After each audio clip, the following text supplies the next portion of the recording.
Hello, ladies and gentlemen, and welcome to Warmane's 3 versus 3 Arena Tournament. I am your host, Dave. Alongside me, we'll have Zuni joining in a little while. Today is the second day of the tournament. Yesterday, we had an epic battle amongst the 8 top teams of Warmane competing against each other for the $5,000 prize pool. And this is a great opportunity for both the players to show who's the best and to make some money on the way. Yeah, absolutely. I'm here, guys. Hey, guys. Hello, Zuni. It's your boy Zuni. Happy to be here once again, day 2, as my man Dave just said. And yeah, it's. I mean, the number of teams is now getting not lower, obviously, because it's still the round robin. But there's obviously some favorites who are starting to kind of rise at the top of that bracket. And yeah, I'll just be excited to see if the teams yesterday will still be as dominant. If the teams that were maybe not as dominant yesterday will make it past these upcoming games. So yeah, it'll be exciting. We had I think, let's see, we have, just to be sure, about 3 rounds. So 3 rounds games left in the round robin. We did 4 yesterday, and once those 3 rounds are finished, we can move on to the championship brackets, which will be basically like a best out of 5 of the top 4 teams. Hope that makes sense. But yeah, anyway, it should be fun. Yeah, exactly. And yesterday we had 2 undefeated teams. It was Damage with me and also Saiku. They played amazing yesterday and just went undefeated 4-0 in all their matches. And let's see if they're actually going to go against each other in this round 5. So we're going to see who takes the win and who's going to take the first loss in the tournament. Ooh, yeah, that'll be exciting to watch. But yeah, first match of the day is going to be Gone in a Wink versus Shameful Display. And I should think the arena's actually already up. So these guys are ready to go. They're on time. They're ready to queue up. And yeah, so we're gonna Gone in a Wink. I think they to Shameful Display, they played the Thundercleave. I remember they were basically a Thundercleave only. Yesterday at least, from what I remember. And I'm not sure what Gone in a Wink. Do you remember what they played? Mainly Gone in a Wink is both a TSG and an ATC. So they have that. They're ahead a bit with being able to swap compositions there with the TSG and the ATC. Well, let's see if they're going to play ATC mirrors here, or if they're going to put the TSG against the ATC or the Thundercleave. I mean, my bad. Yeah. That's we obviously saw some. There's some comps that have been a bit more, how to say, bit more favorized. As in, we saw a lot of Thundercleave, and that's been like really like a dominant factor. And yeah, as you were saying, yeah, it's actually gonna be, it's gonna be actually like a mirror. Is that it? Yeah. Both teams are playing the same comps actually. Okay, awesome. Ready here off the bat, taking a lot of damage, already dipping down to 45% right off the bat. Got a Blaze Storm coming out from red here as well. Let's see if it's gonna get disarmed by Onida, or if not. We're getting popped. Both Shaman purging, as always. Trying to get that bloodlust, that heroism off of Sap. And yeah, usually the strategy is usually the warrior and kind of just tunnels the shaman. It's kind of like a shaman race. And that's what we saw yesterday. It seems to be like the case of today. Jaeger taking a lot of damage. Big sack's been used by Bayo. Jaeger's still in trouble though. We got some big defensive cooldowns coming out from Jaeger's team. Both big divine sack, aura mastery, and elemental mastery and heroism. Everything being used. Bulgarian Pro actually dipping it to 50%. You can see how much the warriors can put pressure when the other shaman is purged down and doesn't have the sacred shield. Yeah, the Bob was actually instantly purged. Great job by Jaeger. And these games are so fast paced that it really comes down to these little small plays about cooldown management, and really I would say, like, wind shearing the healer as much as possible. It really comes down to these little small plays because it's so fast paced and these shamans take so much damage that any little misplay can cause in the game. Exactly, and you can see her just bouncing back and forth from both Jaeger and Bulgarian, just both ping-ponging their HP. And Bulgarian is actually the one under pressure right now, dipping to 20%, 13%. Can they, with the stun onto Pacifical, and Bulgarian is going to fall down. That's going to be the first game of the day. Ready and Jaeger coming on top. Once again, the Thundercleave experience. They played the Thundercleave matchup multiple times, I remember, yesterday, so they must be feeling quite confident in that matchup. And it's we saw actually a couple a couple mirrors yesterday already, and we were talking about the team Psyche. They're the one that usually dominated basically the other Thundercleave, but I guess we're gonna be seeing more of that Thundercleave. Yeah, just like you said as well in the game, it's about getting the pressure on the shaman there. The one that gets ahead on the damage and letting the shaman not put out as much damage, that's the team that's probably going to lose. So if you get ahead in the damage wise, then you're going to end up probably winning the game. Yeah, and that must feel good for Shameful Display. They actually didn't win a single series, unfortunately, yesterday.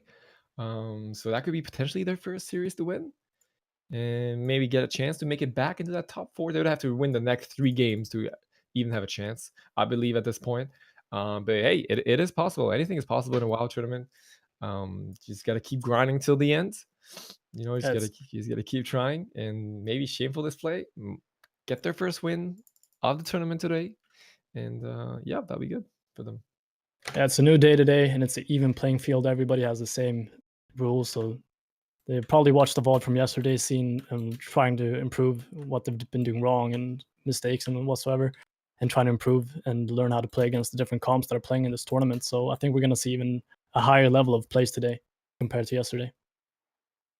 Yeah, for sure. I mean, it seems like when you watch a matchup like this, it feels like sometimes it really comes down to nothing. Like maybe who has the most lucky crits, who gets, I don't know, just a bit more win shares. But I think that it's a bit probably a bit more technical than that. Of course, there's always a luck factor, but I do feel like it really comes down to the little small plays that each individual players can make.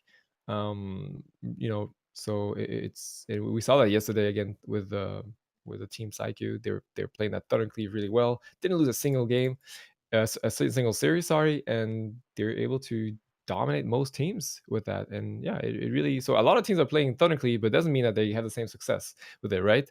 So it really shows that the small plays do make a difference, even in small Yeah, tournaments like exactly. this, small best of threes like this. Everything matters, and at this level of playing, like they're all top players. They're the top 8 teams of Warmane on the ladder. They had to qualify for this, and everybody is amazing.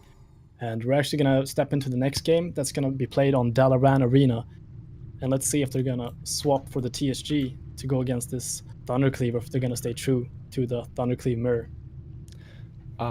So that would be, yeah. They actually, it'd be interesting to see if they decide to swap the comp.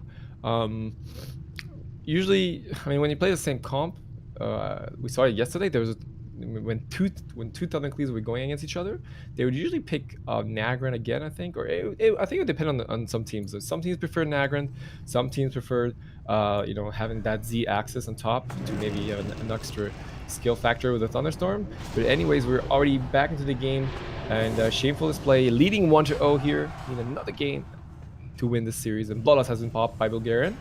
But been popped by both teams. Actually, this Bloodlust being instantly popped by both. You can see the disarm on Tornado as well, getting rooted right after it, trying to peel off the damage from the Blaze Storm. The big sacrifice and aura mastery coming out from Pacifical as well. Some big cooldowns here from Team Onida. Yeah, Jaeger actually didn't purge the heroism off Onida, so he's doing a lot of damage right now. He gets rooted up though. Nice peeling. He's actually doing so much damage. Has to use the bob onto Jaeger, and I feel like Jaeger should have just really purged the heroism. Like the Onida just crushed through him. This damage, it looks like they're actually going for more onto Onida this time. They're not touching Bulgarian Pro as much this time. They're going for the Warrior instead. Is this going to be a play that's going to work, or is going to affect them in the long run?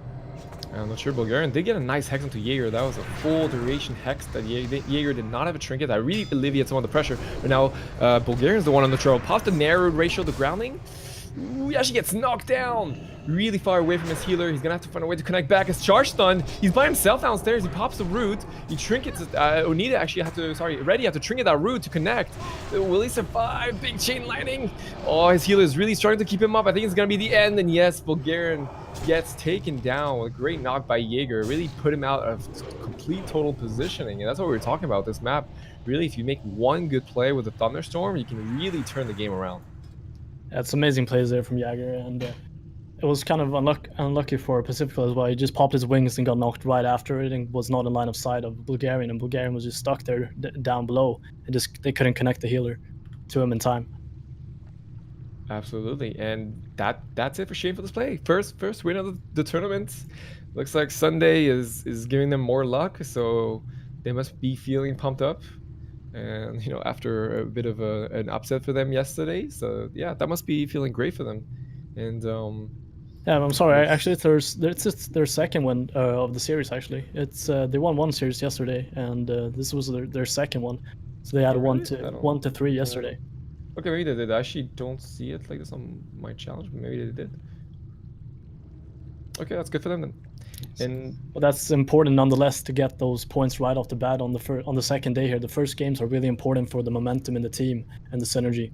Like we talked about yesterday, those games are really important to oh yeah, capitalize for on. sure, for sure, for sure. And I think the next series that's actually coming up is going to be one one of the most important ones also, because we're going to have two teams that actually won a few tournaments today, a few games yesterday, a few series, not all of them, but they have won. So this could be potential, like, the kind of game that might make them actually secure them in the top four. So this is going to be very, very important for both of these teams. Yes, we're gonna have Nose Merchants versus Wheezy. And Wheezy had a bit of a struggle yesterday, but they swapped the compositions to their ATC and they managed to get a win on the series there. So we're gonna see if they're gonna stay true to the ATC or not today. Ooh, yeah, yeah, absolutely. That'll be interesting to see. The Nose Merchants, of course, one of the few Disc Priest compositions in this tournament. And so yeah, I'm gonna be excited to see if they can pull it through in this sea of Holy Paladins. Wait, I Yeah, should think I need to they were restart the game real staying quick true to actually. that Disc Priest. They were playing Warlock, Warrior, and Holy Pally or Disc Priest in their composition, so they're staying true to that Warrior Warlock composition, but switching the healer depending on who they're facing. But most of the games yesterday they were playing with Sumi on the Disc Priest, and it was working out really good for them in certain games. But now we got the next game coming, and let's see what Wheezy is gonna play. If they're gonna play the ATC or the Hunter Warlock Paladin. Oh, and I think I'm back. I think Welcome back. yes, yes. Sorry, had to DC from Discord for a sec, but I am back. No, as I was saying, yeah, both these teams definitely need this win. It is so important for them that this is the second day of the tournament.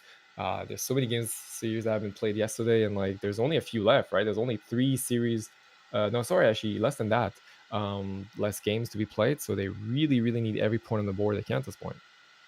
Exactly. Every game matters right now, and you got to bring your A game to the tournament if you want to qualify for the top 4 teams. And we're actually gonna see here that Neresta and Lurker, they're playing the ATC composition that we saw them play yesterday when they got their win. And a big shockwave on Sumik. Sumik dropping out 39%. And Sumik just trying to get some distance here from Lurker. Machine trying to connect to Neresta, getting some damage onto him. Just trying to stop the pressure on Sumik. Sumik is going to fake a lot of casts if he really wants to pump as much damage as he can. Not going to be easy with the prop warrior on him. He actually ports out of safety. Ooh, a nice intercept here by Lurker. Is going to be able to connect right back onto Sumik. Sumik is in trouble now. He's kind of by himself here. He's going to have to get popped top by his Paladin Sumix. He's doing a good job so far.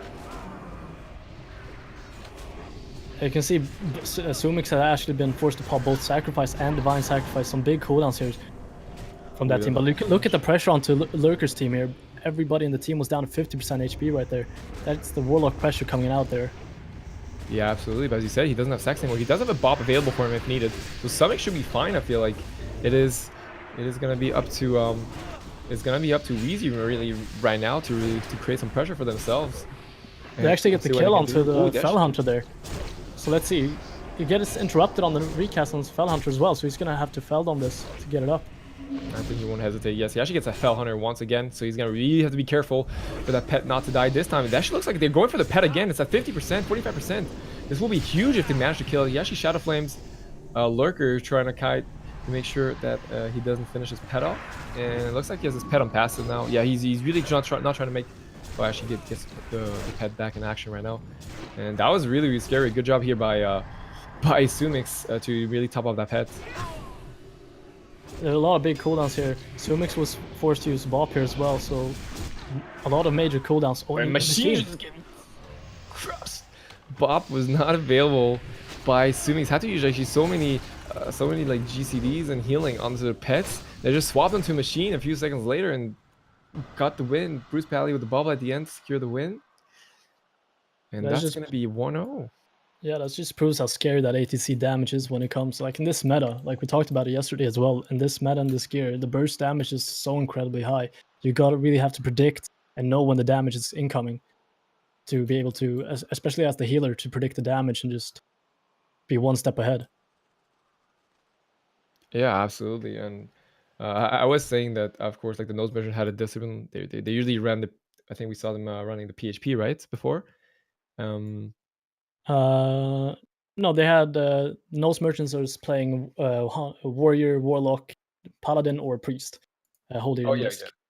Oh, yeah, yeah, absolutely. Okay, I think I'm confusing with another team. Sorry for that. But anyways, that's going to be 1-0. That's going to be 1-0 for them, leading over to Wheezy. And This can be really big for Wheezy as well because they went 1-3 yesterday, and if they can get that second win on the board of the second series win on the board, it's going to be one step closer to the top 4 for the finals. yeah, I think at this point we we were talking about the team Psyche, we're talking about the team Damage with me. They haven't lost a single game, so of course they're feeling super good. I would say like their top 4 spot is pretty much almost secured. So it's really gonna come down to these teams that have that didn't get as many wins, are right below them. So yeah. So for example, if we take a look at Wheezy, yeah, they do have 2 series left, and same with the Nose Merchants. So this win could totally secure them. So 1-0 for now for the Nose Merchants. See what they can do in this second game. Yeah, we're going to be playing it out on Nagrand Arena once again, so they want to have an even playing field. This is one of the maps we saw the most yesterday. It's going to be the first map of every series, as it's in the rules, but we've seen a lot of teams actually wanting to play Nagrand as well. It's been one of the most dominant maps of the entire tournament. It's either in that or Dalaran Arena for the Thundercleaves. For sure. It looks like the same composition. Couldn't come out for both comps. Full hard onto machines. Guys, decided to sit that and starts. Trying to decide to save that trigger for later. The big sack used by Sumix. He knows he has to react or use defensive CDs very early on against this. And nice armor to Neressa too is going to stop some of that pressure. Just bouncing back and forth. You can see here Lurker actually wanted to hit the pet there in the beginning, but he swapped back to Zumik after the heals coming on to with both health funnel and the paladin heals. Lurker is trying to get as much damage out as possible on the opponents. But you can see Sumik swapping out at 20%, gets half the bubble right away. That was a nice swap to Sumix. Forcing that bubble really early on in the game is really something important. Lurker is now the one in trouble, down 40%. Charles right back to Sumik. He should be fine though. See the Divine Sacrifice coming out from Bruce Pala as well, just having to use it to save Lurker there. Bruce Pala actually taking some damage, but he tops himself off, he's fine. Sonic another one trouble, ports out. Let's see if Lurker can connect back to him. Yeah, straight back onto him. Good job by Lurker. Using his mobility, actually has to get bopped due to this. That's a lot of CDs have been forced for the team of Nose Merchants. And now Sonic has no Trinket, no bubble, no bop. So I feel like the next big offensive pressure from the team of Wheezy might actually secure them a win. It does not look good for Sumix with all the defensive cooldowns being used, but if they can get ahead now and get some pressure, not be a step back, they might be able to turn this around. But Machine dropping down to 20%. Look how this ATC damage can you swap to anybody in the opponent's team and just make them go under pressure. That must be super nerve-wracking for Sumix. He knows he doesn't have many CDs left. He has to be very, very careful as to how he uses his last remaining CDs. Oh, now see the full trap onto Sumix. I think that's gonna be it for Sumik. He's completely by himself, and a nice CC chain is gonna finish the game by Neressa. Good job by Wheezy finding a way back into this game, and it's gonna be tied up.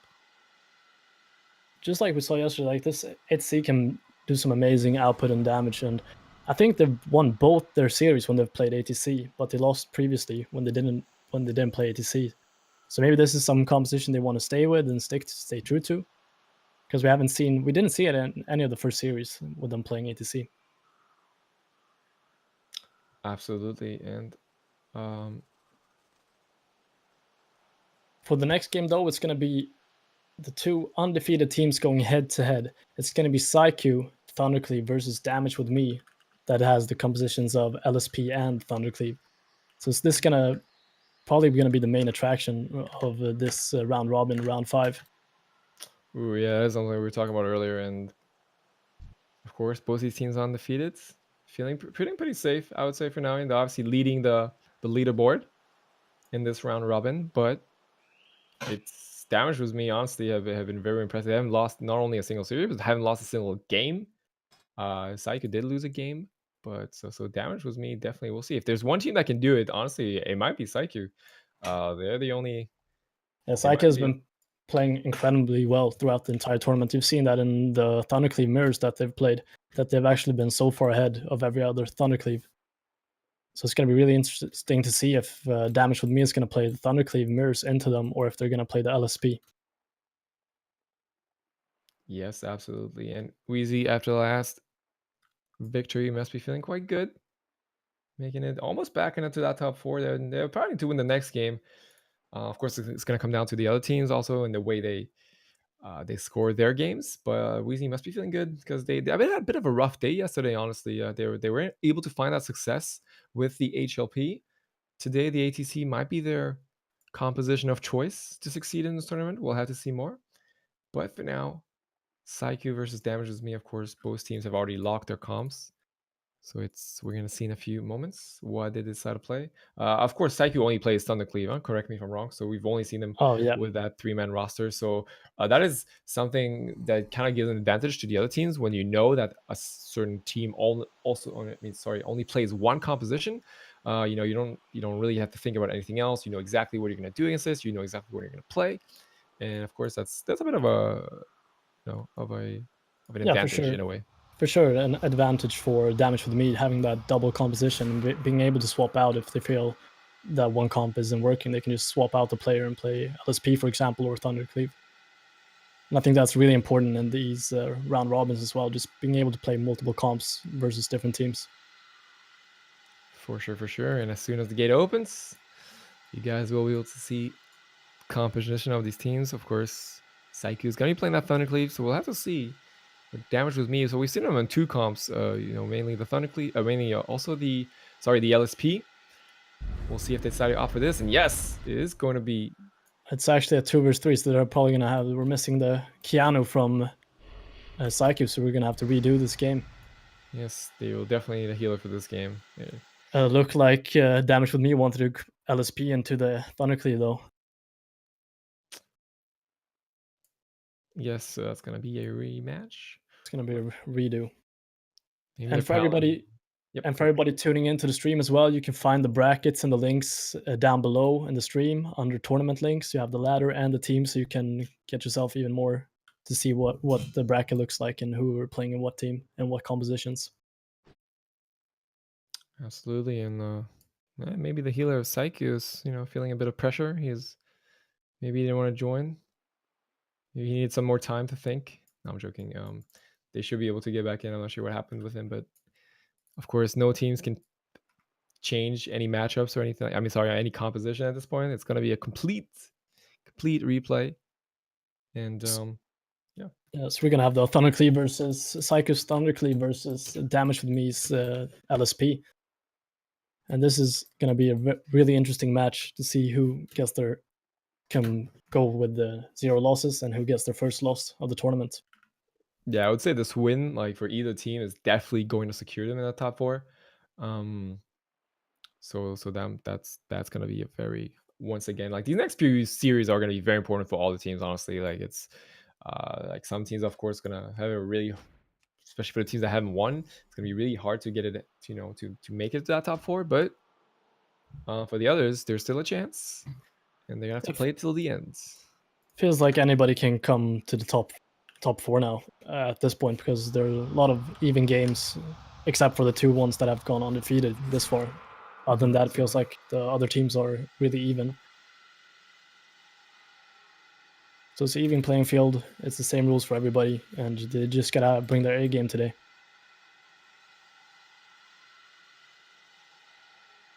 The gate should be opening up really soon, and we're gonna have the LSP versus the Thundercleave. Who do you have any predictions about this game, Zuni? Honestly, I mean, both teams have been playing so well, but maybe maybe the LSP, they've been, I mean, they just haven't lost. I feel like they just have so much, they seem so much more confident in the games, but we'll have to see.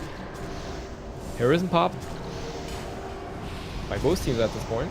Purge is going to come out in a second, really trying to get the hero off ASAP.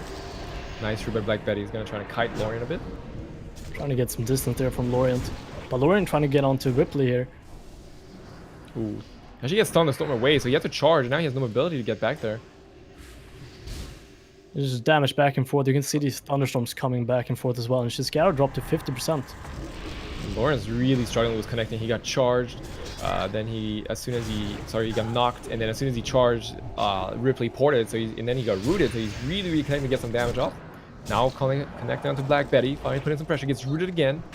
Really like that CC. And the Bob actually gets used very early with Brunheady. Let's see if the purges come through. It will. A nice purge is going to come instantly. And that's going to force a big stack out of Brunheady. And a lot of CDs actually being forced by Psyche so far. Yeah, there's a lot of big cooldowns here from Brunity and his team. And Black Betty just having to play with passive, just falling back. But you can see the LSP, like, as they recuperate, they can just put out so much damage so fast and get the pressure back. You can see Lorient just taking damage, going down to 30% there in just a whiff. Lorient gets thunderstorm when it's charge again. He's really getting CC'd, like, really, really well. Like, you can tell this LSP knows exactly what they have to do. It really comes down to how much uptime Lorient can have. I feel like if he can have good uptime, he can really get anything. And we see the Bladestorm now. Lots of damage coming out to him. The Saxon have to be traded for that Bladestorm, and Brunheady is slowly falling out of cooldowns. Yeah, and Black Betty's still taking damage, but he gets some distance now from Lorient. So Lorient actually gets freedom and just sticks onto Black Betty. 30%, 10%, 8%, and Black Betty's gonna fall. And that is Psyche. Just surprisingly playing so good and so well, and it just Lorient just connecting just to popping the wings. Unfortunately, a little bit too late to top up his shaman. Blackbeard just couldn't get away, and they're actually controlling Lorient the worst so well for the first part of the game. And like I was saying, I feel like as soon as the war connects, just something is gonna die. Something is gonna die. So they were doing a good job. They were rooting him. They were thunderstorming him. They were cutting him. But as soon as the root is not available, dungeon not available, Lorient just basically has a free uptime, and on top of the freedoms he's getting, he can kind of easily connect back to his targets. So it's just so much pressure from Psyche, and damage was me. That is the first loss of the tournament, so might be a little doubt in themselves now. Maybe they'll have to swap composition. I'm not sure. yeah, maybe But they're gonna that seemed a bit rough for them. play mirrors into them instead and playing the Thunderclave mirrors, and just because they have Shent on the warrior, and that might be a viable option just to go play mirrors. But I'm really surprised by Psyche. They've just been performing so well throughout the entire tournament and just bringing their A game every single game, and just proving that they're a top 8 team of the server. For sure. And of course, Psyche, on the contrary, them must have been feeling pretty good beating a top tier team. Number 1 seeded team in the tournament, undefeated till this game. So honestly, like, confident wise, that must feel good for them. And yeah, so the surprising thing, as you said, so do you think they might potentially mirror them? I think they might actually, because it felt like Psyche had the upper hand the entire game. So I think they have to swap it up something. I just change the tactics completely and do something completely different. But it felt like Psyche was just one step ahead throughout the entire game almost.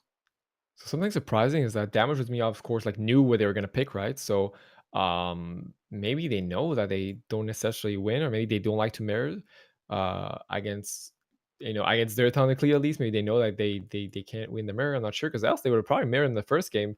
Or maybe the map wasn't in favor for them. Maybe they felt like they had a bad game.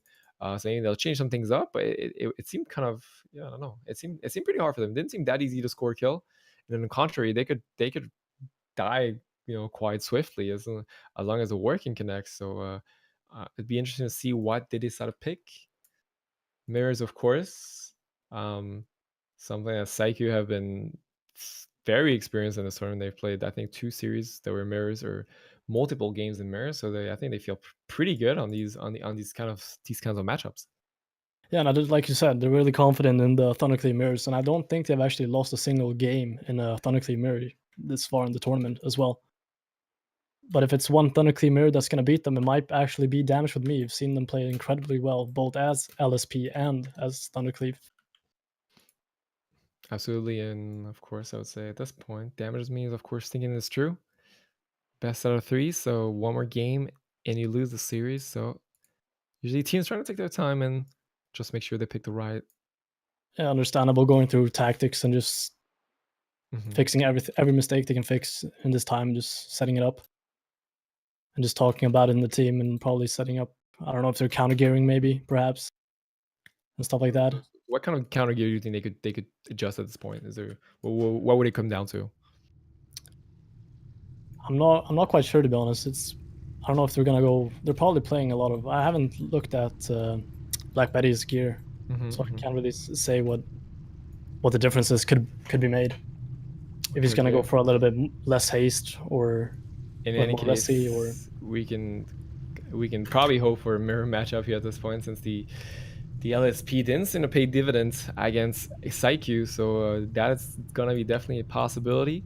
That was the first big change they're gonna make, and of course on Dalaran Arena, map picked by the team.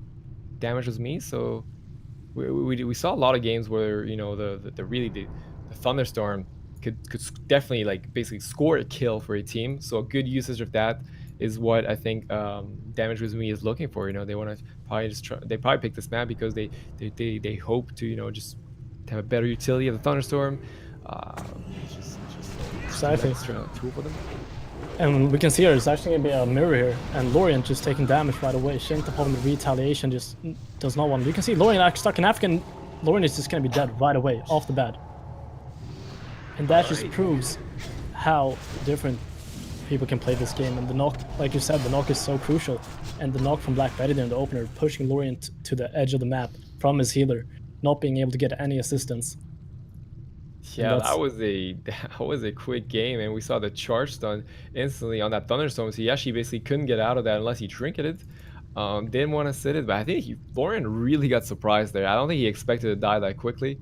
That was the elemental mastery from the team of damage with me. So they didn't pop the hero though. That was only like the LECDs, and so maybe they didn't expect so much damage, but definitely got surprised. And in any case, that's gonna tie up the game for damage with me. I feel like really I feel like that was their goal though. That was their goal all along, is just maybe surprise that we're in trying to get a quick win, a quick victory on this map. So yeah, that thunderstorm is so crucial there. You really got to anticipate when it's coming and position yourself in a good place so you don't get knocked away from your teammates there in the beginning, because it's so crucial. Because they could have survived with a bop or anything from the paladin or some big sacks and some cooldowns, but they just couldn't use anything on Lorient now because he was just so far away from his team. yeah, absolutely. And it looks like Psyche didn't need any more seconds. They want to get right back into it and actually decided to pick Dalaran once again. Interesting choice. It's like they're probably as confident to play on this map. They probably thought this game was a fluke. Honestly, obviously they still had every CD, but yeah, sometimes the games are so fast paced, especially um, In this meta, in the 284 meta, it just goes really fast, and you can see the damage output and the burst damage, like we've been talking about throughout the entire tournament. Just damage output is incredible, so you really got to be one step ahead. absolutely, and of course there will be a mirror once again. So exact same scenario as last game. I think Lauren and his healer Keanu is gonna be ready this time though. I feel like they know. I feel like Yeah, there's going to be a bit more respect between the teams now in this third game. absolutely. We'll see. Shinta's onto Lauren again. I think their strategy is really to go on the war. Lauren gets hodged. Breaks out of it. Shinta on the Blaze from there right away, and Lorient dropping down. He disarmed Shinta. Feels like they have a bit more control over this game than last game. Absolutely, Blackberry doing a good job purging, of course, that heroism off ASAP. On the team of Psycho, Hodge onto Shin is actually getting this trinket that Hodge. Lauren seems to be the main target still, and it seems like Lauren actually has to. He can't really connect to Black Betty. He would like to go on the Elemental Shaman, but he just can't because the word's on you. Fighting now gets the charge. Actually gets hexed. He's gonna decide not to break that. Good job by Shizgar getting that full hex into Black Betty. Now Lauren's connecting on the Ellie. That's what he wants. He really likes going on Elemental Shaman. That's been their main strat throughout the entire tournament in the Thundercleave mirrors. But look at Black Betty, he's taking amazing damage right now. But Lorian gets disarmed. He cannot wall for 1 more second, but he's gonna be fine. He's gonna pop that spell reflect. They countered the good job with the big sack. That was really critical in that situation. Now has to fake some shears. Oh, Black Betty is in trouble though. He does get some distance, and Lorian's the one in trouble now. Wings have been popped by Brunhild. He should be able to top his teammate off. Lorian's still in a bit of trouble. Can just see Keanu gets knocked into Africa though, so this is gonna be a long time till he connects to his teammates. Lorian might be in trouble here, but they're actually swapping onto Shizgara with a lava burst onto him, down to 70%. And Lauren played safe, actually decided to trade the shield wall, and also got narrowed from his shaman. So a lot of CDs have been popped. The Bob also instantly purged by Black Betty. A lot of CDs have been forward. I feel like Lauren's gonna be the kill target. Keanu decides to pop his wings, intervenes back to his healer, really trying to get some distance. They're gonna swap to Shizgara. He's the one in trouble now. Keanu's gonna have to do a lot of work if he wants to heal his team back up. Should be fine for now. We see the full hex onto Shinta. Great job by Shizgara. That really helped to alleviate some of that pressure. And you can see here, they're actually the only people with trinkets left are the healers. Both trinkets from both TPS are used. Some big cooldowns has been used from both teams as well, but it feels like Shinta's team has a few more cooldowns left in their pockets. They definitely seem the driving seat so far, and he knows that Shinta is pushing in. He wants to get the kill. He's onto Shizgara, trying to connect, gets preemptively freedom. I like this. Really trying to connect, gets Earthbind again. Ooh, can't get out of that one though, so he won't be able to connect. Shizgara does get some distance. She does right back into it. Like Betty trying to fix some hex. You can see Brunity's positioning as well behind the box, just dodging all the wind shears and just trying not to get controlled at all, just topping his team at all times. Keanu though in a bit in the middle instead because he has to push with his team. Shizgara actually meshed his Thunderstorm, so he actually Shinta positioned himself perfectly and he wasn't able to get knocked downstairs, and Lauren might be in trouble because of this now. A great play. Oh, the knock onto Lauren. If that's in, this is gonna be it. Shinta's gonna charge stun, gets the kill onto Lauren, and ooh, damage with me. He's proving what they're worth here and coming back despite that first game loss. That just proves how good of a team Damage with me is, and like we said before, it's so crucial to have that second composition that you can play. If one of your comps isn't working, then you can just swap to the other one. If you're like, these players are so good, they can play both at the top level, both compositions. An amazing gameplay there, and Psyche was actually, I didn't think they lost a single Thundercleave mirror the entire day yesterday, and today they lost 2 games versus Thundercleave. Yeah, absolutely. And I mean, it is not any Thundercleave also. Like, Damage with me have been undefeated till now. Actually, that was as we were saying, that was the first game they ever lost. But they bounced back. The previous game must have been a bit frustrating for Psyche because that was like a 15-second game and they didn't really use any CDs, so that didn't really count for them. But unfortunately, it still counts on the board, and maybe they were feeling a bit frustrated after that loss, and then maybe that kind of got on their nerves and is what resulted in them losing that series. I'm not sure, but hey, anyways, Damage with me securing that top position in this round robin ladder. So yeah, you guys can check all the brackets and all of that below, and you'll be able to see that Damage with me is basically the one leading right now by far. So they should be feeling pretty secure for that top 4 championship that's going to be later today. Yeah, and the next game we're about to go into is going to be Old Division versus iWings, I don't care, with Old Division playing that TSG only, and iWings, I don't care, playing that PHP and jungle, having that being able to play 2 different compositions with Capsize or Homer J, Odd Waffle, and Shixie. Absolutely, and they actually did pretty good yesterday. iWings, I mean IDC, they're actually third currently. They went 3-1 yesterday, so it must be feeling pretty good. Old Division, on the other hand, have not been as lucky yesterday. We were talking about that TSG, unfortunately, not, bit rough for the TSGs in this tournament. And but hey, maybe there's something they can do here. I feel like, it is a priest. It is a priest, so maybe they can. It's not a Paladin. They don't have to go through maybe as many cooldowns. So, but if they do play with the red, though, I feel like that's probably the safe choice. We've seen iWings basically only play exclusively that PHP, and that's most likely what we'll see again. Yeah, I don't think they've played a single game of jungle yesterday, so let's see if they stay true to the PHP or if they're gonna swap it up for the jungle cleave. But let's see, maybe Old Division did their homework yesterday and watched the stream and the VODs and come back with their A game and start taking some wins. Absolutely. We can see here that iWings are gonna play the PHP with the Capsizer on red and Homer G on the Hunter. Just instantly opening. Right now? I think the ward might be the main target. Sound shot onto Knob. Pekka is actually taking a lot of damage here. Just getting hammered by both Capsizer and Homer J. But Capsizer as well, they're dipping down very low here. The Goriel has been popped now. Let's see if Odd Waffle can actually get a shackle on this. Gonna be a lot of damage. Capsizer is trying to connect to what he can. He's taking a lot of damage himself. He has to be careful. Scatter onto Pekas. Homer J actually getting the kill that Gargoyle. Just instead of shackling it, just killing it completely. Just getting rid of the competition.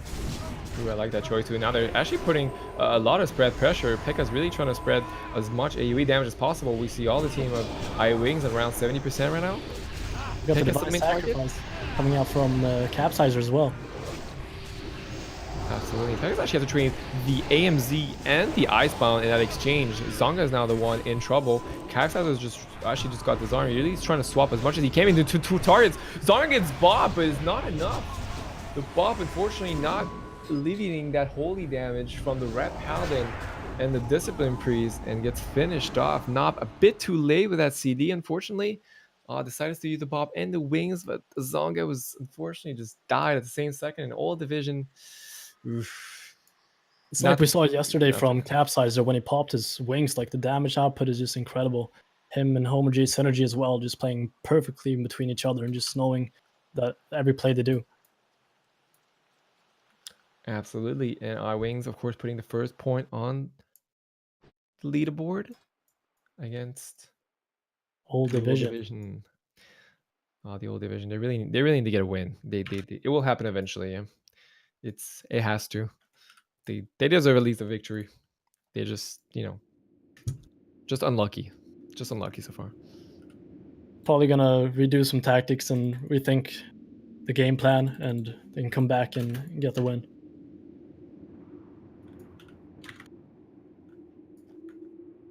The game should be starting up real soon.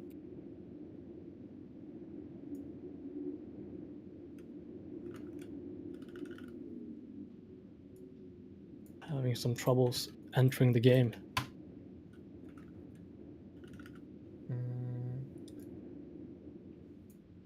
Yeah, she can't get into the game right now. How can we do this?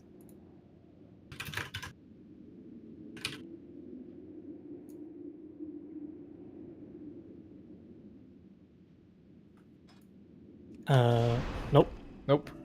Currently cannot get in this game. Maybe we can so we can fix this. Join me.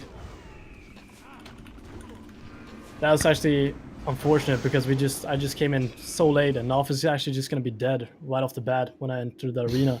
That's just incredible fast game from Capsizer, Homer J, and Odd Waffle. We saw that same things happening yesterday when they went for the Holy Paladin. Just had massive output and just getting the bubble in the first go and the second go, just killing him.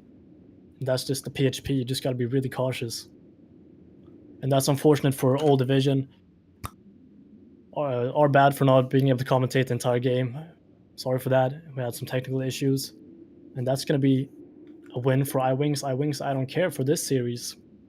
So now we're going to go. This, they knew they had a plan against this TSG. They know exactly what to do, and showed once again. Like as soon as I saw that map, I think they already knew they were gonna go in the Holy Paladin and just try and like kind of just burst them in the start of the game, and it paid off. iWings getting close and closer to securing also their spot in the top 4. They must be feeling pretty good. So it's really going to come down to these next upcoming series. The next one is, of course, going to be Wheezy versus Psyche.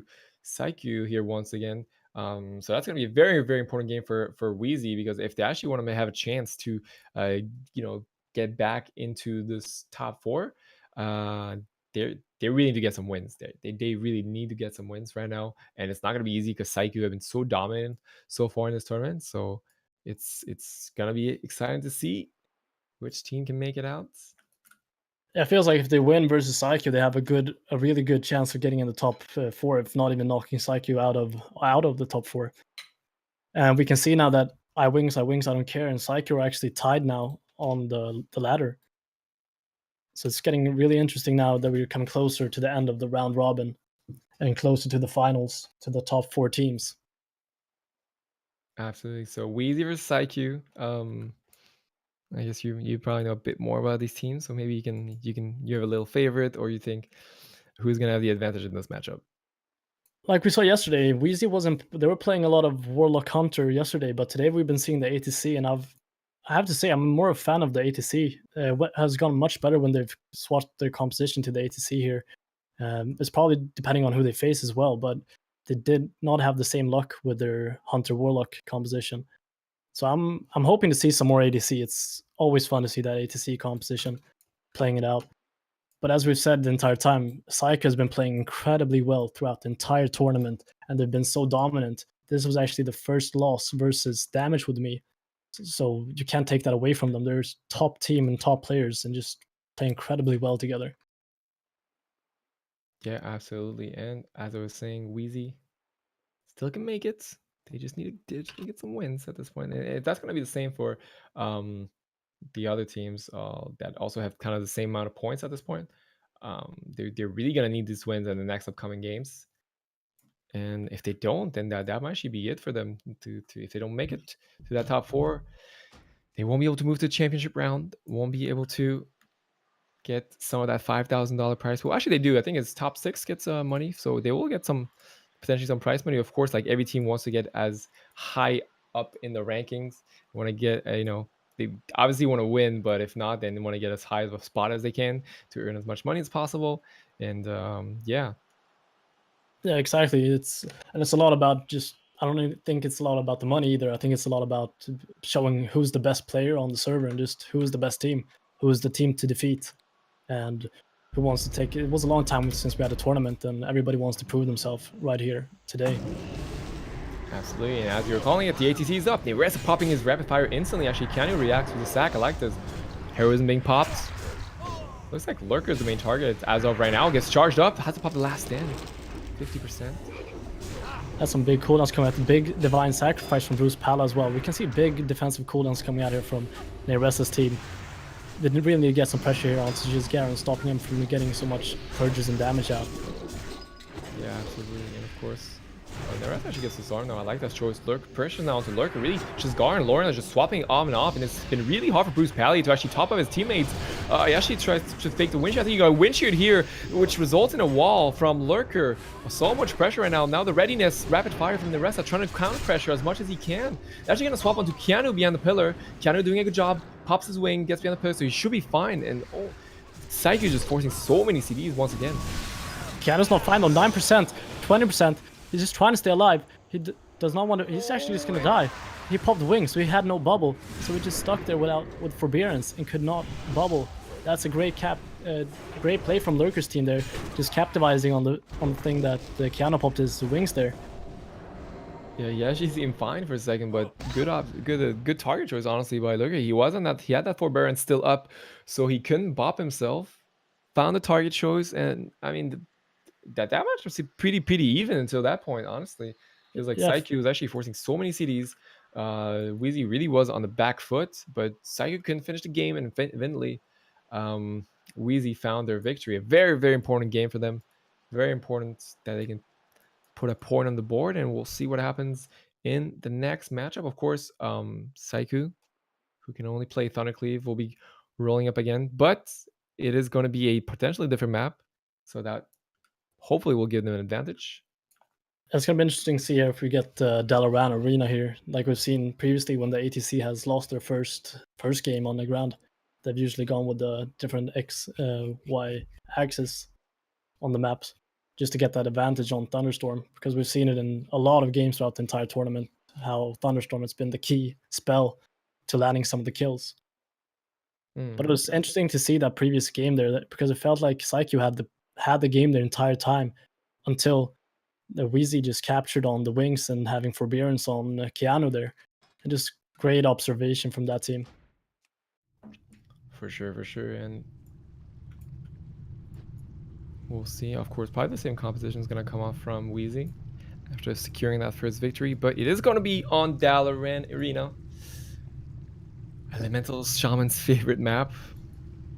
It feels like we've only been watching the two arenas. It's going to be Dalaran or Nagrand pretty much throughout the entire tournament. Absolutely, and we'll see if Psyche decides to maybe offer a different strategy. They're really having so much pressure until I think they got kind of caught off guard there when they went on Keanu there I think Psyche got to rethink their strategy just in terms of the cooldown management there. Because the ATC can put out so much pressure in such a short amount of time, so popping those wings and not being able to bubble, is it worth it? Because the Paladin is a viable target for the ATC. Absolutely, and it's gonna be. I mean, the Nox is definitely gonna help on this kind of bonus. Actually, Sisgar trinkets into a full scatter shot. I like that play here. Gets actually the full hex onto Lurker. Lurker's gonna sit the hex. Not gonna decide to trinket. Gets rid up now, so Lurker's not really able to play so far. Good CC by Sisgar. We've actually been trying to kill Neyresa's pet here, but Neyresa's pet is just going to be totally fine. We've seen Lorient and Sisgar just pumping some damage into pet. It's just still trying to kill the pet. The pet's down 20% HP, but Bruce Palace is doing a really good job. Neyreса disengaged back up. Nice reaction by him. Gets hodged up now. Decides to trinkets. Elemental Mastery has been popped by Sisgar. He's trying to get a lot of damage up as of right now, but they should be fine for now. Bruce Palace just chilling, able to get some heal on his team. Yeah, I actually saw Neyrest there have to pop the turns as well. So some big defensive cooldowns have been coming up here from Lurker's team. Once again, the scatter onto Sisgar, trying to slow some of that pressure. Sisgar just running in, actually gets shockwaved up while he was pushing out. It was Lorient. Lorient seems to be the target now. Their hero's going to be popped, as well as the big sacrifice by Keanu. Trying to go offensive. Sisgar gets shield badge, unfortunately gets silenced for a few seconds. You can see Lorient really wants to kill Neyresa's pet right here. He's been just really trying to get it, because without Roar of Sacrifice and the freedoms, it's going to be a hard time for Neyresa. Well, Bruce actually had to bubble in that exchange. Sisgar was actually, as he trying to kill the pet, and then they just swapped to Bruce. Had to get the Divine Shield in this exchange, and Neyreса now popping his Rapid Fire, trying to get a lot of pressure onto Keanu. Keanu does have the he does have the bubble ready, so he should be fine. I don't know. Oh, a nice Thunderstorm by Sisgar is actually going to lock Lurker down, and look at Lurker. He has to walk all the way back. He's by himself in trouble. He needs to connect back to his healer. I think he will. Actually gets wind sheared. Bruce back gets wind sheared. The turn's going to be forced, and Psyche is just completely dominating Wheezy on this map. Really, the Thunderstorm just has such a huge impact. It's like we've said before, the Thunderstorm is such a key spell here, and Lurker's still low. He hasn't been able to get topped off. They topped off Neyresa, but Lurker's going to get some heals now and should be fine and live a little bit more. We're going to see Thunderstorm is back up in 2 seconds. And if they get another good shock Thunderstorm onto Lurker and Neyresa, it might be a really huge problem. He actually got the Thunderstorm into Neyresa, but he disengaged once again. I feel like we need to put that Thunderstorm onto Lurker or the healer, because Neyresa just instantly disengages back up, so it turns out a bit of a weight. The pet's now really low. You were saying it earlier, they're really trying to focus the pet. Oh, they almost got it down. Keanu was actually forced to pop bubble there previously as well, so there's no bubble on Keanu, and that means that he's a possible kill target for this ATC. We've seen it before. They really like to go on these Holy Palace, but Keanu's staying so far behind, but Lurker charges onto Keanu, and this is probably the go. He reconnects here. He can get a stun here, so both him and... We got the wings out from Keanu as well. Ooh, a nice Thunderstorm there. So Keanu's gonna be fine. Lurker is really sad when that happens, because he knows he can get the kill. Actually, a nice intercept back. He can step back to his partner and then charge back, using his ability to connect back instantly. But as you said, Keanu now doesn't have wings. The rest might be the one in trouble, actually. Down to 50%. He really needs to try and kite this war as much as he can. Disengage is going to be back up soon, so he might be able to gain some distance, sorry. Yeah, you can actually see the mana as well. Like, Bruce Pala has only got 3k mana left, while Keanu is up on 12k. This might be a big problem for the ATC in the long run, if Bruce Pala can't get some mana back. Yeah, and Neyresa knows it. That's why he's trying to delay the game again as much as he can.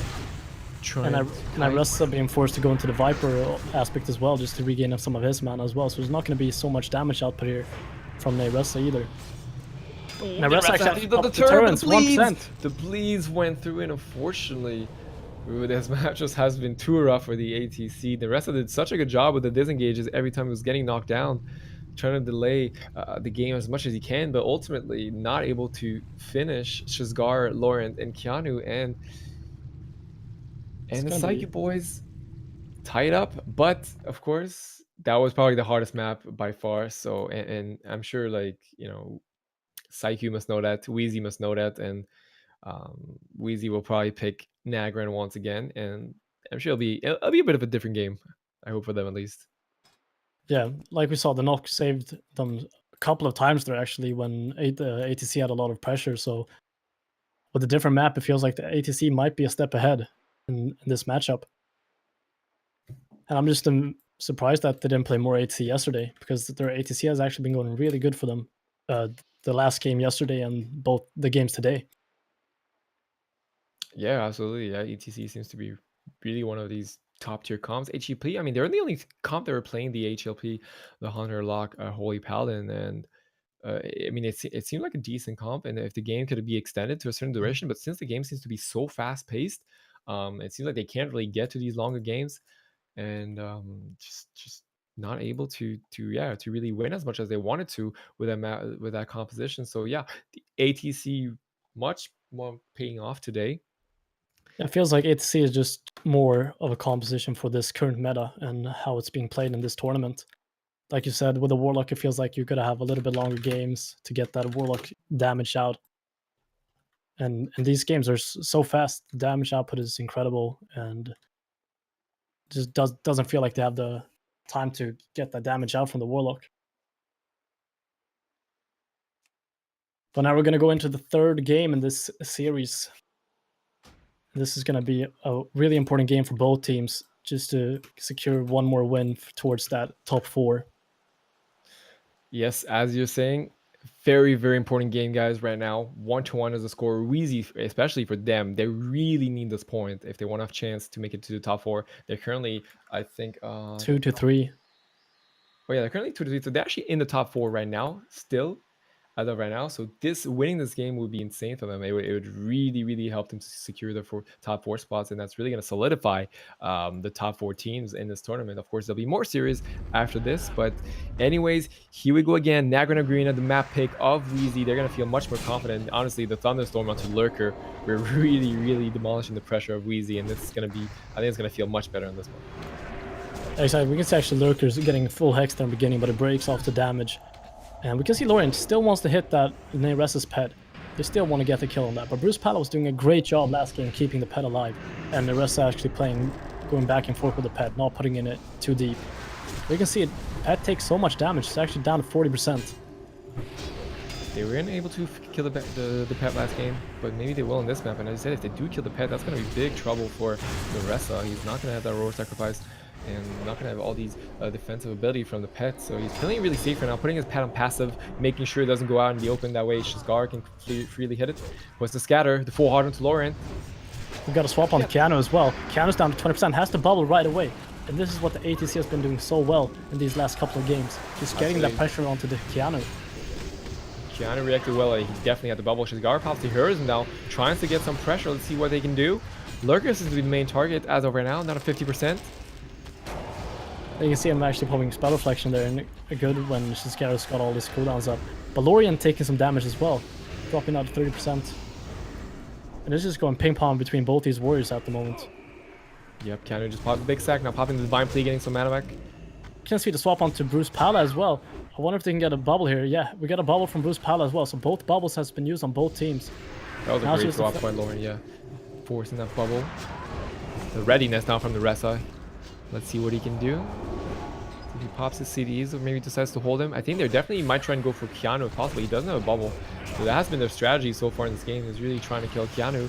Lurker now the main target though, so every time Lurker gets focused, I mean, he doesn't really die since he's playing Prot, but he does have to line though. Like, if he's in the open too much, he definitely in big trouble. The full trap now to Shizgar. Lorien tried to eat it. Good try by him, that doesn't get it, unfortunately. Now the pressure is onto Keanu, but Lurker gets hard behind a pillar, has to trinket it. He's actually going to follow Keanu. Keanu's in big trouble, and Wheezy secured the third game of the series. They managed to get a win over Psyche. A really nice swap onto Keanu. He didn't have his bubble ready. I think he did have a bot, but he was He was just a little bit too late, and the Ressa and Lurker get the W here and secure themselves into a potential championship round today. And that's a really important game here for Wheezy, and they've been playing incredibly well. We've seen this gameplay and strategy against the Holy Paladins. They are just extremely good at killing Holy Paladins. 2 goes and the Holy Paladin is pretty much dead. If the Thundercleave really needs to help Keanu there in that situation, just try to peel as much as possible, because Keanu just cannot out heal with all the stuns and the blanket silences that's coming out from the Pro Warrior and the Hunter. It's just not enough. Absolutely, and of course, we have more games coming up, guys. For the ones joining us, this is the day 2 of the Warmane Invitational. So, eight of the best teams qualify for this tournament. We saw a lot of games yesterday, and today is going to be a second day, and that's really, if you guys want to check the bracket, you can check it down right below. You can kind of see the teams that have been dominating. You can see their score so far. You can see who they've beat, who they've lost against, and it's like I said, like we were saying earlier, it's really starting to solidify itself, and the top 4 teams getting a bit more and more concrete. And once again, Damage with me going to be playing next against Gun and a Wink. Gun and a Wink haven't been that lucky so far in this tournament, but there's a small hope. There is a small hope for them. There's a small hope for them to still make it. Of course, there would have to be Damage with me, and Damage with me is the team that has been undefeated in this tournament, so it's gonna be a rough one for them. Yeah, we got, and Gone with a Wink is playing TSG with Inspire, Pacifical, and Onida, or they're playing Thundercleave that with Pacifical, Onida, and Bulgarian Pro. And while we got Damage with me, the undefeated team playing LSP with Black Betty, Brunity, and Ripley, or they're playing Thundercleave with Black Betty, Brunity, and Shinta. So this is going to be interesting to see as well what compositions they play against each other. But I have a hard time seeing that Gone in a Wink is going to play the TSG. I think they're going to stick to the Thundercleave, but it's going to be interesting to see if Damage with me goes with the LSP or the mirror into Gone in a Wink. Absolutely, and we've seen that TSG hasn't been really flavored too much. Teams haven't really had, we haven't just seen them in, especially themselves. Ghana Wing hasn't really, they've been trying to focus, I think, mainly on that Thundercleave. So that's probably what we're going to be seeing that out of right now. But against them, not any opponents. This team is obviously undefeated. They've beaten Psyche, and Psyche's beaten Gone in a Wink, I believe. So I mean, it's, you know, it's kind of like, it's gonna be a rough game for them. They're gonna have to play their A game if Gone in a Wink wants to have a chance to still compete in this tournament. And I don't think Damage with me is gonna give them the opportunity. To be honest, they've been all over the place this tournament. So I think they're gonna do everything they can to get a victory, even if they're leading the points in the scoreboard right now. Yeah, you can see here Damage with me actually going with the Thundercleave versus Onida's Thundercleave as well. You can see just the instant pressure on Onida, just dropping down to 60% compared to Shinta on 90. And the damage, you've got Shinta popping Blaze from here onto Bulgarian Pro as well. Just getting split pressure on both Bulgarian and Onida. Yeah, Shinta had to actually force so much pressure in the start.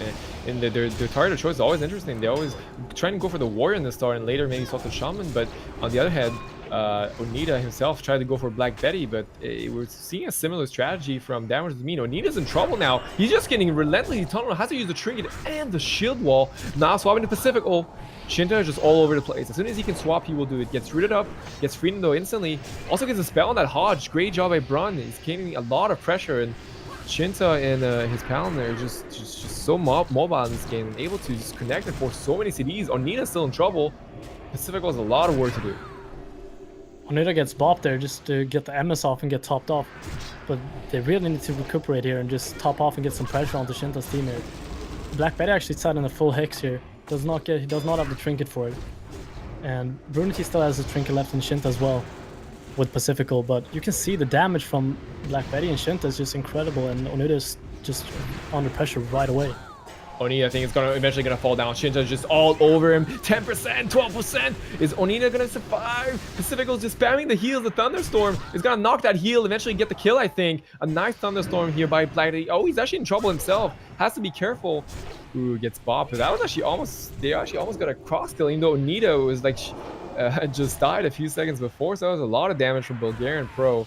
But eventually, Damage was me securing their first game of this series.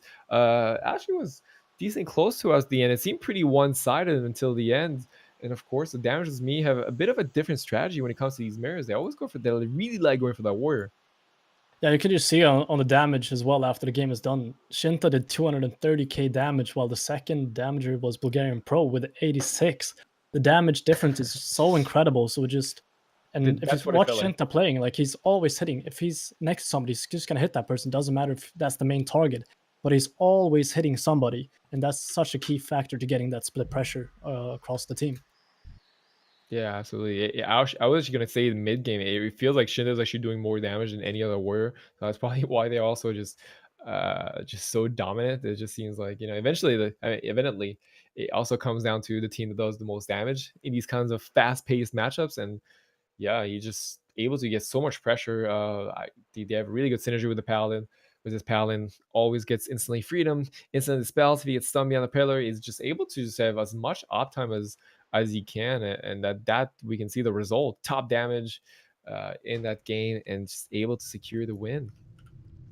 Incredibly well played and damage with me. We're just seeing top levels of play throughout the entire tournament, and almost gone undefeated without losing. I think they only lost one game this far in the entire tournament. Haven't lost a single series and only one game versus Saiku. They're definitely on fire, and Gone in a Wink might actually be gone at this point because they've unfortunately, I don't think if they don't win the series, they have been really no way of coming back and making it to the top four. So this is their last potential chance. Gone in a Wing, number 6 seeded team in the tournament. This is really important for that team, just to prove that they're worth playing in the top four as well. All these teams have qualified and are the top 8 teams of the servers, the Cross Realm, so both Ice Crown, Lordaeron, and BlackRock, and they're just proven to be. Everybody's proved themselves to be on this level of gameplay. Mirror match. Now in Dalaran, though, we saw the effect of Thunderstorm for these Shamans, so I think it might come down again. We see now Black Betty's actually instantly using that Thunderstorm. It's going to knock off Bulgarian. Bulgarian has to go swope all the way back. Lost a lot of damage during that exchange. The Blaze Storm coming out for Shinta as well, just getting some pressure onto Bulgarian Pro. This is what we saw before as well. But Black Betty and Shin are getting Thunderstormed away from their healer, but they're both going to make their way back. They're trying to get a swap onto Brunity, but Brunity just goes behind the pillar, and it's going to be fine, just LOSing Bulgarian Pro. Yeah, that was a really nice Thunderstorm. That was very important by Bulgarian to stop some of that pressure. But Onida, like, he just can't connect to Black Betty. He would like to, but he just, when he's getting tunneled, it just seems like he can't really push in. Now gets freedom buff. A nice hex. Big sacrifice there from Pacifico as well, but Onida is still taking damage, even though some series have been used from Pacifico. And they just really need to get this under control if they want to have a chance in this game. Actually, gets bopped and knocked. If he can get this off, this is going to be big trouble. I think Onida is going to fall down. He is out of line of sight of his healer. Shield wall has been used. He gets back in his line of sight. He's down at 30%. Pacifico is just struggling. He just can't deal with this pressure. It's just too much for him. Onida can't connect. Pacifico is struggling to heal. This is definitely not looking good for Gone in a Wink. You can see both sacrificed and Bop has been used, and Wings from Pacifical. He has used basically almost every single big CD in his class. He has nothing left, and it is still under pressure. This is not looking good for them. Black Betty actually just got Hex. Good job by Bulgarian, really stopping some of that pressure. Now Black Betty's gonna be free though to do some damage. Onida's in trouble. Bulgarian Pro should really be looking for another Thunderstorm. He has it up. Should be using it good on Tashinta here. Trying to get him away from his warrior. There you can see Tashinta reconnect with the Blaze Storm. And Onida is gonna fall. Ooh, in the charge. Shinta was very quick on that charge. Able to connect back before the Thunderstorm landed him down, and ultimately a dominant game once again by Damage with me. I think Gone in a Wink, they fought well, but unfortunately couldn't get this win against this monster team. And Damage with me continue their reign. They just Damage with me just continues to prove to be such an amazing team, and just playing top level against any team that they face, just doing their best to just prove that they are the best team in this tournament. Still undefeated this far. We are in the round 6 in round robin, and they've still gone undefeated. This is some great plays coming in. Absolutely. And now next matchup, it's gonna be Shame. Shameful Display versus Old Division, and this is the time for Old Division to prove that they can get the win on the board. They need a win of a series win right now. They do. They really do, and they're gonna be fading Shameful Display. Shameful Display actually have been doing okay this tournament. They could actually still have a chance to make it. Honestly, if they win, they win the next two games, they might have a an opportunity to make it back. They're 2-3 currently, so actually not too bad for Shameful Display considering they're seventh seeded team. But I do feel like they definitely have the chance to still make it. Like I said, they were 2-3. Getting that extra win could secure them in the top four and have a chance. Yeah, they still have 2 games to go, and if they can win those two, they might as well end up being in the top four, one of the top 4 teams. And unfortunately for all divisions, they basically have no way of making it back to the next round of this tournament. But it's not just about sometimes it's just about getting at least a win, just having some fun. That's what this game is all, Exactly. all about it also. So they're here to enjoy themselves, and hopefully they can secure a game today. We were cheering for them yesterday. They unfortunately were not able to get it, but today might be a better chance for them. Yeah, so let's get some hype for Old Division in the chat. Show them some love. Let's get them, see if they can get a win. And let's see here. We got Shameful Display versus Old Division. It's going to be on Nagrand Arena. We got Jagger on the Elemental Shaman, Bayo on the Holy Paladin, and Retinol on the Arms Warrior versus Old Division. That's Songa on the Arms Warrior, Turkey or Pekaz on the DK, and Nof on the Holy Pally. Absolutely, and that TSG they've stick through and through. Of course, that was their only composition, but it's gonna be hard against Jaeger and Ready. They've been actually playing quite good in this tournament, and this Thundercleave seems to cause so many troubles for so many teams. So we'll see what the old division can do. Looks like the TSG is trying to actually go into Ready right now. They're both trying to connect onto him. And this Actually dropping very low with the Noston here. Ready has to be careful.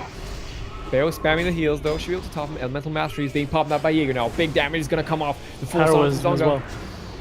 Heroism gets popped by Jagger as well, so this is going to be some scary damage from this Thundercleave, and just going to help Bayo to heal up his team as well with increased haste. Songa now taking a lot of damage. You can see him dropping from 100% down to 33%. Nof doing his best to keep him alive. Yeah, Songa as he dropped low, had to intervene back. He's still in a bit of trouble. Finally gets top, and now Pekka is the one who has to do his Icebound. Big sap has to be overlap, on top of that. And honestly, like the CDs are just slowly diminishing for the team of Old Division. Full hard onto Jaeger. Gets dispelled. Gets cleansed out of that. Zonga now in big trouble. The Gargoyle's been popped though. Trying to get some counter pressure onto Bayo. It looks like Bayo's the target. The Gargoyle's onto him, but Zonga just can't connect to him. He's just under so much trouble right now. Yeah, you can see Nof actually has to have to pop the second sacrifice and wings there to keep his team alive. And he's almost out of cooldowns at this point. He only has bubble left. And Ready taking some damage though, but Bayo doing a good job getting him topped off. Pegasus Bob is probably going to purge instantly though. It's going to remove the EMS for a second. Ooh, he actually timed that with the pet heal, so it's going to actually top him off. I really like that by Pegasus. That was really critical in that situation. Honestly, Jaeger and Ready are pretty safe still, I feel like. I mean, they're a pretty safe spot. As long as Jaeger can keep pumping this damage, keep pumping the wind shears onto Navi, should be fine. But Ready actually is dropping a bit low. As I'm seeing this, he's actually dropping to 37%. Constantly, he's still going aggressive. Struggling. He's still going in here, and he's gonna get the Blaze Storm. He has to get disarmed on this. I don't know if the Storm parried or something, but this is a lot of damage to Pekaz, and Pek's gonna fall.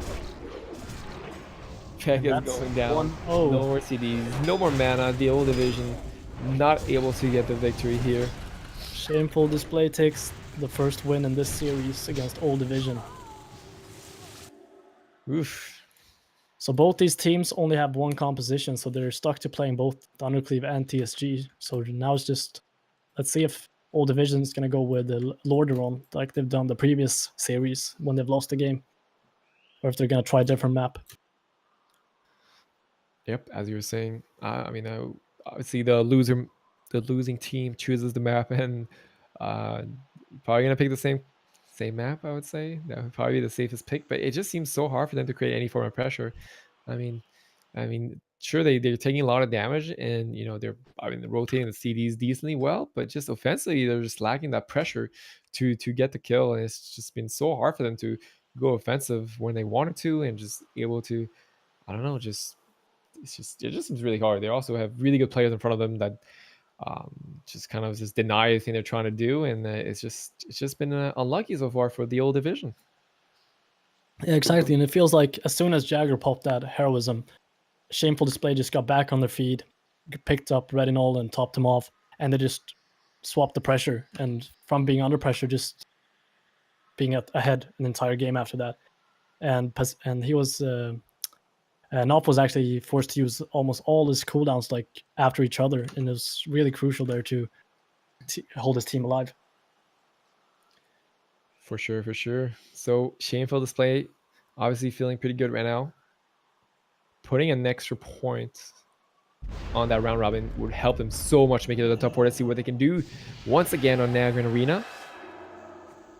Old division playing a bit back at this point. You can see Shameful Display just going in. They just want to end this. They just want to take the W here of this series.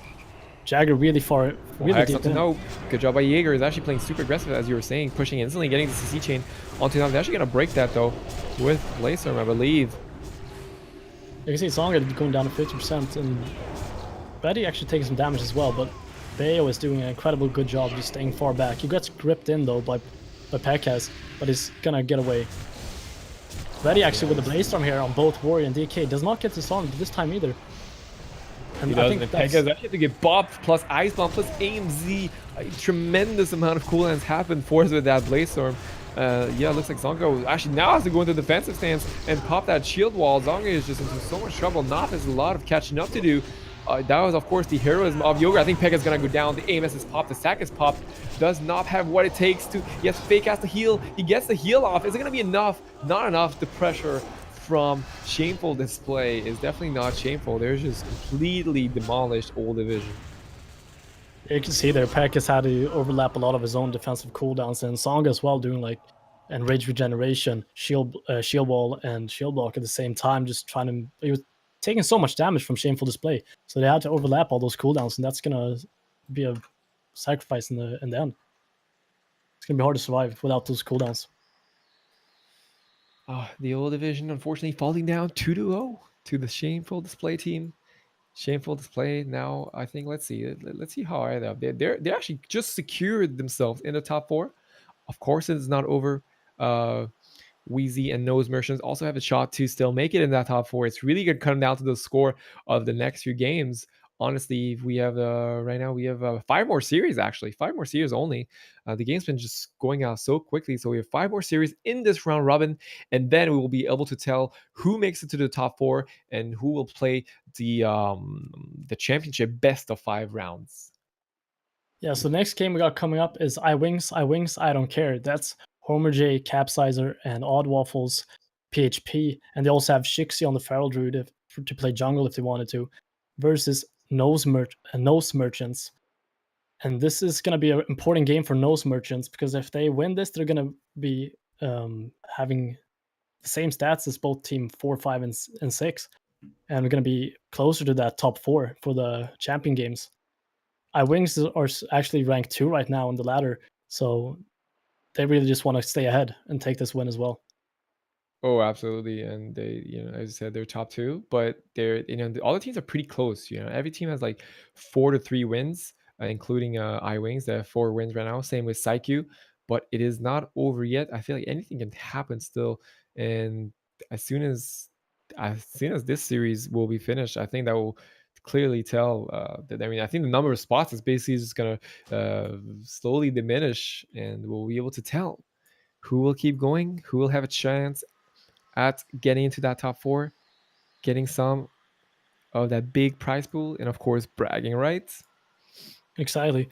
I think it's going to be interesting now to see if they're going to play PHP like they've done the entire tournament, or if they're going to swap it up for that jungle cleave, and as well if Sumix is going to play that Holy Paladin or the Disc Priest. Just to see what composition. There's some different compositions here that are available for both teams to face each other. Ooh, absolutely. We might potentially see the first, I think, Disc versus Disc matchup. Yeah, we got Sumi on the Disc Priest here, and Homer J and Capsize are staying true to that PHP. They've been playing consistently throughout the entire tournament. Absolutely. So yeah, there we go. Disc versus Dick. Sorry, Disc versus Disc. Stomach playing that Inflation Warlock. Yeah, you can see actually Homer's team here, I Wings, they're just playing really passive and just showing respect. They don't want to push in too far. They know like if they're stuck in the open and Sumi can just get his dots around on everybody, it's gonna be hard for them to survive. But now actually going out onto Machine here, just gonna open right away. Capsizer, yeah. Always playing safe in the start. Getting a lot of damage onto Machine. Whoa, that was a huge chunk of damage. Dropped to 15% health. Sumi had to do a lot of catching up. Had to do a lot of healing there to save Machine. And now Machine's the one on the offensive. Actually gets freedom. I like that freedom by on Homer J, which means he actually can't connect. Homer J is now popping the rapid fire. A lot of CDs. It's gonna be forced. Might have to deter being the pillar. Both Homer J and Capsize are dropping low there. Homer J have to apply deterrence here to survive. Capsize are pulling out the Hodge. Machine and Sumi are all fine right now. They just got the pressure onto Homer J and Capsizer on both of them. Yeah, Stomach ports back. Should be fine. Side support to the Demon Armor. A good Divine Hymn there from Oddwaffle, just topping both Capsizer and Homer J at the same time. Some good cooldown management there from Oddwaffle. Yeah, Machine now taking some damage again, down to 50%. Let's see if Homer J can connect it even as well. Got a Repentance out as well onto Zumi. It's gonna be fearing that pet. Oh, Machine's the one in trouble now. Has to exchange the shield. That was very important. It was a nice sound shot onto Sumi. Sumi still has a trinket though, so he should be able to top his team. Hopefully, there's no CC as of right now onto him. But Machine's been the one in trouble like this whole game. Honestly, he's into so much trouble. He's in so much pressure, and that basically caused him not being able to go offensive.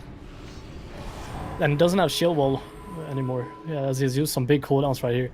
And if they can get some new crowd control onto Zumi here, it might be the end of Machine actually. And we've seen Machine. I feel sad for the poor guy. He's been targeted throughout the entire tournament in almost every composition. I think he's used to that more. Anyways, the full stun onto Sumi. Decides to train pain suppression. Power infusion is popped as well. Should be able to top Machine here. I mean, honestly, they kind of struggle to get any pressure. I mean, Capsizer has been the main target for the team, but Machine is just under so much trouble. Has to intervene back to his lock. I really like that play. That was actually very important. He actually would have died 100%. He might still die anyways. Trying to line that 100 damage. Oh, it might be enough just for right now. Machine's doing incredible kiting, but ultimately not enough. Capsizer reconnects. Sumi not able to top him. Just so much damage onto Machine, and Homer J and Capsizer were in such driving seat the whole entire game, to be honest. Yeah, I felt like they had the pressure almost the entire game. Machine and Sumi got some pressure there in the beginning, but after that, it just felt like a one-way streak, and Capsizer and Homer J just doing what they do best, just playing that PHP. And some great use of cooldowns there from Oddwaffle as well, when both Capsizer and Homer was under pressure, getting that full Divine Hymn out, and just topping them both up with one Divine Hymn. Absolutely, iWings. Dominant team so far, 4-1 in this tournament, showing that they have what it takes to potentially win it all. Another victory would definitely secure them now. That would put them at the 5-1 and really just put them in a comfortable spot for that championship round later today. No restrictions though. Oof. iWings has actually only lost to damage with me and won against every single series after that. So they've been playing incredibly well throughout the entire tournament. Absolutely, and the nose merchants, as I was about to say, they do need the win, right? They need it at this point. They if they actually lose it, they have no chance. They needed to win it. They needed to actually win it. It might still be rough. It's gonna come down to the other matchups. So yeah, they need a win no matter what here if they want to have a chance in this tournament's championship rounds. That's of course going to be the top 4, and yeah, it's really important, like you said, for nose merchants, because this is time to win, or otherwise you're not going to be in the top 4 teams and play in the championship.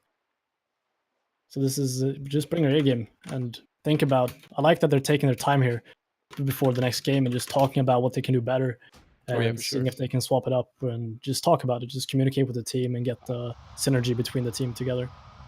I mean, they did try with the Discipline Priest. It feels like the Discipline Priest just doesn't have really the throughput that a Holy Pally can, and Machine is just not able to go offensive. You know, there's obviously you don't have the freedom, but other than that, I feel like even the healing from the disc just wasn't enough. I feel like only a Paladin could really kind of those sacrifices are so crucial, like helping take the damage with and just those sacrifices are just so big to helping your team just heal up your entire team.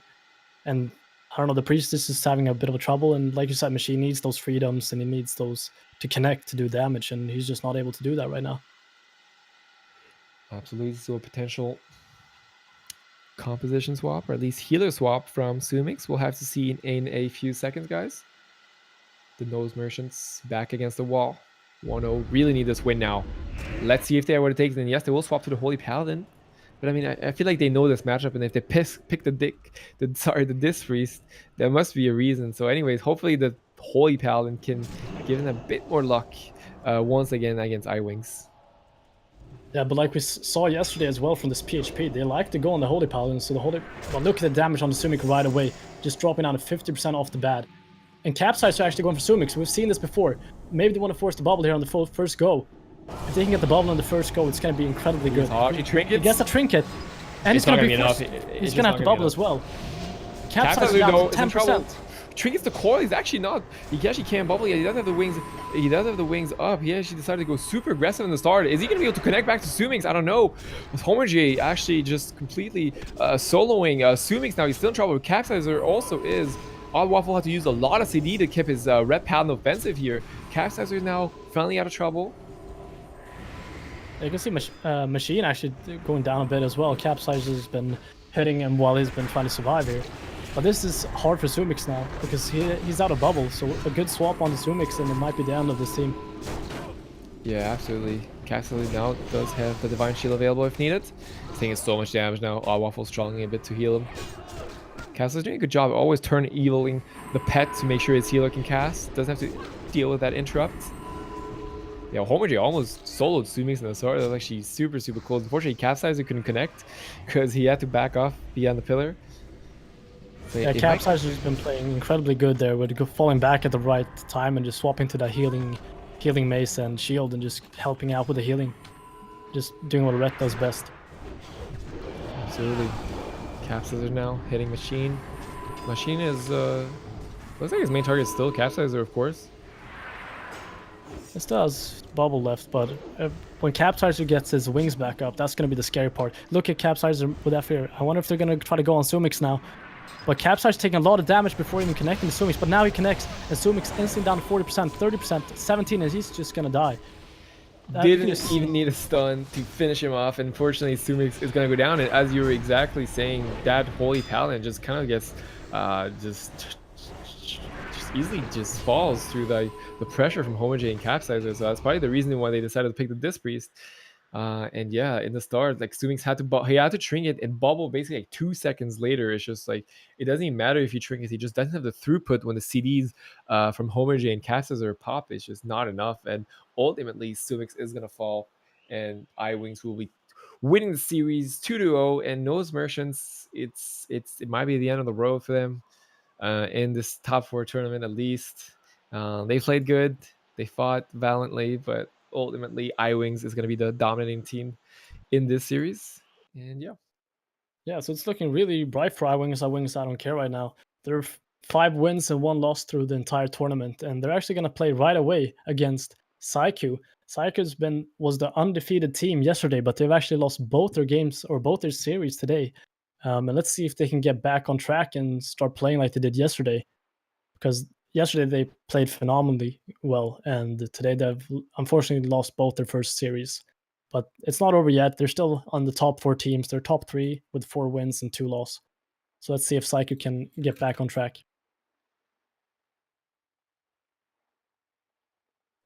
yes, absolutely. And Saiku, once again, always a pleasure to see them play. But iWings, yeah, they're gonna fight. So as you're saying, they're gonna fight iWings right off. iWings, of course, super, super warm.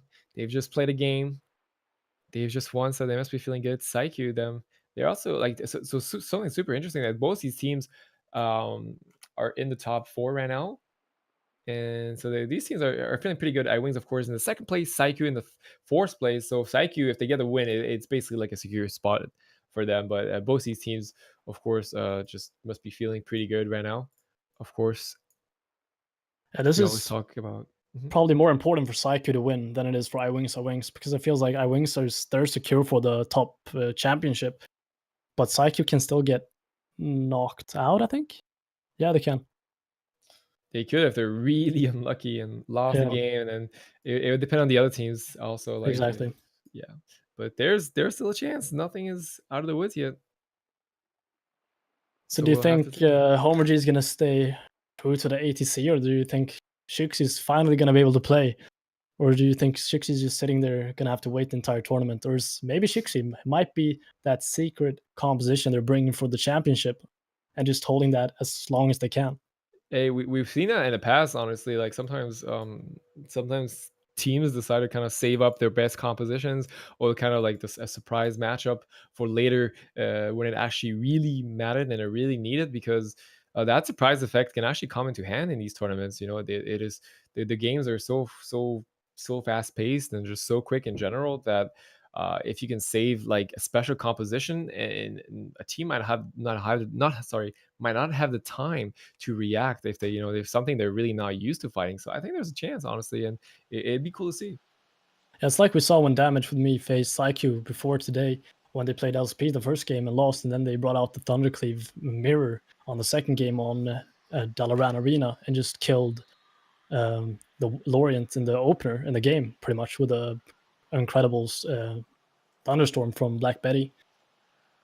So those tricks cannot be very useful. Just having that second comp and scaring your opponents. And now the gates have opened. Psyche, the scary Thunderclave here. I mean, Homer J and Co. have actually lost to that same composition. Yeah, exactly. So maybe Psyche can take something from if they watched the games previously and saw what Damage with Me did differently compared to what they've been doing. You can score a kill. Scatter Oh, look. Cigar. Full rep onto Keanu. Looks like they're actually setting up into Keanu. I like this. He actually repped him to connect. Trinkets instantly gets sound shot on the Trinket, but Keanu is able to kind of gain some distance. Oh, and a nice. That was a beautiful Hex by Shizgara onto Capsizer. That's definitely going to save Keanu here for now. And that's Wings from Capsizer as well. So that's a big cooldown to get Hexed on. And had no trinkets, had to sit that full as well. But Lorient taking a lot of damage at the same time here. You can just see this PHP just trying to get as much pressure out as possible. But I really think they needed to get some more stuff from Kiana there. He still has his bubble up, so Absolutely. I think Kiana has to be really careful when he pops his bubble to not become a kill target against this PHP. Yeah, unfortunately, as you were saying, Catholic popped the wings, but didn't really get many CDs with it, and that's kind of an unfortunate start for the PHP. Thunderstorm once again here by Shizgara. Caps out this actually he pops the bop onto Shizgara here, just making sure he can top up his teammates. Shizgara trying to get some cast, but unfortunately he's getting line of sight right now. Wings playing very, very safe. Behind the pillar. Lorien actually gets dragged, gets stunned behind, has the trinkets. Nice sound shot on Keanu. He actually couldn't dispel him because of that. Really good play. He actually might still be in trouble. 3%. Keanu actually can't top him. He was repented in water play. He did have bubble ready, but decided not to bubble. And Lauren ultimately is gonna fall down. That chill wall, unfortunately, not saving Lauren, and Wings taking a win.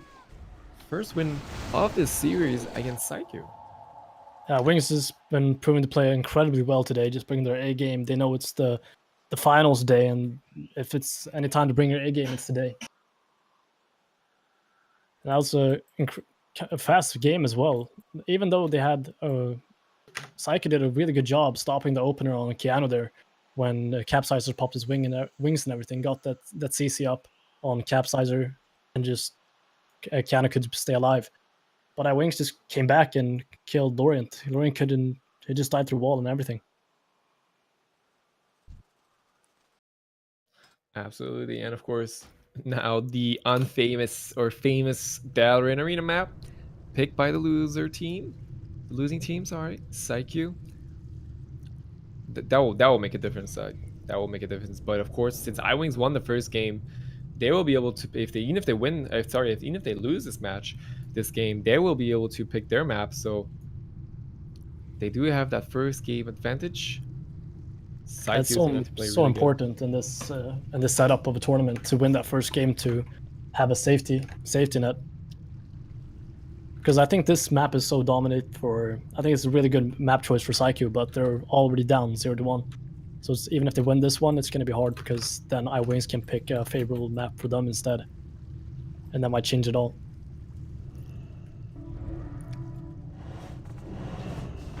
So you can see Capsizer, and oh, what a knock there from Shizgara. Capsizer just wanted to go to counter right away, but Capsizer got knocked down and has to run up again. Absolutely. Capsizer finally connecting now. Playing safe as always. Kind of letting his Hunter do most of the work until he can connect. Actually doing a lot of damage onto Lorient. The sack's gonna be traded by Keanu. Got a shield block coming out there from Lorient just to stay alive here. Some smaller cooldowns, just 1 minute coming out from Lorient. Capsizer actually had to bubble in that exchange. That was the ultimate mastery. Shizgar kind of almost forced that by himself. So much damage by him now using the gift of the Naru on his warrior, I believe. Yes, he did, to kind of save him up. And Capsizer, yeah, bubble has been forced. A really, really good start by Psyche.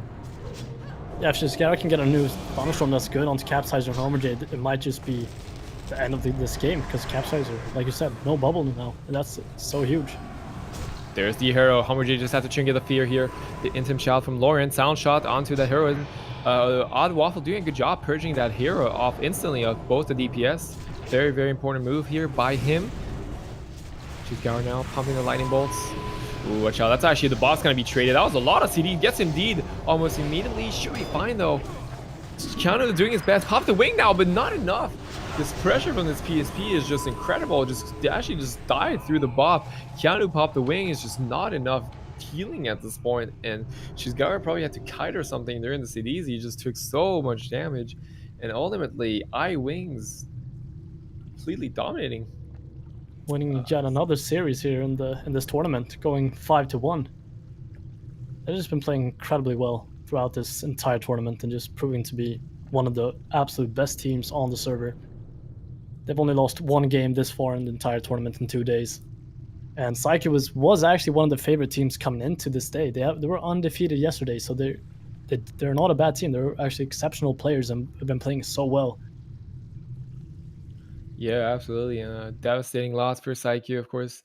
They're still fine though. They're still okay. You know, they've been doing so good in this tournament. And the PHP honestly they just seem so prepared for that matchup. And if you don't react properly, I feel like through every situation of the PvP to the PHP, it seems quite hard to just heal that pressure. So a good job by I-Wings. They're gonna be securing their spots here. They're currently second seeded here, right below Damage with me. And in the meantime, of course, we're gonna be moving on to the next series, guys, and that's going to be Old Division versus Nose Merchants. And both these teams have had a kind of a rough time this tournament. Old Division unfortunately hasn't taken a single series yet, and Nose Merchants with 2 wins and 4 loss games. And I think this game is more important for Nose Merchants. I don't even know if they can make the top 4. I don't think so, but actually they can. So this is more just about pride, who shows like, can Old Division take the first series game, or is Nose Merchants going to be top 6 perhaps? Of course. And on top of that, if you make it to the top 6, you can still make some little bit of money. So that's always nice. And at least get something out of it on top of the fun and exciting games that have been happening throughout this weekend. Whole division though, hoping that they get a kill, hoping they get a win finally. It would feel good for them. I'm sure like it must be pretty demoralizing to just not being able to win a single game in a tournament. It just must be a bit nerve-wracking, but hey, this is their last opportunity to do it. This is the last series they're going to be playing in this tournament. So hopefully they're not too demoralized and still got what it takes. I'm kind of rooting for Old Division here, even if I shouldn't be biased, but it feels like they really need to get this win. Just make the last game, just take that win and go out with the pride high. Like these are all top teams of the servers. They've all been playing incredibly well throughout this entire tournament. It just feels like this TSG's hasn't been the composition to play the best versus these comps. Absolutely machine now onto Pekas. Pekas taking so much damage using Chains of Ice, but just actually his blaze from out of it. That's going to be probably a sack's going to be forced on top of the Icebound. Small overlap, but I think that was needed. Pekas just gets instantly destroyed as soon as he makes any type of movement in the middle of the map. Zonga now, the main target, actually decides to trinket that charge stun. Zonga now doesn't have a trinket. Trying to put some pressure onto Sumix. Sumik's in the middle of the map. Might actually have to bubble here. Yeah, he did. He wanted to play it safe. I think that was a good choice. No page now to trigger that fear. Shield wall also been forced, but so many CDs have been forced onto the team of Old Division. And ultimately, I think Nopage is going to struggle whenever the next C chains comes onto him. Yeah, not like you said, Nop has basically, he only has bubble and wings left. He's used all his major cooldowns. And there we see it, wings coming out. And this is going to be enough. Pekaz is all out of Nopage gets well. feared. Ooh, this might be it. Pekaz pops the AMS in the brick of time, but that's not going to change anything if the war is hitting you. 20%, trying to spam the death strikes. Oh, it doesn't have enough runes at this point, and he's going to fall down. A poor Death Knight is just dead on the ground. Machine and Sumik just applying so much pressure, and Old Division couldn't find an answer to this. Yeah, just like shows like the CD management from Nof, and like they did a good bop there on Pekaz and Zonga pop shield wall just to survive, but the pressure was just so incredible from Sumik and Machine. Both Song and Pekaz were at 20%, both of them, right off the bat of the game. So many defensive cooldowns was coming out from all three players in that team. Absolutely, and those merchants showing their display of skill, showing their display of damage. First point on the board. The Old Division, I think they just, I think ultimately this is the end of the tunnel for them. They see the lights, but unfortunately it's been a rough pass. But hey, they fought valiantly anyways. Yeah, just being a part of this tournament is a big thing in per se. Like they have still qualified for the tournament. It's top 8 of the server. It's not every team that's done that. So it's just Oh yeah, for sure. really well done just being a part of the tournament. Both teams instantly going back into the next arena. They want blood. They want to fight.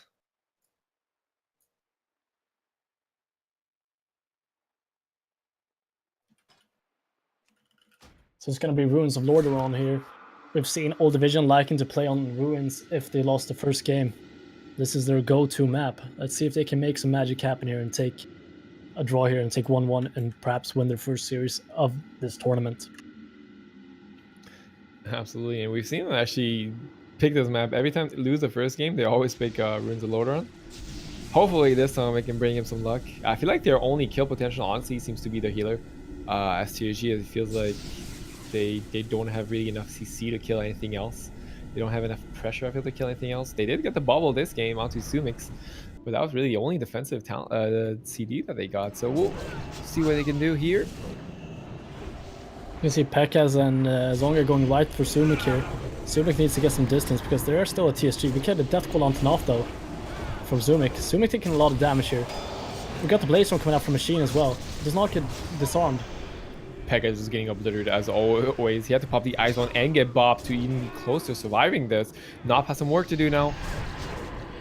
He's trying to get some heals. Zonga's in trouble. Zonga down to 20%. Might have to shield wall already. And this pressure is just unrelenting. Pekaz just can't do anything by himself. So Zonga is just so defensive as well. He's doing the best he can now in that defensive stance. Got Divine Sacrifice coming out from Nof as well. There's a lot of big cooldowns being used here, just back to back to back from this team. Absolutely, seems to be the man of choice. Does have port available. If he needs to, Machine actually dropping low.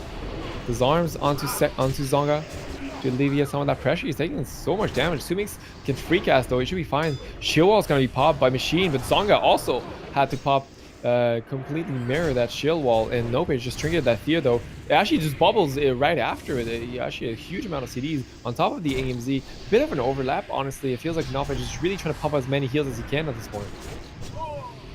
Yeah, but like we said, Sumik lost his first pet there. He got a new one out as well, so it's going to be fine. But Peck is taking a lot of damage now, dropping down to 70%. If Sumik can get his dots here, but Song is just trying to do his best to not let Sumik get his damage out.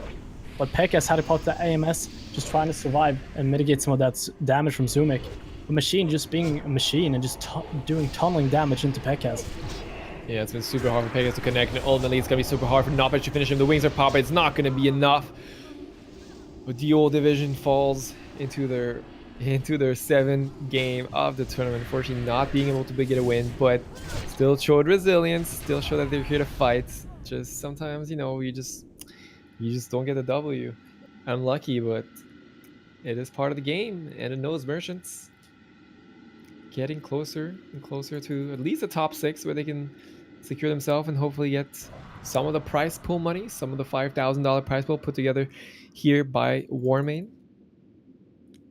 And if you want to see the brackets yourself and take a look and maybe see what teams are playing in the tournament and who's playing in the teams, you have the links down below in the stream under tournament links. So you have both the ladders and the teams, so you can check it out for yourself. So the next game we're going into is going to be Gone in a Wink versus Wheezy. And Wheezy's been playing incredibly phenomenal today with the ATC, just proving yesterday they didn't play ATC, but today they came with the ATC and just have been demolishing every single game they've played. And played incredible today. Absolutely. And Wheezy, this is their game. This is their game that they need. This is the last series for Wheezy. Winning this is critical. It is very, very important. They need to they need to win this. If they win this, top If they, four might be almost guaranteed for them. I think so too. If they win this game, Weezer's going to be in the qualifications for the championship. If they lose this, then they're not going to be able to do it. Absolutely. And these are the last two series, guys, off the round robin. After that, we'll be moving on to the best out of 5 championship rounds. So basically, the top 4 teams will be fighting off each other. But this is the last chance. We have 4 more teams playing. And some of these teams still have a shot to make it. So these games are going to be super and extremely important. And Wheezy here against Gone in a Wink. Of course, Gone in a Wink is basically out at this point. So it's really up to Wheezy to take advantage of that. And just try to just claim another victory here. This is probably one of Weezy's most important games throughout this entire tournament. If they're not to qualify for the championship, this is the game that matters for them. And we're going to be playing on the Grand Arena as the first game, as always. And we got the ATC. They're playing ATC, just bringing that game today. And Onida just going straight in for Neressa here, right off the bat. Bulgarian Pro getting sad in that scatter shot, a silencing shot onto Pacifical as well. Lyrica swapping to Pacifical. We've seen this before. The ATC loves their Holy Paladins. A disarm from Onida gets into Hodge though. Pacifical has to bubble right away. And this is... That was a huge amount of damage here by Neressa and Lurker. Neressa now seems to be the main target. But yeah, that was a really good start for the team of Wheezy. They really need to get that bubble. A lot of damage onto Neressa now, kind of stuck here behind the pillar. He's trying to gain some distance, puts the trap down, puts the snake trap down. Instantly gets freedom though by Pacifical, really making sure his war is as offensive as possible and has as much uptime as he can. That was of course the heroism from Bulgarian, but he can't really connect right now. He's trying to get back in the line of sight of Neressa. Neressa actually popped it. Yeah, he actually did. He does have the readiness though, so he should be fine. We got the wings coming out from Pacifical here as well. He does not have the bubble, so it's a good use of cooldowns here to top his team off when they're just playing so aggressive. It's hard for him to connect and casting heals all the time, so that...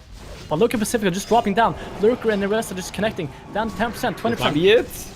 Popping Aura Mastery. No, but he gets... Gets DR Hodge. What a hard here on DR by Bruce Pally. Actually going to secure them the first victory. In the first game. Oh, that was such an offensive play by Neressa and Lurker. I think they knew it. They knew this was their opportunity to kill. A nice stun by Bruce just to interrupt that cast. There was no kick available, but just that stun was enough to finish the game and interrupt the cast of Pacifical. And Wheezy leading 1-0. One more game to secure their spot in this tournament. They must be feeling the pressure. And like we've seen before, both the PHP and this ATC have loved to go on the Holy Paladins. They just go, the first go, they get the bubble in the first go. And the second time around, they just kill him off the bat. And just proves how strong these comps are. Absolutely. Gone in a Wink. I mean, they still have a fair shot of winning this, honestly. We've seen how powerful Tonic Lead has been, honestly, in this tournament. So it might just come down to their individual strategies or individual plays. But the opportunity is there. There is definitely potential to get a kill. Wheezy just been playing so good today, honestly. Like Wheezy since today actually have won all of the games. It's clearly a different team than yesterday. I think they've refocused. They're in here to win it and here to prove that they can be the Warmane champions. And yeah. Yeah, Weezy was actually 0-2, and now they're actually 3-3. and might actually go in 4-3 after this game, after this series. So we're gonna get Absolutely. our next map is gonna be on Blade's Edge Arena. We've seen this before from these Thundercleaves. They like to play on these Axis maps, Dalaran Arena and Blade's Edge. And let's see if this ADC is gonna play on bridge or if they're gonna force them to play downstairs. For sure, for sure. And Blaze Edge actually, you were saying they do like the Z axis, but Blaze Edge is usually not the most favorite. They usually go for down a bit of a smaller map. Blaze Edge hasn't actually been picked that much. So it's gonna be interesting to see what kind of strategy they adopt here with the bridge. It's a lot of positional requirements map. This map is all about positioning, I feel like, and just making sure you can reconnect back if you get thunderstorm down, get your way back on. Let's see what they can do. Wheezy 1 point away here from winning this series. Playing passively below. We've seen other teams do that. They know exactly they do not want to go up so far. Playing up versus a Thundercleave is a bad mistake if you're an ATC or any melee cleave like this. You can see Bulgarian dropping down with the Earth Crab Totem onto Lurker right away. They just know that this ATC is not going to go up. Popping Elemental Mastery here as well. Just trying to get some damage out. But you can see Lurker right onto Pacifical here with the Shockwave and stuns on him. The silent shots. Is it going to be enough? He's playing very cautious right now. He pops the Mastery. Trying to get some cast up, playing it safe. No, actually, he's going to pop the bubble. A really nice pop by Naressa and Lurker here, using that rapid fire to force the bubble to full Hodge now. Hex onto Bruce Pally at the same time. Bulgaria's in trouble. Has to get bopped off. He should be fine to recover. That's actually huge, getting both the bop and the bubble here. Pacifical has nothing for the next go on to Pacifical. He doesn't have the bop or the bubble to save him. He has his trinket still though, but is it going to be enough? Curious to see on who Naressa and Lurker are going to go for. They really have the option now. They can either go for Pacifical, who doesn't have bubble, or as you said, on Bulgarian. Bulgarian actually gets full fear now. Pacifical's all by himself. Gets silent shot at 10%. I think this is going to be it for Pacifical. Wheezy securing their second game and winning this series in a completely dominant fashion once again. And Wheezy must be feeling good. Gone in a wink. That's going to be it for them. That was their last series of the tournament. Unfortunately, not this time for them. They also fought very well throughout this weekend, but Wheezy is going to be the dominant team here, the winning team, and getting closer and closer. We'll have to see it. I think it might all come down to the next series. Actually, right now Wheezy is in the top 4, but if Shameful Display managed to win, they might actually be able to tie them. Yeah, I think Shameful Display and Weezer, yeah, exactly. So this is so important for Shameful Display. Unfortunately, they are up against Damage with Me, who are still undefeated throughout this entire tournament. So it's probably going to be the hardest game for them to get the win. But we've seen stuff happen this tournament so far, and you can't win every game. At some point, you are going to lose. So is this going to be the game, or are they going to go undefeated through this entire tournament? We don't know. We're about to see. Absolutely, and of course, especially in this best out of 3 format, like we've seen some games end in less than 20 seconds, and that can happen at any point if you're not careful. So there's definitely the potential to reverse. Even a big team like Damage with Me could potentially lose if they're not careful. They've been very stable though. I doubt that will happen. They've just been so honestly, they've been very solid throughout every matchup that they've played. Whether it's offensively or defensively. So I think they'll be fine. I think their Shameful Display, actually, the thing is, Shameful Display is that they've been doing really well as well. And they also have a chance to make it in that top 4, but it's gonna be hard. Like as you said, that's probably gonna be one of the hardest series for them. This is the hardest team. This is a team that's been so dominant. Damage with Me, that is. So if there's one team that they're gonna struggle against, it's probably gonna be that one. Yeah, exactly. And feels like both compositions in Damage with Me, both the LSP and the Thundercleave, have just been proven to play incredibly well. We saw Shinta going on Thundercleave against Saiku and just winning that as well, so it just proves how good they are. But we got opening here, and they're opening onto Ready Lol here right off the bat. Jagger actually taking a lot of damage. We got a lot of cleave damage onto both Jagger and Ready. Shinta going onto Jagger though, trying to connect with the Blaze Storm. Blaze Storm from Ready and Shinta at the same time on both Shamans. Ready gets disarmed into full Hex. Shinta still being able to put out damage though. We got the Trinket on the Hex from Ready as well. Good old Thundercleave Mirror. This is a very fast-paced game. Of course, Damage with me have been very confident in this. They've won most of their mirror matches. We'll see what Shinta can do here. He's currently onto Ready. Ready, unfortunately, can't connect to anything else but Shinta, so they're kind of just trading. Now he's connecting to Black Betty, gets Thunderstorm immediately. Good job by Black Betty. That's going to force Ready to actually not be able to connect to that Shaman. He's actually going to intervene back himself here, playing a bit safe. Full Hodge now. I think it's actually didn't get cleansed. He actually had to sit that full Ready now, and Jaeger actually dangerously with Black Betty himself also is gonna have to try and fake some shears here if he wants to top his Shaman. Ready is the one in trouble now. He's trying to kite here with the freedom. Gets charged back up by Shinta. That's a good Earth Grab totem there from Jagger onto Shinta, just not letting Shinta connect to Ready there when he's so low, so Ready can get away with that freedom. But Shinta now just staying on top of Ready, just trying to stay on him and just keeping the pressure. Black Betty on top of Bayo, just shearing it as much as he can. This is such good positioning from both Black Betty and Shinta, just showing that they're so aggressive, but making it kind of hard for Brunity to connect.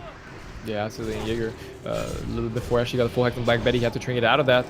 Now Jaeger is the one getting hexed, so a nice little exchange here by the Shamans. It's really kind of like a win shear in a grounding battle. Ready actually had to pop the shield wall here at the same time with the bubble from Bayo. A bit of an overlap, but that might have been needed, honestly. The damage was just insanely high, and Bayo probably wanted to avoid the incoming wind shears to top his warrior. So a lot of CDs forced by the team. Damage was me, and honestly, Shameful is gonna have to do a lot of work now. We see the Blade Storm. It's gonna get sacked by Run Heady. Should be fine, but Ready's the one still taking so much damage, and he gets popped. It's gonna get purged. This is just so back and forth. Both teams. Black Betty down to 20%. He's gonna help. Gonna get some lightning bolts though out. Black Betty got popped there just to stay alive, just to get topped. He gets hexed out of it. Sitting the full hex. Doesn't have Tring for 45 seconds. But now Shinta swapping onto Jagger. I'm getting the sacrifice from Bayo there. Shinta taking a lot of damage, down to 10%, 30%.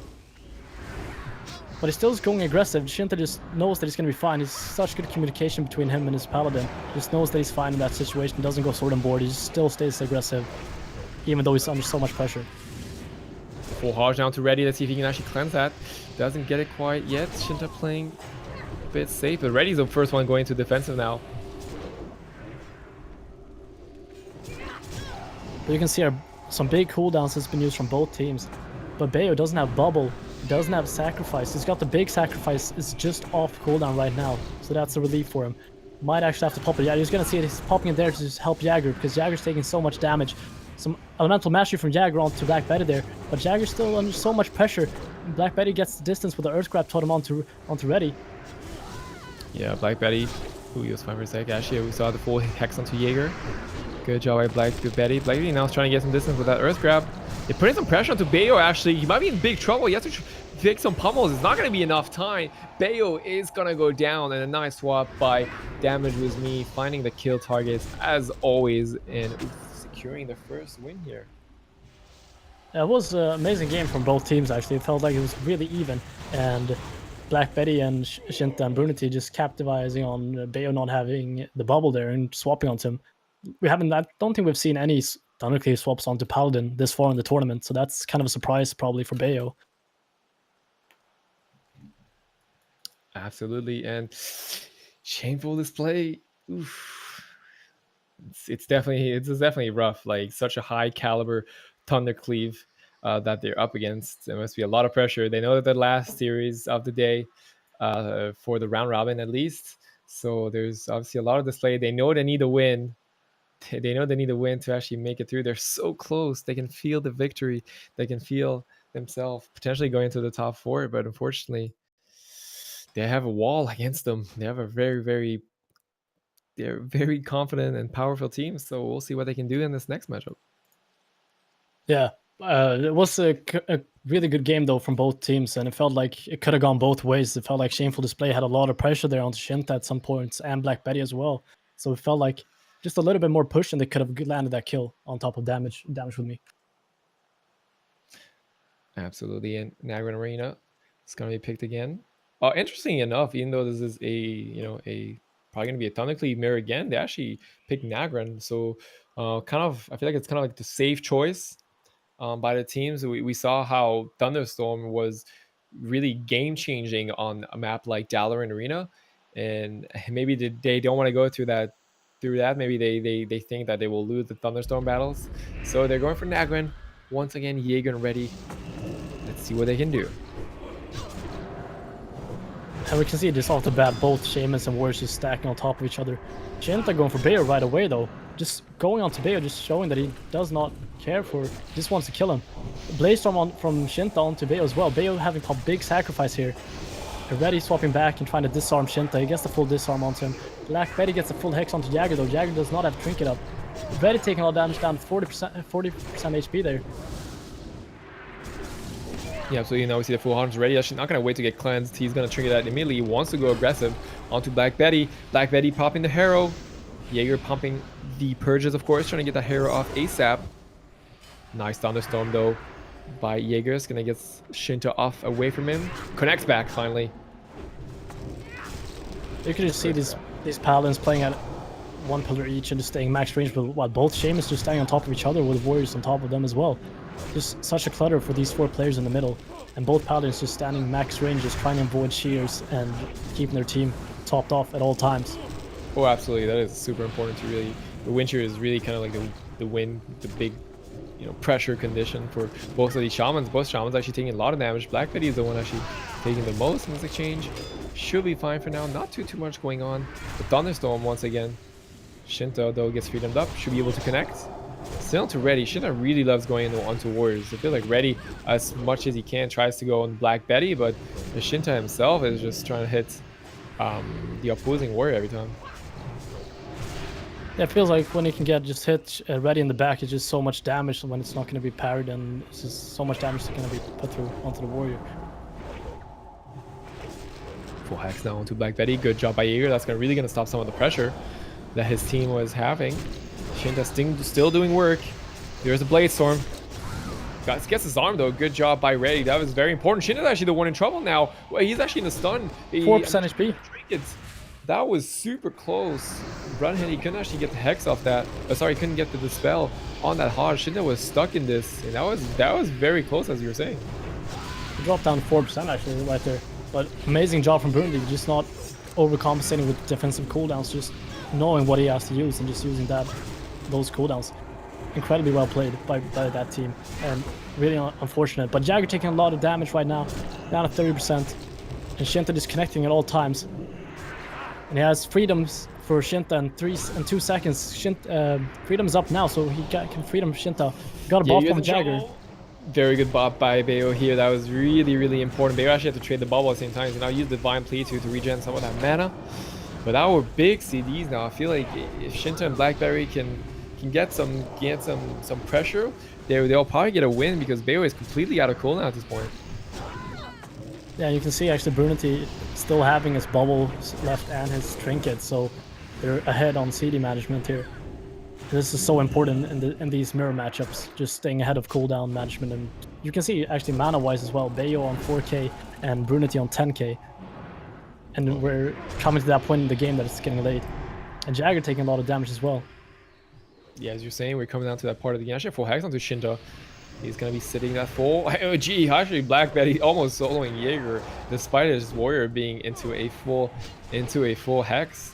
Bayo now popping the wings. He really needs to get this cast off, but he has to deal with Shinta, though. He's probably not going to let him get a free cast off. I think Bayo's going to go down. Not enough healing here coming out, despite the wings. Shinta all over the place, securing the win in shameful display. Unfortunately, so close to that top 4, but will be falling down and losing that series. Incredibly well played by both teams. You saw that Shinta, he actually almost died there in the Hodge there in the middle of the game, dropped down to 4% and was so close to dying, but amazingly played by Brunity and just keeping Shinta alive there and just not overusing his CDs, just being calm in every situation. But that felt like they could have gone both ways, just as the game before. It feels like it's so close for Shameful Display to get that win and that kill, but it's just not quite enough. For sure. And there we have it, guys. The top 4 is now finally secured.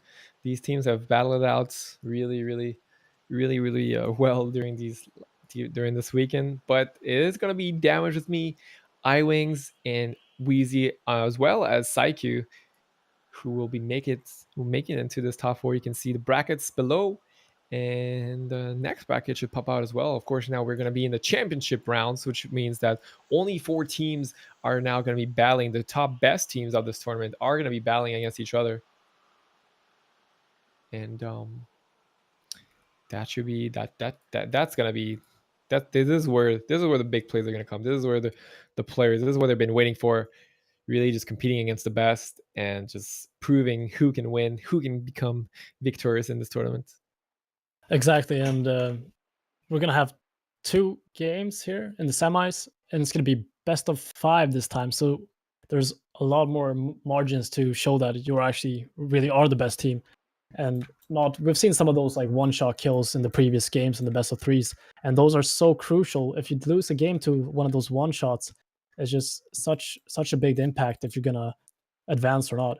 But these best of fives, there's just one more game that's gonna save you in those cases. Absolutely. So the way the top four is going to be is, I mean, seeding wise is so the highest team is going to be against the fourth team and the second team against the third team. So if you take a look at the bracket, you can kind of see so if you take a look at the leaderboard in the previous games, the previous series that we saw. So the first team, so for example, which was Damage was me, so they're obviously the number one. They're going to be against the Force, which I think is going to be Psyche, and that's kind of how that will be determined. And then we'll go on for that. And yeah, not many series left, guys. Thank you guys for being with us. A few more exciting games are about to happen, so make sure you guys stick with us. And yeah, this is what it comes down to. We had some pumping games yesterday. Now finally, after this round robin, the top four team emerge, and we'll see who will take it all. So yeah, single elimination. Ooh, single elimination. There will be a bronze match though, which means that I think we'll. Yeah, so okay, so it's Yeah, gonna be single elim, but the loser of both semifinals will fight off against kind of like for I guess a third place match. Um, oh it's yeah, a big that's difference in the prize, like with the prizes you get from playing third and fourth. So it's going to be important to, even if you lose this first match, is you're going to really want to win the second one in the bronze match. absolutely, absolutely. So let's talk about the next matchup a little bit then, which technically should be it should be Damage with me against Psyche, according to the leaderboard. So that is the matchup we already saw, of course. Yeah, we saw that previously just a few games ago, and Psyche won against their LSP. But when it came to the Thunderclave mirrors, Damage with me was just so far ahead, and they had that one shot on Dalaran Arena on Telluriant as well. But this is the semifinals. It's a new game. Anything can happen. Like Psyche knows what's up this time and what to predict from Damage with me and their Thundercleave. So Yeah. and Well, maybe people have some tricks up their sleeves that they're gonna bring to these matches that they've been saving. I mean, we hope for them honestly because they're gonna need some luck to fight such a dominant team like Damage with me, as we were saying, 7-0 during this tournament, have only lost one game throughout the entire entire tournament. So Psyche but then again, it was Psyche who are the only ones who actually took that win. So if there's one team that can do it, hey, it might be them. Yeah, that's actually true. Sykes is the only team that's taking one win off them. So it's gonna be interesting to see. This is the time for Psyche to just really bring their A game and Damage with me as well. You can never, even if you're the top team, you always gotta focus and stay on the top. You can never just relax. And that's the scary thing for that team as well. They've gone 7-0. If they start relaxing right now when it's so close to the finals, that can they can get punished for that. Absolutely, but yeah, it's I mean, I feel like Damage with me just must be feeling pretty okay, just for the reason that they just right now fought a Thundercleave. So they're really hot in that matchup. They know what's up. They know how to beat that matchup. They've played it so much. They just fought it the previous series, but then again, sometimes when you play back to back, maybe especially when the games are long, it can kind of throw you off. But I feel like Damage with Me just have been so consistent, honestly, during this whole tournament, that I feel like they won't. I don't think they will.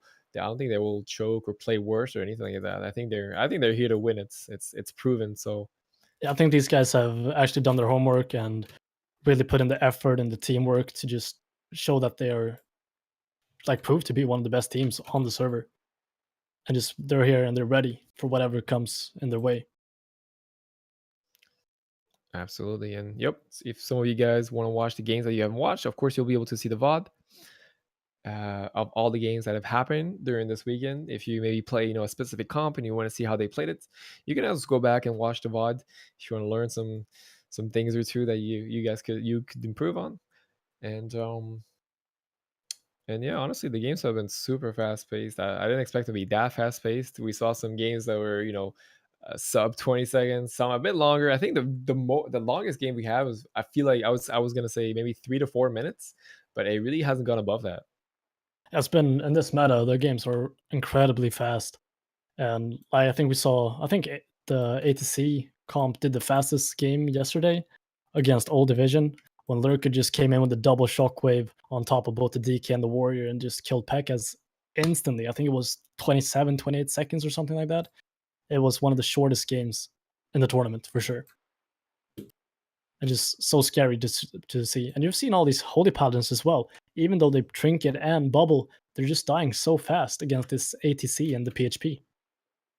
Oh yeah, for sure. We've definitely some pounds getting global, and then when you have to deal with the master spell, that must be very scary to you. Like, okay, I'm gonna bubble, but you could still die through it if you're not careful. So it's yeah, you have to be very, very aware of your cooldowns and positioning. I feel like against some of these cleaves. Yeah, My but overall, goodness. I'm really impressed by all the players and all the teams that's come to this tournament. They've proven to be worthy of being here, and they've all played phenomenally. And there's a reason why these players are here today, and yes, and yesterday in this tournament. Oh yeah, for sure. As you were saying, like all these teams qualified, so they basically just the top 8 teams of that qualified from all the servers, and yeah, we obviously, some teams have struggled a little bit more than others, but ultimately, it's still some of the best. It's still the top of the best, and now we have even the better of the best, since we only have 4 teams left. Yeah, exactly. So these games are going to be incredible to watch, and I'm just real happy to be a part of this, and thankful to Warmane and the staff and everybody that's been a part of this to make this happen. And just say thank you, and thank you to you as well, Zuni, to being my co-host and helping me out.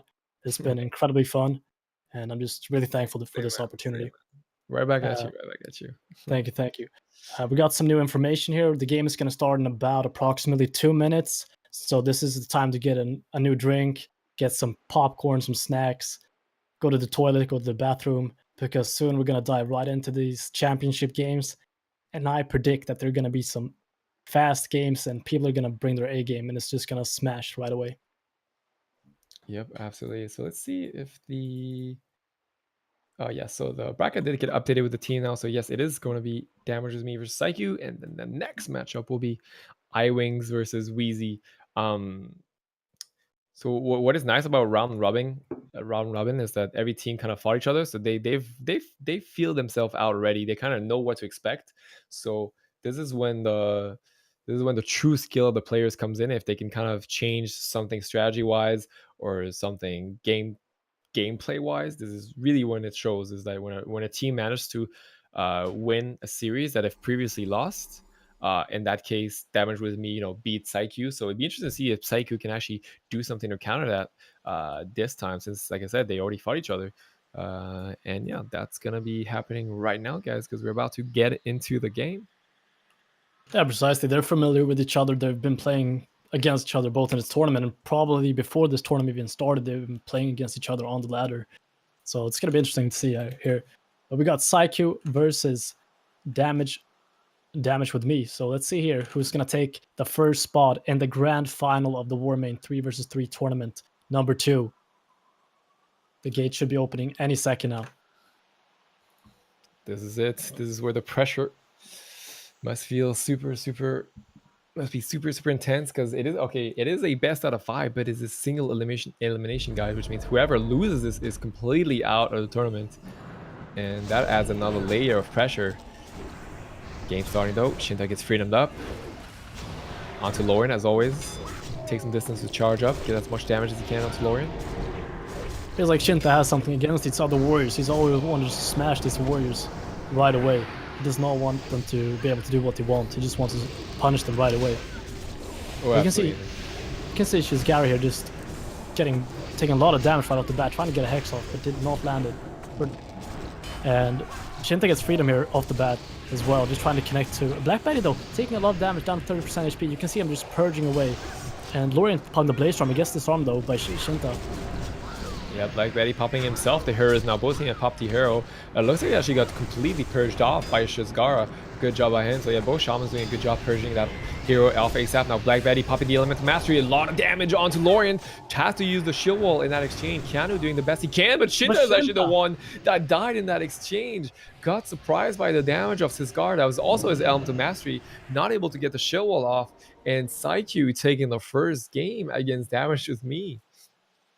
It's just like you said, if it's one team that's going to take games versus Damage with Me, it's going to be this Psyche. Psyche's been playing phenomenal throughout the entire tournament. They had a rough start today with a few series that they lost, but this team is still not to be like, there's incredible players in this team, and you should not underestimate them. And that's the first game of this best of 5, and the first win goes to Psyche. Damage with Me, that's their second loss of the entire tournament. The second game loss. They haven't lost a single series. So let's see what they can do to do differently in the next game. Yeah, as soon as the Elemental Mastery comes up, that is when the scary times happen. That is when if you get a big chain lining with the Elemental Mastery, get a big crit, that can just turn the game completely around. I think that's what we saw here. Shinta they got a bit surprised, I think, honestly. Just not able to survive that onslaught. But hey, it is a best out of 5, as we said. Still got 2 more games to go. I think we can expect the same matchups, the same mirror every time at this point. I don't think Damage with Me, even though they've been comfortable and dominant with their LSP, I don't think they'll go back to that. Yeah, they actually lost. The only game they lost to Psyche was when they played LSP. So I don't think they want to play LSP against this Thundercleave, because Psyche showed them that they were ahead in that matchup right there. But you never know. Maybe they have some tricks under their sleeves, something they didn't show in the previous games that they're going to bring out for this semi-final. So, because these teams have been doing a lot of preparations and they have different tactics. You've seen Damage with Me. They haven't played the same way against, even if they're facing the same comps, they're doing different strategies versus these same compositions. So just keeping their opponents has to be on their toes at all times. So it's interesting to see what they can come up with next. Still waiting for the game to pop. Looks like Damage with Me is probably thinking this through a bit. Just want to make sure they don't have a repeat of the last game. Honestly, I think they got a bit surprised by that burst. They were kind of, I would say, leading in terms of offensive pressure in that game. Psyche was kind of on the back foot, and they were able to reverse it. That's like the great thing about. That's like the great thing about this meta and this fast high-paced game is that if you're not careful for a split second, boom, you can lose. You really gotta be on your A game the whole game. Yeah, it's like you said before, like about the micro management of every player as well, not just in a team. Every decision is gonna matter in the long run, so you just gotta always play good and bring your best gameplay at all times. And now we see the Dalaran Arena is going to be up. And this is the Thundercleave game. And we've seen, actually, Damage with Me completely demolish Psyche on this map in the Thundercleave mirror before. Let's see how it goes this time. But Psycho's probably going to predict and be a bit cautious about this map and the gameplay that Damage with Me had on it previously. Yeah, we saw this matchup on Dalaran, and Damage with Me were so dominant. They were hitting so great knocks. It's really gonna come down to the knocks. I like this push by Keanu getting the Hodge instantly. Heroism being popped. They want to go really aggressive here in the start. Look, Lorian is just going for Brunity. This is a new tactic from him. Brunity have to pop bubble right away. What an opener here by Psyche. Psyche really showing they're like a new team almost now. They're completely completely aggressive and much more, getting much better results. Full Hex now onto Black Betty, just broke. Keanu now has a traded bubble. I really like that exchange from both teams, really getting the bubble ASAP in this game. Yeah, like you said, Psyche just showing that they're confident in this matchup, just going straight for Brunity right off the bat. So both Paladins have popped their bubbles here. Let's just see how they can manage the rest of their cooldowns and just play as good as possible. You can see both teams has used their heroism as well. Lauren taking a lot of damage down. Be careful. He's in defensive stance. Shubiki gets knocked super far away, gets charged up. Shinta all over him, 35%. Oh, a nice intervene back. That was critical, but nice charge stun though by Shinta. He's gonna connect right back onto him. Shinta gets hot. He's gonna get cleansed though. Good job by Keanu. By Brunhetti. Now the freedom, really always keeping up his warrior as aggressive as possible. You can see here, Shinta knows that Keanu does not have his bubble, so Shinta's just trying to stay on top of Keanu at all times. He gets into Earth Grab Totem there though. Amazing job from Shizgara, just helping his Paladin out, just making sure that Shinta cannot connect at all times. You can tell, you can sense that there's a lot of pressure for both of these teams. They're playing so aggressive at the same time, have to be very, very scared at any cost, at any point. A nice disarm on the Blaze Horn by Lauren. The Bob's gonna be traded onto Shizgar here by Keanu. Lauren's gonna be the one in trouble now. He has to be careful. Shinta also in trouble though. That's 16% plus the shield wall this time at 10%, and a nice knock, but Lauren is gonna be the one that falls first, and Shinta almost died in that exchange, but unfortunately Keanu didn't have any CDs to top up his warrior. And Lauren will be the one dying, but such a close game, honestly. Probably one of the closest games we've seen for both of these teams. Yeah, and I think this game was just about damage output. As you see, if you look at the damage after the game, Shinta had 240k damage done, Laurent had 145, and Black Betty had 92, and Shizgara had 58. So just incredible difference in the damage output from damage with me to Psyche. And I think that's just a huge factor to the outcome of the game as well. Even though they're so close to landing that kill on Shinta just because of the timing of when the damage output is. But I think in the long run, just damage with me is so good with putting out that damage consistently throughout the entire game. That was honestly such a good game by both teams. They really had a game plan. Boom, forcing the bubble instantly in the starts, and then kind of just trying to trade CDs back and forth. Anya was so close. I mean, Shinta was on the almost sub 10%, barely managed to get the kill. Thankfully for him, his Paladin still had some CDs, whereas Keanu was running a bit lower on CDs himself. So they kind of had the advantage there. But I feel like if Lauren survived, maybe the game could have turned around. Like it really comes down to I feel like small plays. Whoever gets the most win cheers, whoever grounds the hexes, like really small plays, whichever pally takes the win cheer, those kind of plays really come into action. And yeah, exactly. It's just about those, like we've been talking about through our entire tournament, like the micro plays from every player, like just the fake casting, the landing on the shears, when you can get some CC up on the opponents and just landing that cross CC, the damage output, just landing your damage burst at the same time, just getting that lava burst on top with like a mortar strike overpowered combo, because that damage is unhealable and it's so much. But we're gonna get the next game here is gonna be on top of Nagrand Arena again. So we can see Psyche likes Nagrand a bit more, while Damage with Me just loves that Dalaran Arena. They like to be in the sewers, just lurking around. They definitely feel more comfortable on that map for sure compared to Psyche. But anyways, guys, 1-1 is a score. It is a best out of 5, so we're gonna have more games. This is a very close series. There's a single elimination. Whoever loses the series is gonna be in a big trouble. Now the the heroism gonna be popped by Psyche. Full Hodge onto Shinta. Black Betty taking a huge chunk of damage, gets bobbed by Brunhetti. Not hesitating early in this game. You can see Lauren actually popping both Blaze Storm and Retaliation right off the bat here, just playing really aggressive, just showing that he's here and he wants to do as much damage as possible and just show Shinta that he's an amazing warrior as well. You can see here Brunity popping Divine Sacrifice as well and Freedom onto Shinta just to let Shinta connect to Shizgara, but Shizgara purchases off right away, but Shinta's still connecting though. There's the hero Elemental Mastery. I think if Black Betty can connect, there's going to be a huge amount of damage coming up. Of course, Shizgara purged some of the heroism off. He actually purged off completely now. Good job by him. The bubble's going to be forced in that exchange. Shinta actually just swapped by himself to Keanu, forcing the bubble. What a great swap by Shinta. And that's some big cooldowns used from Keanu right there. They're actually in the back now because Brunity still has his bubble. He still has one sacrifice left. He still has his wings left. Bob was just used onto Shizgara, not able to get purged right now. Keanu is really low. He's really low on CD at this point. Honestly, I think he actually doesn't have the big sack. Doesn't have the bop. That only has his trinket available. Black Betty's trying to get some hexes. A nice hodge onto Shizgara. Gets cleansed now. Shinta stuck in these Earth Grab totems. Shizgara's been putting out some really good Earth Grab totems on top of Shinta there. Black Betty taking a lot of damage. A good Thunderstorm there. Losing Shizgara. Lorien charges back. But Black Betty's gonna be fine. He's gonna be fine for now. He's doing his best to cast Lorien. Lorien, of course, still trying to connect on Black Betty, where Shinta, as always, on the opposing warrior, trying to really like just slow the pressure. Now he's swapping to Shinta actually gets a spell. Very fast spell here by his healer, Brunheady. Shinta now, Keanu has the bubble. He's at 10%. I think he's gonna go down. Was casting the flashlight, not enough time, and Shinta is just causing so much pressure by himself. As always, I would say Keanu maybe got a bit overconfident pushing in here. He had no bubble, and immediately Shinta took the opportunity to swap to him, finishing him off. And damage was me putting another point on the board, 2-1. One game away from eliminating PsyQ and moving to the grand finals. They must be feeling pretty good after the first game that was actually lost by them.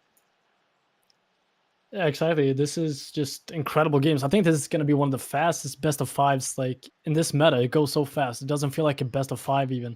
It feels like it's still a best of three, even though it's a best of five, which is kind of sad because these games are so good and it's so much back and forth. Both teams just playing so good, and the synergy between both teams is incredible. You can see absolutely. like, especially between like Brunity and Shinta, you can just see that they've been playing so much together. And just like the fastest dispels, they know when he knows when Shinta wants the freedom, when Shinta can connect. But Shizgara, on the other hand, just amazing plays with the Purge, just getting freedoms off of Shinta right away, and just playing amazingly. Yeah, that is critical for sure. And I mean, both teams are playing incredible. Of course, we have to get it to damage with me. Not only have they been defeated, they haven't lost a single series, but you can tell they do have a slight edge over PsyQ, and PsyQ is an amazing team. So this is a series that honestly we could have seen in the grand finals. Unfortunately, it happened a bit earlier during the tournament. Or until this best out of 4. And I mean, PsyQ, they still have a chance to make it. You know, it is 2-1. Anything is possible in World of Warcraft. Honestly, we've seen there's been upsets, there's been reverse sweeps. It happens. It can definitely happen. So we'll see if PsyQ has what it takes to get that reverse sweep. Exactly. It's not over till it's over, and PsyQ's still in the game. They still have 2 matches left to play in the best case scenario. If they lose this one, though, they're going to be playing in the bronze match, and damage with me is going to be heading towards that grand final. But it's not over till it's over, and we're going to be playing on Nagrand once again. This is the map that PsyQ prefers over any other. And let's see here if they're going to play. Who's going to win this time? It's going to be definitely exciting. So interesting enough, despite them losing this game, they actually went back to Nagrand Arena. So it looks like both teams just want to kind of an even playing ground here. Yeah, you can see Lorien getting that freedom right away. Shinta's not getting his freedom. So Lorien just trying to connect as much as possible. Shinta getting knocked behind the pillar away from Brunity. Lorien trying to get on top of Brunity, but Black Betty just there right away with the Thunderstorm, just knocking Lorien away from the Paladin. Shinta and Black Betty on top of Shizgara here. Shizgara's still going down to 50%. And Lorien just sitting in that Earth Grab totem. But if he finally connects onto Black Betty here, Black Betty. There's the hero, and a lot of CDs onto Black Betty. Might have to get bobbed.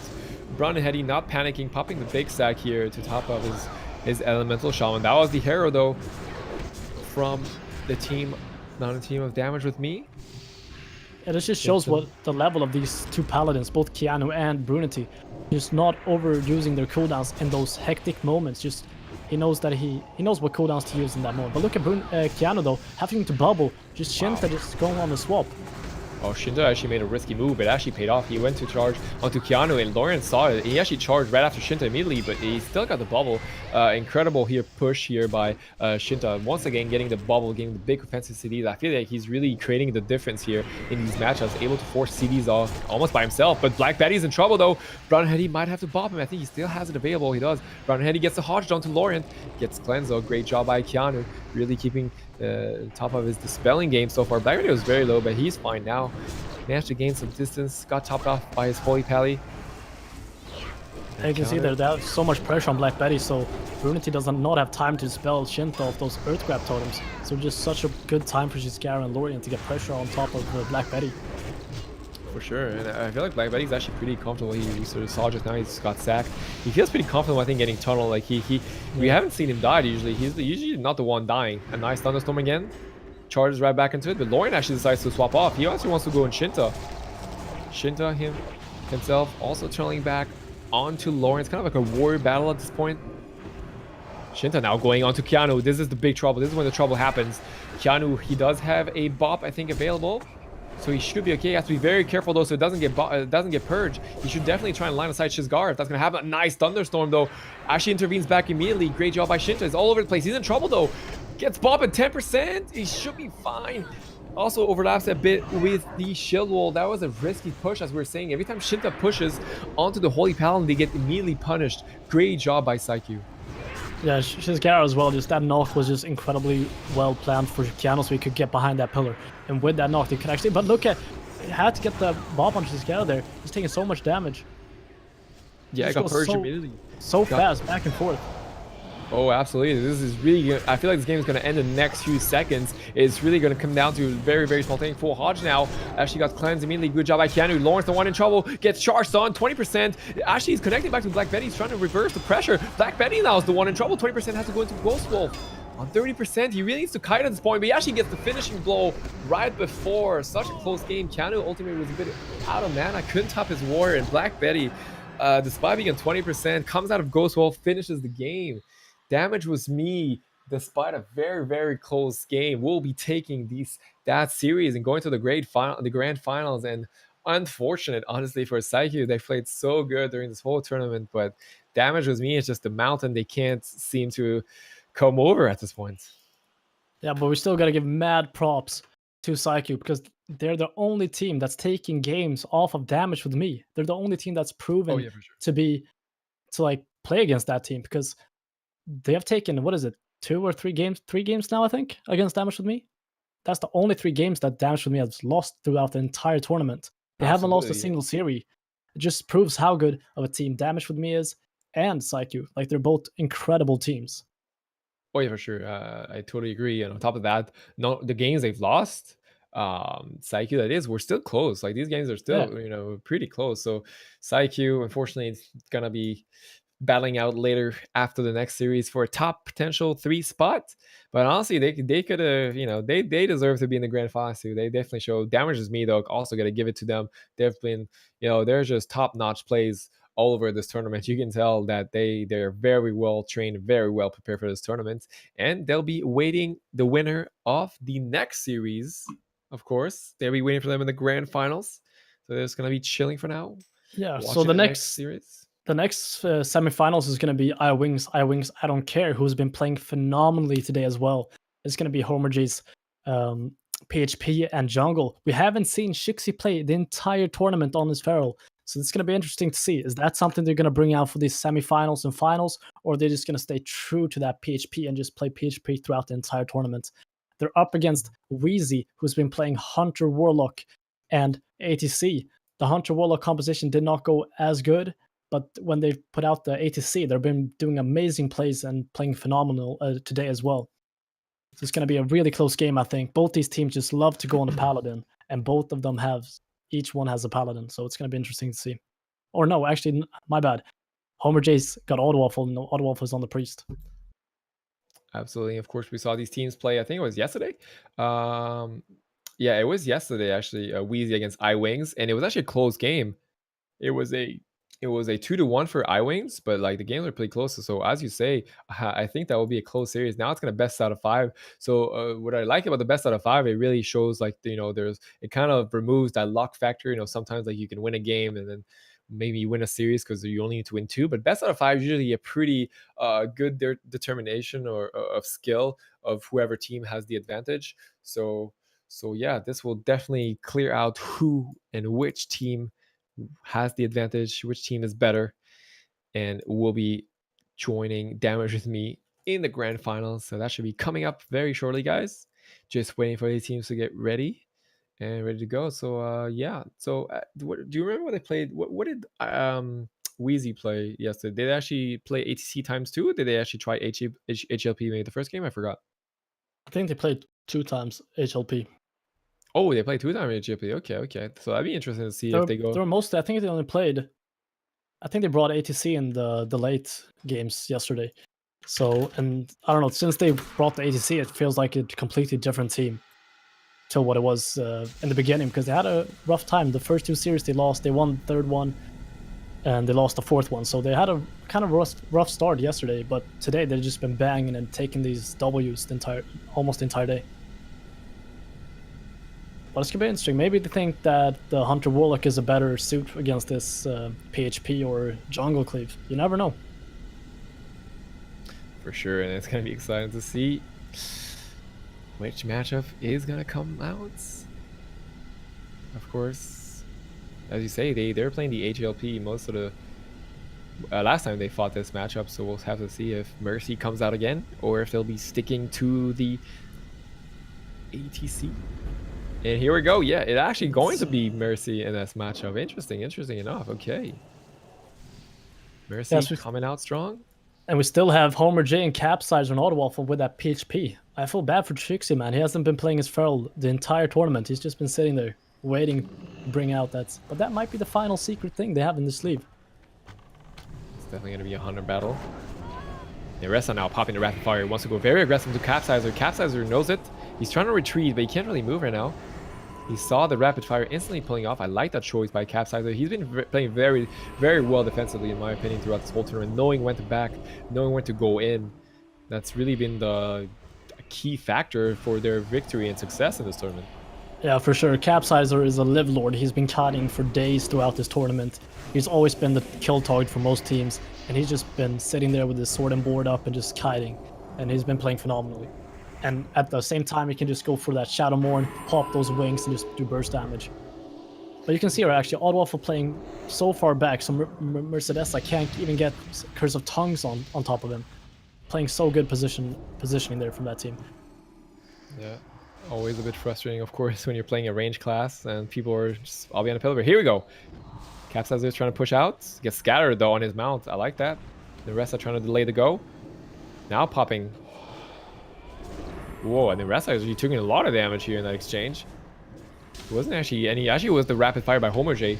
Homer J putting a lot of pressure onto Neressa. I was thinking he's going to be the main target. Capsizer actually had to get pain suppression here. He wants to go push aggressive, so he's going to get pain suppression. Should be okay for now. Trying to line aside some of that damage. Main target seems to be Neressa, and then Capsizer on the other hand. Full Hodge now onto Bruce Pally. Bruce Pally decided to actually sit that. And to rep, he's going to trigger the Repentance though. And Capsize is still just trying to connect onto Neressa here. Neressa with the disengage here, kiting behind the pillar with his Paladin Bruce Pala. Capsize is just following though. He still has his bubble up, so if it's needed, then he can pop it. But Oddwaffle will take some damage here. He's got now. Finally, Mercedes is getting some dots off on all three members of the turns on 5%. Barely enough. That was a nice bop by Bruce. I actually think Bruce had to bop him though. I think the rest would have died through the turn, honestly. Mercy now is getting swapped to. Ports out of trouble. Still in a bit of trouble. Decides to hell funnel the pet. Yeah, they actually killed off the pet. So he had to fell down here. His second pet. Rapid fire now by Neressa. Lots of pressure onto Capsizer, but honestly, Capsizer seems to be fine. Like, Neressa can't really create enough pressure by himself. Neressa's in trouble. He actually gets feared up. Bruce gets feared. I think the pet got feared as well, so he couldn't get... Actually gets the spell out. Good job by Mercy. Gets the fear off. Tries to fake the silence. Actually gets the silent shot on the cast. Neressa's doing great kiting, though. Disengages back off. Ooh, Bruce Pally actually had to bubble. He got MD, though. Neressa does so much trouble. This PHP is all over the place, and I think Neressa's gonna go down. And what an aggressive push once again by Capsizer. That is bubble. And taking the first win here against Wheezy. That was a great game. You can see so much respect between both teams. Like, it took a while for both teams to open up, and both were sitting behind pillars and just waiting up. You saw that Neressa and Mercedes wanted to play in the middle of the map because of the Warlock and Hunter, and Capsizer just didn't want to get stuck in the mid and just get fully dotted and getting spammed by damage by Neressa as well. So just respect between both teams, but incredible outcome there from the end. When Capsizer and Homer J just putting out incredible damage into Neressa, just having to pop those deterrences so fast between each other. And yeah, just getting that MD on the bubble as well, like you said. Incredible. Yeah, unfortunately, I think it was Bruce. He had to trade.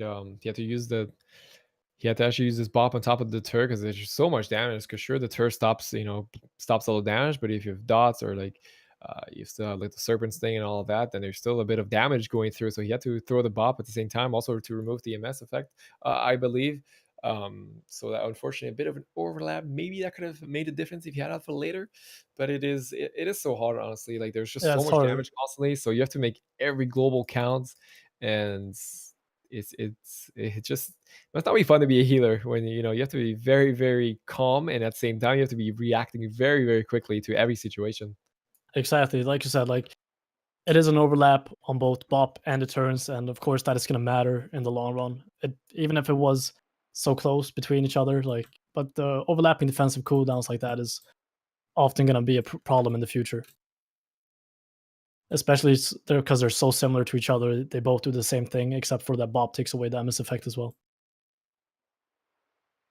For sure, for sure. And as we are saying, iWings taking the first point on the board here. 2 more games to go for them, and get a potential rematch with Damage with Me in the grand finals. It's gonna be interesting to see who the grand finals, because that's gonna be. I think the grand finals is gonna be an amazing game, no matter what team is there. It's just gonna be phenomenal, and I think it's gonna be really tight, and it's gonna be so close between all teams. Even though Damage with Me has been so like consistent through the entire tournament, I think people are just gonna step up their games so much for the final and the semifinals as well, for that matter. Oh yeah, for sure, for sure, for sure. And I mean, this is it. If there's a time where you want to bring out your big plays, if there's a time where you want to prove your worth and show your true skill, this is it. This is it right now. We're in a single elimination, guys. So whoever loses the series is out. They'll be eliminated from the tournament. The only game they'll be playing is for the third place, but they won't have a chance to make it to that top two and potentially win the grand prize, potentially win the Warmane internet, the Warmane tournaments. And yeah, so there's obviously a lot of pressure. iWings has the lead so far, but Wheezy have been very, very strong today. Honestly, they really show that it deserves a spot. As you were saying earlier, Dave, they actually lost almost all of their games yesterday, and today they've won all of them. They won every series. So today is a new day for them. They're pumping the games, but unfortunately for them, they have a very strong team. I mean, iWings has basically, I think, only lost to Damage with Me. Um, Yeah, exactly. they're second seeded in that top four, so they've been also very dominant. So it's gonna be hard for Wheezy, but I think they can do it. I think they can pull it through. They're top Yeah, tier they're players, and yeah. feels like they're a completely new team today compared to yesterday, and it feels like they did their homework after yesterday and talked about what can they do differently and just did their homework, and they just came today with confidence, and just there's a reason why they're here, every single team. So they're just proven to be a part of this, and that's why they're on the semifinals as well. But also you got to take into consideration, I don't care. They've been playing the same composition throughout the entire tournament. They haven't swapped a single time, and they're in the semifinals with a 1-0 lead. So they've been playing incredible as well. Oh yeah, for sure. We've seen it throughout the whole entire tournament. iWings has been very, very also just honestly just very solid, whether it was defensively or offensively. And and yeah, we haven't seen them swap to that Feral, but that's something that happens, often. Is like when you win, usually, you like to play like your main composition, and it's whatever you feel most comfortable on. And I think that's what we're seeing with iWings. I mean, it's honestly been paying off. As we were saying, they only lost to one team, and it's not over yet. It is not over yet. Well, all right, we got some things going on here. Due to some stuff, we're just gonna lose another game. So it's gonna be a 2-0 lead to iWings, to some Ooh, game that's very interference. unfortunate for Weezy, of course, because that means they only have one more chance right now to get the score back up. If they lose this game, they're out of the tournament. No shot That's at the top two spots. So that must be very frustrating for them. Hey, that yeah, is this how it is is. not what you want to see in the semifinals, but yeah, this is not what you want to see at all. For sure, for sure. So we're just gonna wait for this team. We're just waiting for some more information, and we'll see if we can get this third game going. Absolutely, absolutely. And Psyche, of course, who lost the previous series, gonna be waiting for the loser of this series. So there will be a third, there will be a third place kind of matchup, just to determine who is third, not only for the prize pool, but also there's an accurate ranking, and be like, okay, well at least we didn't get fourth, we got third, so that's always like a nice thing, like because single the limb is sometimes a bit hard because you lose the game and then unfortunately you're out of the tournament, but this is kind of like a second chance to at least redeem one of the teams and prove themselves that they can get third. But anyways, guys, I think the game is ready, so we will be able to head back straight into it.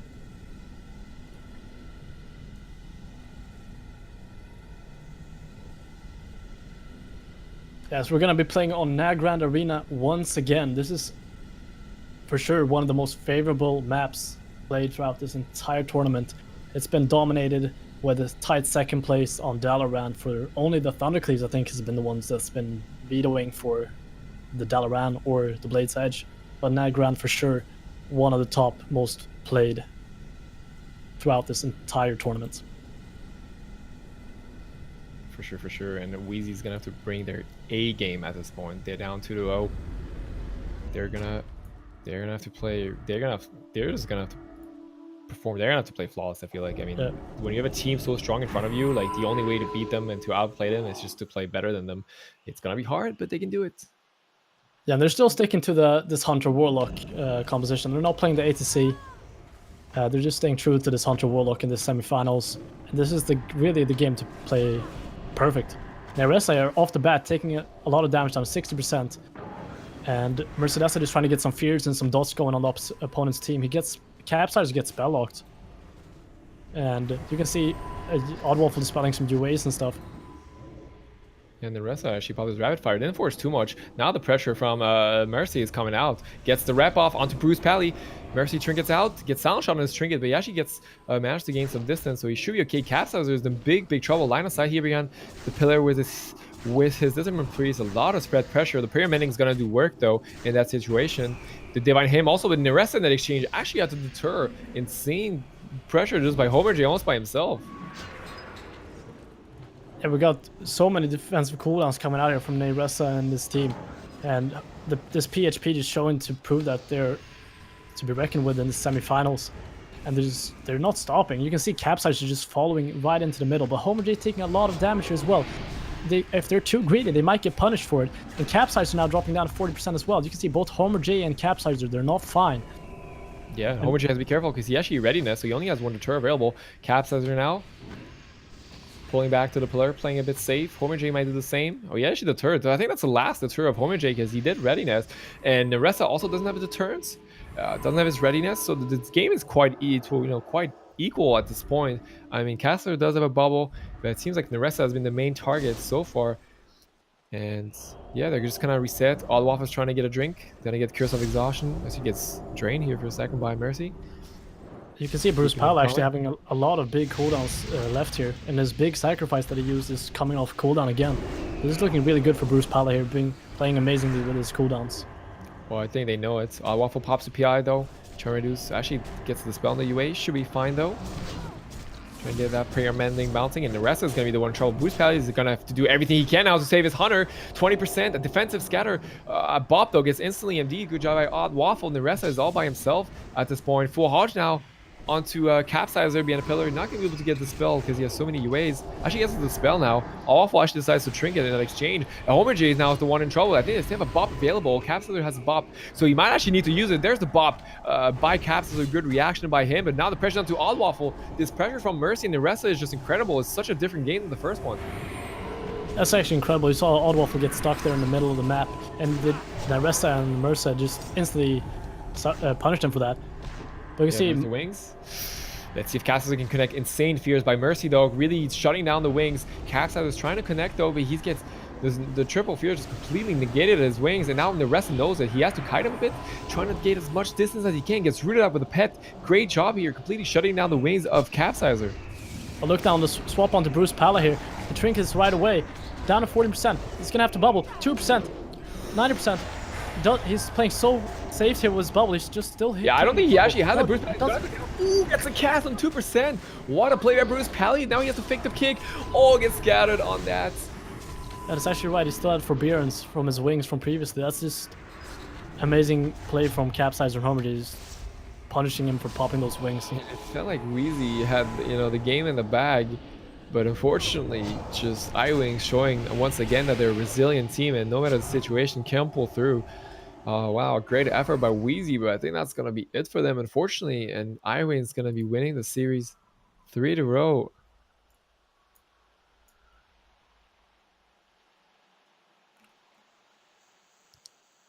And yes, just So that's gonna be Wheezy versus Psycho in the bronze match, and it's gonna be Damage with me and versus iWings. iWings, I don't care. In the grand finals of this tournament, the Warmane International Tournament 2, Day 2. It's gonna be iWings, iWings, I don't care versus Damage with me.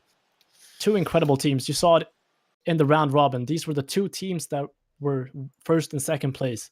And there's a reason why they're in the grand final as well. yeah, for sure. I want to say almost a logical grand finals. I mean, those teams, if there's two teams that deserve it, obviously they have been the one performing the best, I would say, overall. So yeah, it's gonna be a pumping and exciting series. But I think right before that one, we have the third match.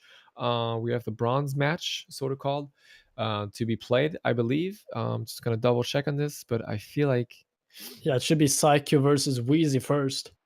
ooh, that's gonna be a fun game too. It's gonna be interesting. Interesting to see.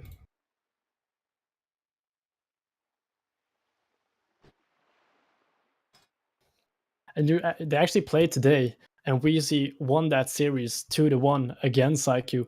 So let's see if Psycho can get some revenge here in this bronze match.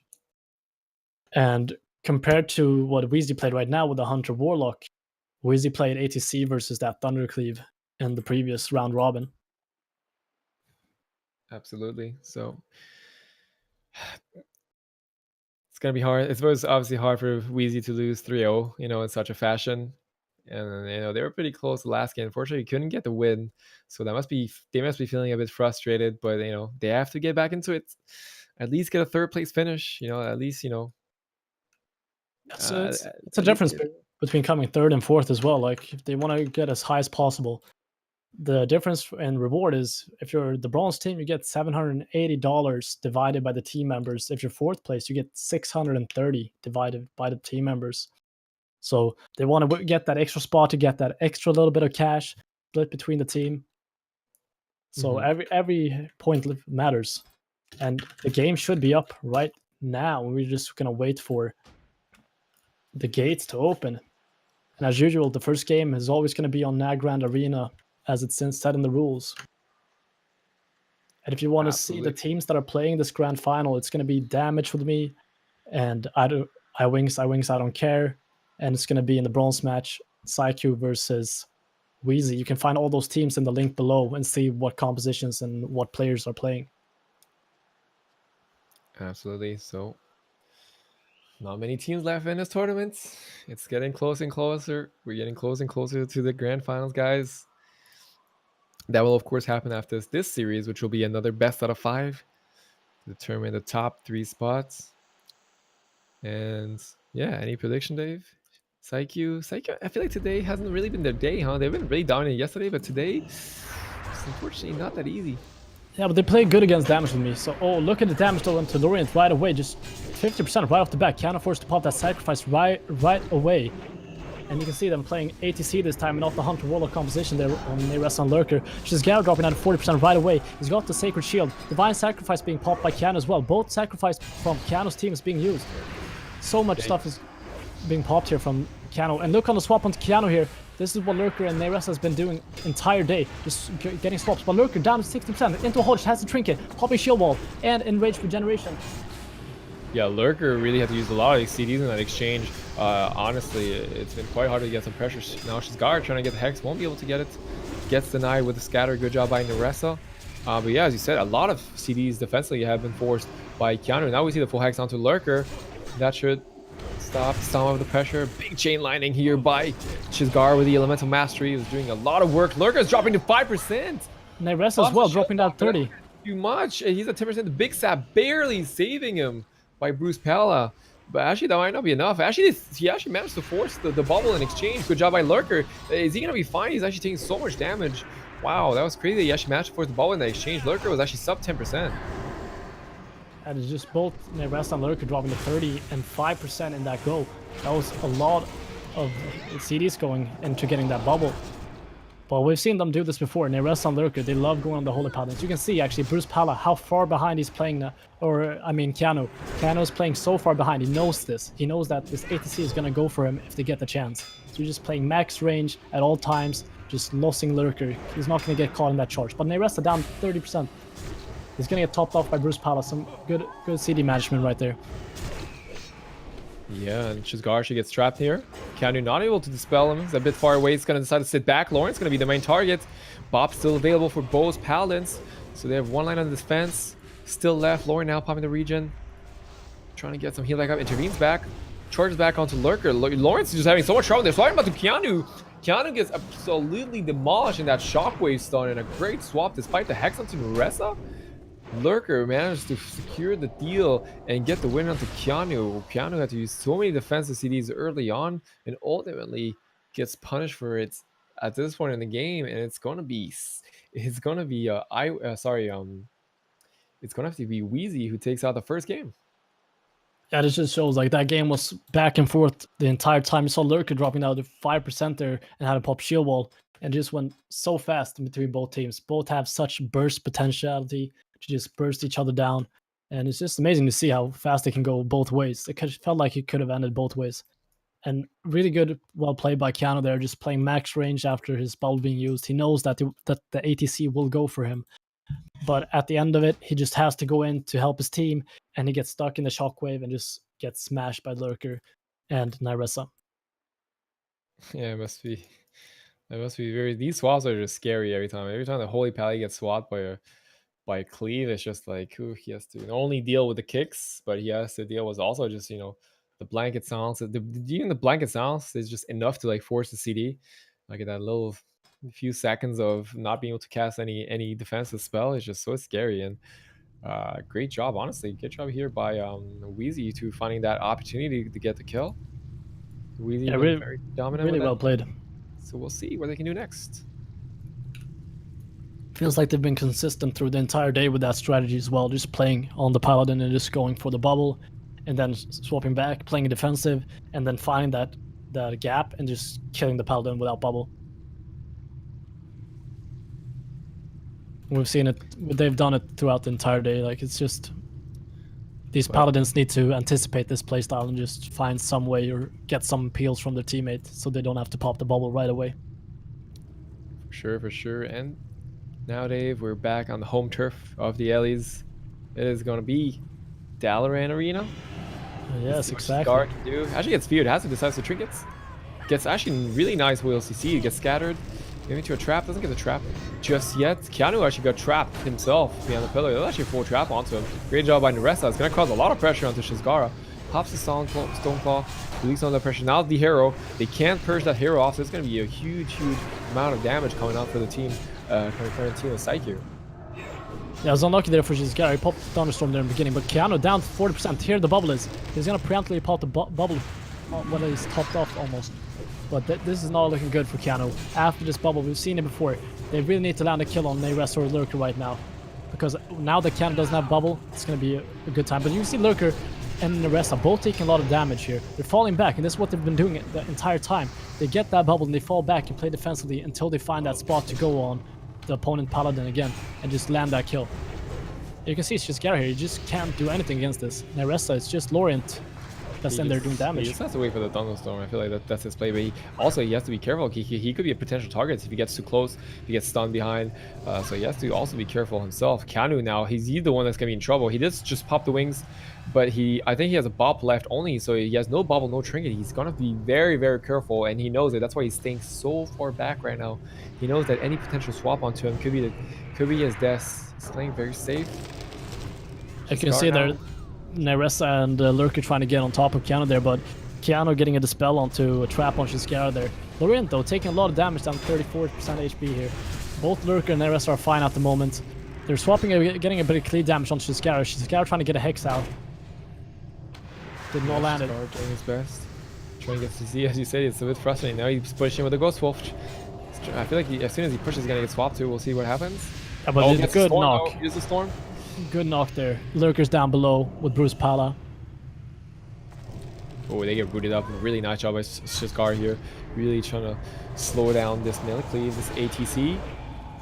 Let's see what Lurker goes on. Looks like it's Keanu. He finally connects back to Keanu with that freedom. Keanu is stunned up. Keanu trinkets. Pops his big sack though. That was very important. He managed to just dive through. We'll see if a sound shot can come. No, a nice peeling, but Bruce Pally actually had to bubble in that exchange. They were all pushing offensive with that. Keanu's still in trouble. Pops the Divine Favor might not be enough. 10%, 3%. Just get destroyed. And as we were calling it, they were just waiting for the right opportunity to go back in and finish Keanu. He did have a bop available, I believe, but just couldn't get it off.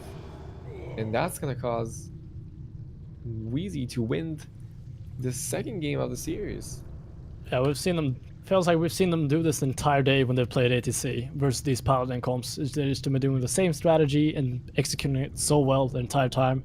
Just like the PHP, Homer J and Capsizer did the same thing.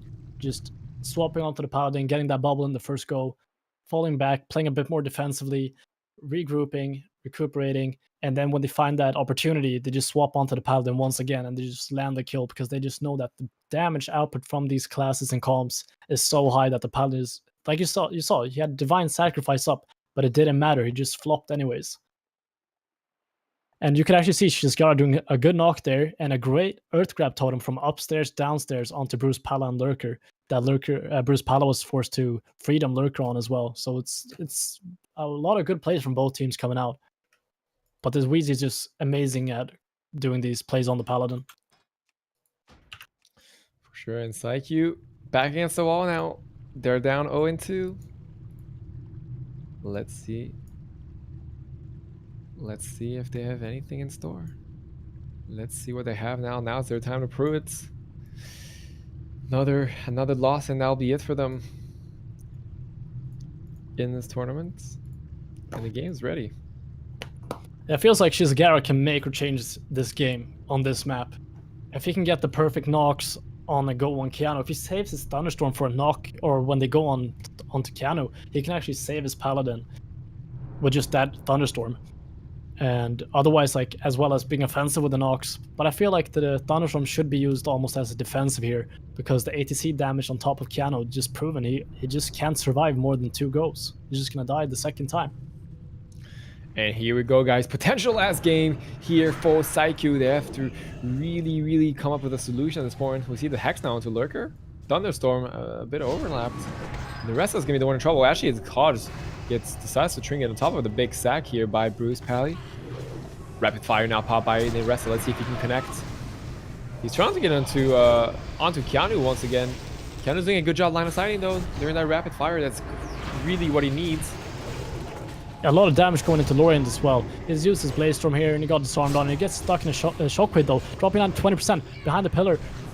And Shizgara now taking damage as well. Just look at this clear damage from the 8C, both on top of this Lorient and Shizgara. But Keanu doing a great job just getting his team back up. And Thunderstorm should be back up and oh, there it is actually. And you can see Lurker. This is perfect place.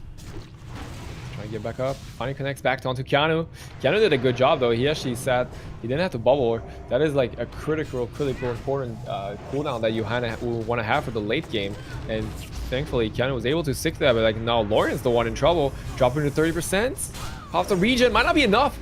Shield wall. Really gets the disarm and the shield wall in the nick of time. That was very close. It feels like Keanu's been playing incredibly well with Shizgara and Lorient here, just helping peel off damage onto Keanu. But the ATC has been adapting to this, and they've gotten CDs off Lorient as well. Some big cooldowns has been used from both Keanu and Lorient. He still has the bubble though for the swap on top of him. But the ATC, they're adapting to the gameplay throughout the game, and this is really nice to see. Absolutely, Lorient seems to be the main target for now. Still from this ATC. Doesn't have any CDs left on his Keanu might actually have the bubble. He will pop the bubble here, trying to top off Lorient. Lorient should be fine for now, but I feel like, I mean, if Psyche doesn't get a kill, I feel like in the next minute, Keanu is eventually gonna fall down. He's now doesn't have trigger, doesn't have bubble. He might have a buff left, but that's about his last line of defense. It feels like Shiskara really needs to save his Thunderstorm now for helping Keanu when they swap onto him the second go. Just staying close by and being able to knock him down if that's the case, so Keanu can get behind the pillar and survive. Lorian in a full hodge here, and Shiskara trying to get some hexes out, but he's not going to do it right now. Wings it up. Of course, he still has the buff for his partner. Can't use it himself, of course, since he still has the forbearance. Now they're swapping him to Keanu. He has the wings up, though. Willing to get these holy shocks out. Yeah, you saw there, he had the Thunderstorm for Lurker when he connected, so that's perfect play there from Shiskara, just helping Keanu survive one more go.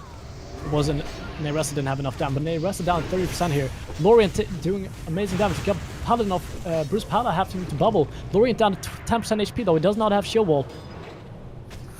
The sack coming in the nick of time, but actually the bubble from Bruce Pally got exchanged during that onslaught. So now Lawrence, the one, is still in trouble. Lawrence has been really struggling, was getting tunneled, and now the pressure's onto Keanu. Keanu gets freedom himself up. He really needs to get some distance, but he actually needs to cast heals on Lawrence, so he can't really line aside Neressa. Neressa is now the one trying to connect through some damage, but he's really struggling to. Disengages back, gets charged up immediately by Lawrence. Oh, this game is really not gonna. It's really gonna be close. I feel like it's really gonna come down to the small things at this point, because really both Pallies don't have any CDs left. Yeah, it's a really even game right now. It's an even playing field. It feels like both cooldowns has been used from both Paladins, and it's just about who can finish it off right now at this point. You can see Lorient taking a lot of damage here. Shiskara, nice double shockwave from Lurker on top of both Shiskara and Lorient. But a nice Thunderstorm there from Shiskara, just keeping Lurker away, not being able to do his damage. A nice swap on here to Lurker though from Lorient and Shiskara. Lurker gonna charge onto Keanu though. Is this the time?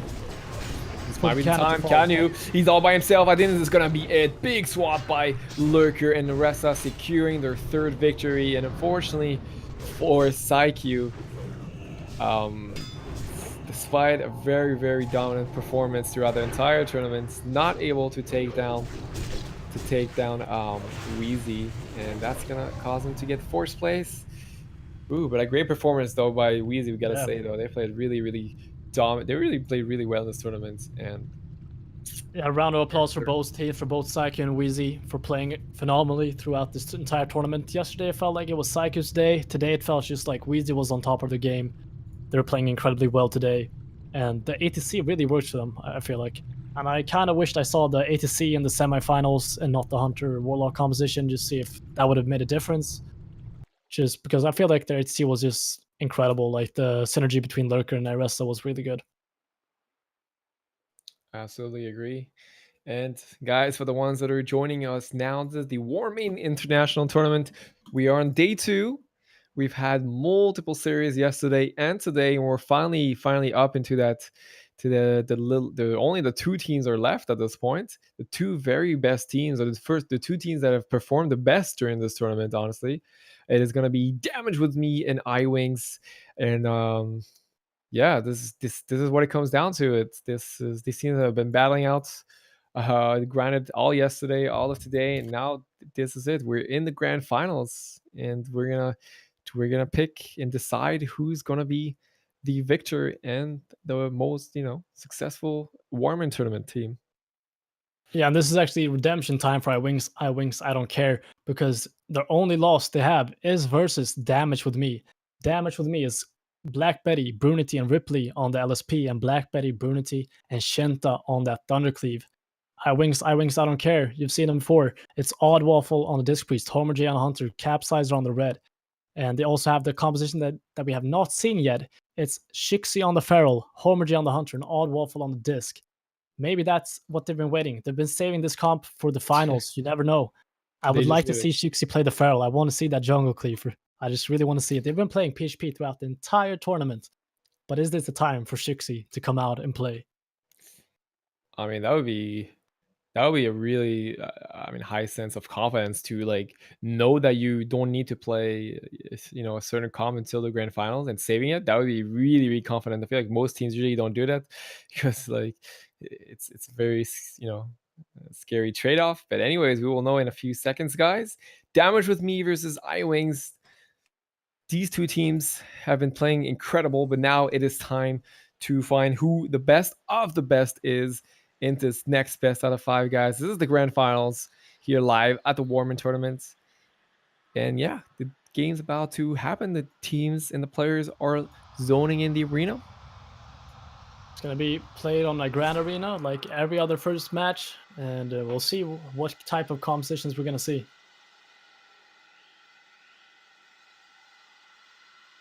What do you predict for the score, Zuni? Do you have any predictions?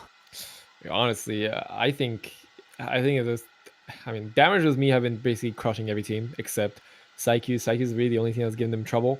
But this is the grand final. This is a new day. This is a new beginning. As you were saying, maybe we'll see a composition swap from iWings. So anything is possible. And here we actually see it We on have the Shixi screen. on the feral.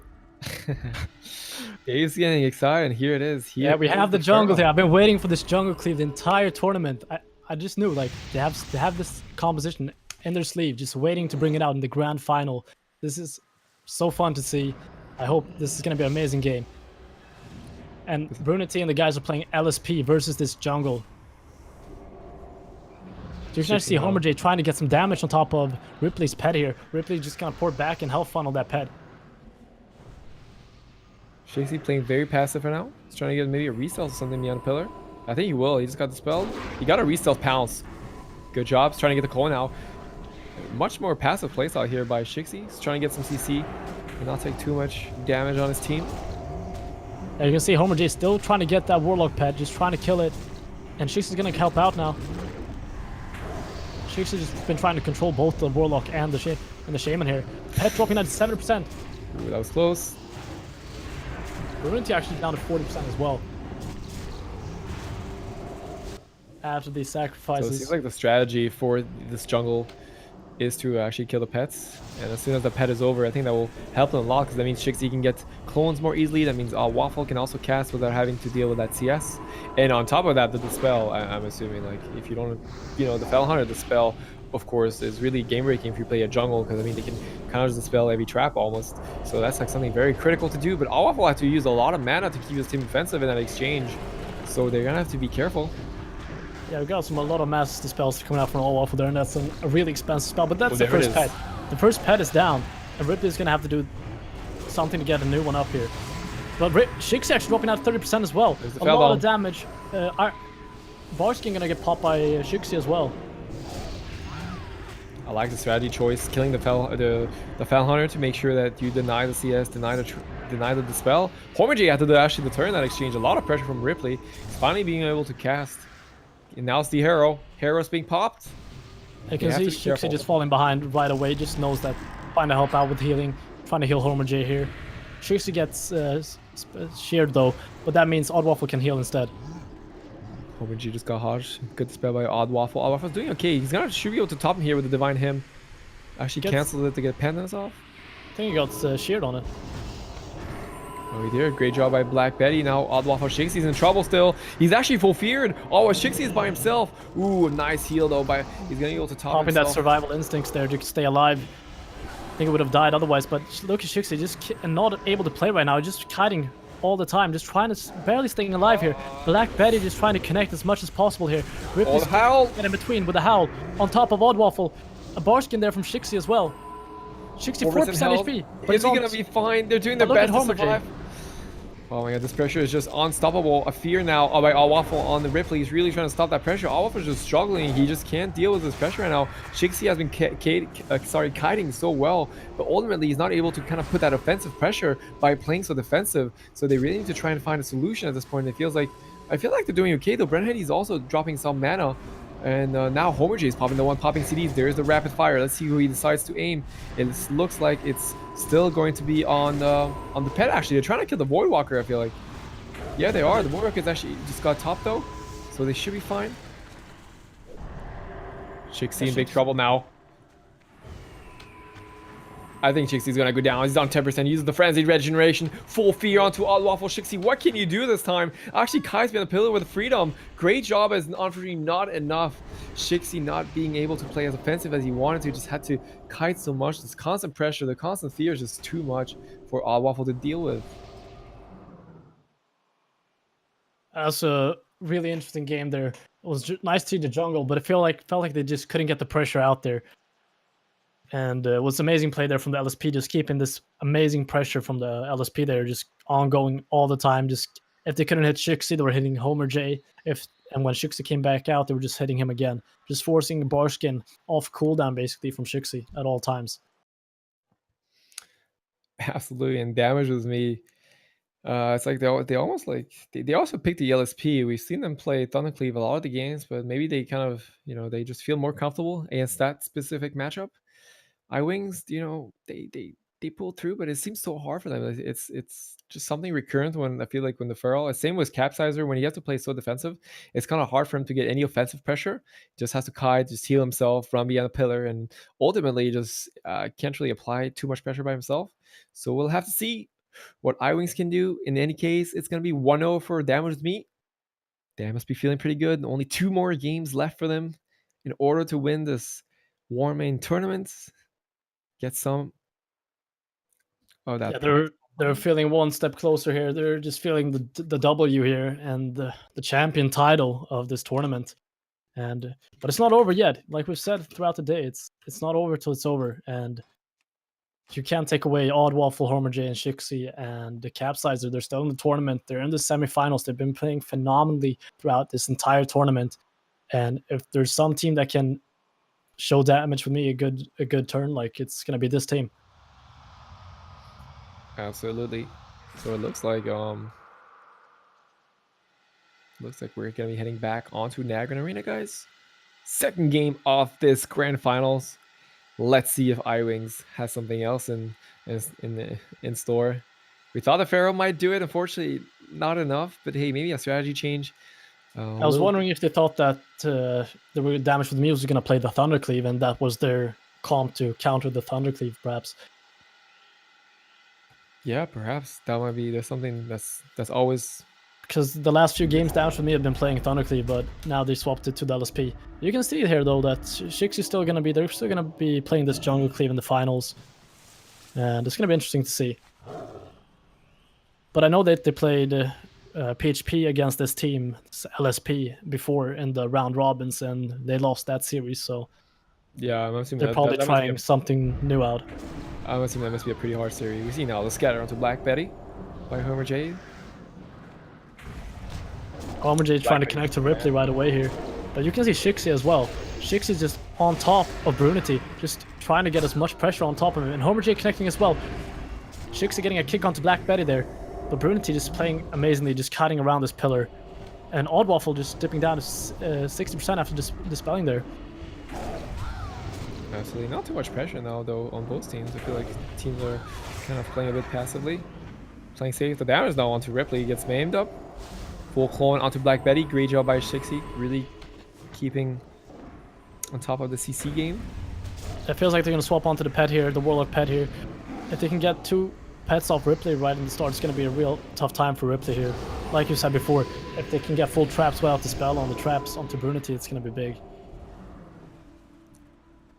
But Brunity and Ripley is just doing an amazing job keeping that Fel Hunter alive. Homer J took a huge chunk of damage with that chain lining from Black Betty. That must be very scary. Didn't panic though, didn't deter, but now the pressure is onto Odd Waffle. Just dispel the UA. Should be okay though. He's keeping his mana in good form. They're playing much more passive. You can tell this game. They're playing a bit more safe. Now is the rapid fire from Homer J. He's trying to pump some pressure onto Ripley the Scatter, to Brunhetty at the same time. No, actually he was too late with the grounding totem. A bit of a misplay by Black Betty. So Brunhetty actually triggered this trap.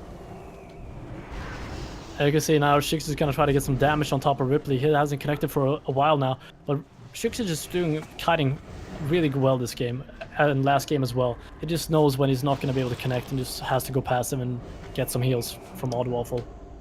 Ripley doing a good job actually recasting the Fel Hunter here before I'm not sure if it died or he actually didn't just straight hard cast it, but Homer J now, big chain landing once again. These chain landings are scary. Good main into clone here by Shixi though, is gonna peel off some of that elemental pressure. Yeah, Black Betty is just getting so much damage output when he's getting to cast those chain lightnings and lava burst.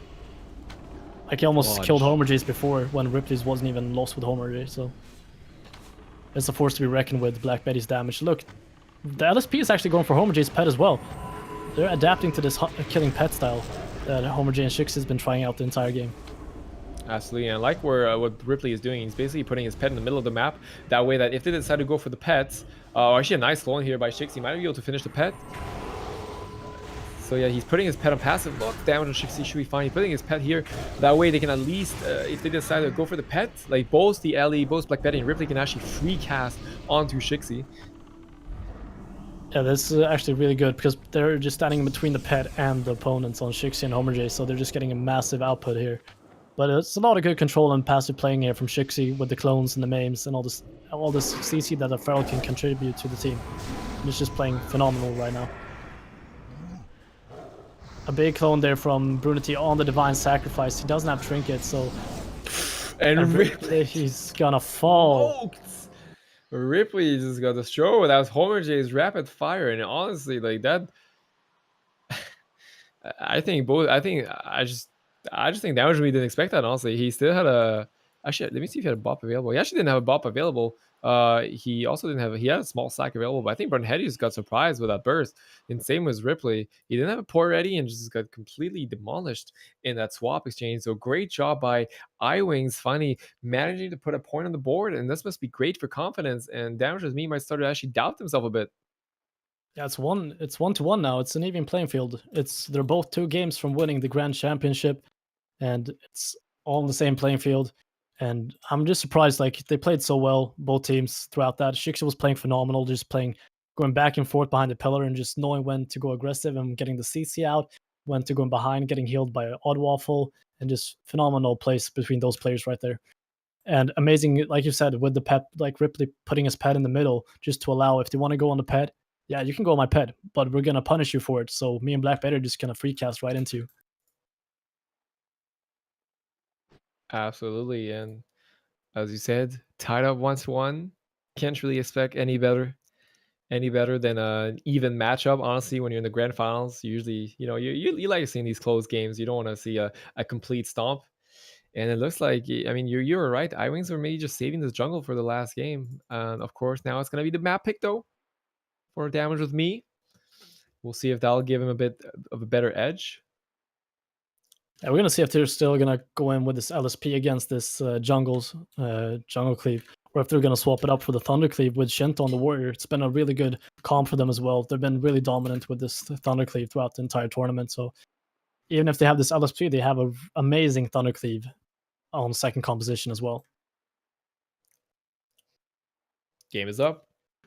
The game is up. Excited to see what the teams are going to prepare, of course. It's going to be a classic Dalaran Arena picked by the losing team, which was Damage with Me. It's going to be a bit more rough, I feel like, on this map for the jungle to do whatever they want to. But yeah, Shixi is just... I really like his playstyle, just playing kind of the slow pace, getting CCs, getting clones to kind of just make sure that his team doesn't take too much damage. Yeah, just helping out. Like, they get the C-chain and mash to get a kill. I'm actually really surprised by Shixi's play there. Like, he was helping out with healing, getting them like hots up on Homer J when Homer J was taking damage. He was out there getting the stuns and the clones on the opponents, and just playing passive when he was taking damage, and just helping Odd Waffle in all the ways to mitigate damage and just playing for his team. And anyways, guys, here we go. It's gonna be a Thunder Cleave. It's gonna be a Thunder Cleave with Shinto. Ooh, you're right. It's a bit of a composition swap here. You can see Shinto does not want to go in too far. He has respect for this team. It's the finals. You must have respect in this game. Black Betty there with the Thunderstorm, but they all reconnect right away because Shixi got that Feral Leap. And Black Betty taking a lot of damage from Homer J. But Shinto just eating up Shixi. Blaze Storm on both Shixi and Odd Waffle. This is not going to be good. Black Betty coming in as well. Oh, that swap into Odd Waffle was devastating. He has to trade a PS, but honestly, the Desperate Prayer on top of that, he has to somehow get away. He's trying to do the best he can to get out of the line of sight of Shinto. Shinto did a big Blaze Storm behind the pillar there. Shixi has to do a lot of peeling. There's the full clone to Shinto. Great job by Shixi. Is really going to alleviate some of that pressure onto his team. And yeah, that Blaze Storm was very devastating. But actually, Shixi is still taking a ridiculous amount of damage. Black Betty now was feeded for a second, playing against the Tremor off. Shixi just can't get top. All Waffle's on top of him, and Shixi just is doing his best, casting the Nourish now. It's finally gonna get some health back. That Mass Effect's gonna fall off, so she will be able to top himself. He's trying to get a re-stealth, actually, think. Gets it. Oh, look at the knock, and Black Betty just finishing off Odd Waffle with that Thunderstorm into the corner of the map where the eyes are, and just finishing him off with some lightning bolts. It just shows what caliber this team is. I think they can play this other comp at such a high level as well. And you can see, like, right off the bat, they got PS and they got survival instincts and all these big cooldowns right away from both Shixie and Oddwaffle. And on that map as well, with the thunderstorms, it's just going to be a hard time for them when they get stuck behind that box.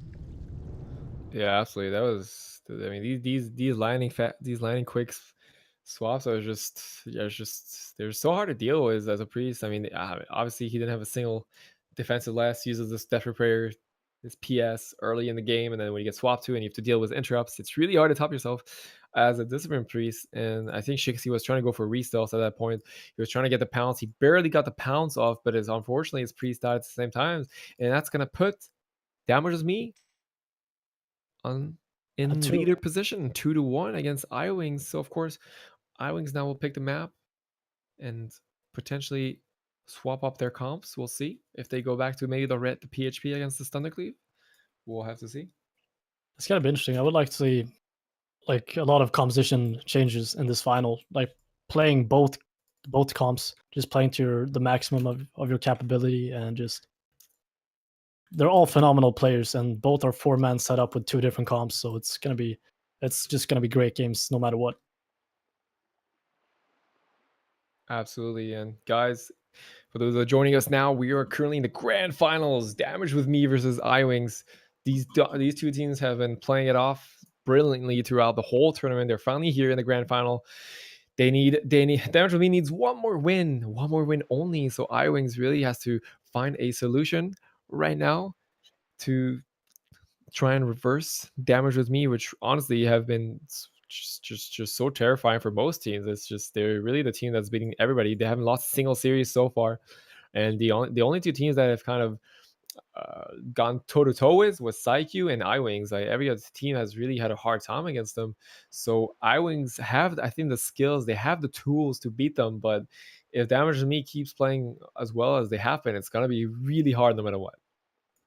Yeah, I agree totally. And like you said, Damage to me, they're 1 game from becoming the champions of this tournament, and the game is up now. So we're gonna see, can they finish it off, or is iWings, are they gonna stay in the tournament and bring it back to 2-2 and a draw and make the last game really matter? This is the final games of this final tournament. It's the final match. This is what we've all been waiting for throughout these 2 days. Potential final map.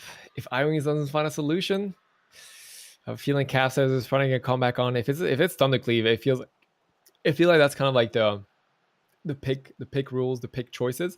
Is if they pick Thundercleave, they pick PHP. If they pick the LSP, then they pick the jungle. Excuse me. So I think we're probably gonna see Capsize back in again here.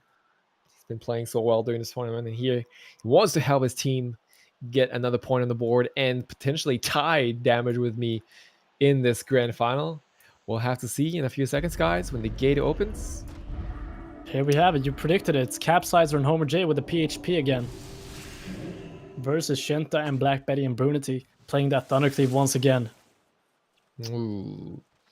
So here we go. I have a feeling. But it's going to be a nag grand, so it's not going to be that Z-axis angle for the thunderstorms. So it's going to be easier for Homer J and Capsizer to play around that. Especially for Capsizer, like as a ret. I mean, when you get knocked down there, it really takes a long time to get back up, and the hunter can kind of disengage back up, so he gains a lot of time. But yeah, the rets, it's definitely a bit harder for him to connect. And it looks like Capsizer is finally going in.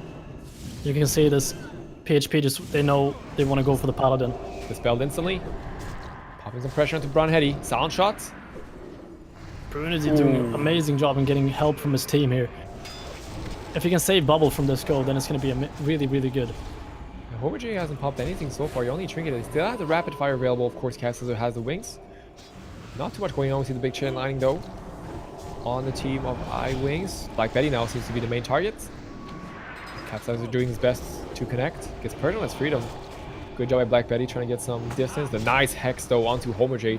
That was critical on the end of his rapid fire. What a hex by Black Betty. That's really going to stop the pressure from iWings. Yeah, not any major defensive cooldowns been popped for either team here. But we got some fears coming out. Black Betty's just taking so much damage. We got the Divine Sacrifice coming out there from Brunity. now we can see this cooldowns coming out. And we can see Oddwall for this master spelling here trying to get some offensive cooldowns and dispelling his team at the same time. Black Betty getting Blackbeardy's in stuck trouble. He gets in that bopped. pin. He gets bopped. He actually got purged. Blackbeardy's in so much trouble. He actually casts a lesser healing wave. Pops the hero now. Should help his team. Watch out. Capsize is also in trouble. He does have the bubble available. He doesn't want to pop it though, of course. He just finishes Black Betty instead. And iWings here to prove that they have a shot in this tournament. It's going to tie it up 2-2. So we're actually going to go into the 5th game of this final. It's 2-2, like you said. And this is exactly what we want in a grand final. Man, Capsize just did so much damage that game. If you take a look at the scoreboard, like the damage compared to like Black Betty, when the Shaman and LA Shaman is like on the defensive, it's just it really he seems to really struggle to get any sort of form of damage. And Capsize is just too much damage. Like don't even need CC on the healer. Honestly, just full out on out uptime. And Capsize gets the W once again, 2-2. Yeah, amazing play there from iWings, I don't care, and just playing both comps at a max level. And it's interesting to see that we're going to see now if Damage with Me is going to stay true to that Thundercleave, or if they're going to swap it up for the LSP to maybe counter this PHP. But nonetheless, it's 2-2. So this is going to be the final game of this final of the Warmane International Tournament 2, Day 2. And I just want to thank everybody for tuning in to the stream. Thank you to Warmane, and thank you to my co-host Suni. And this has been so fun the entire time. I've had a blast, and I hope all the viewers had a fun time.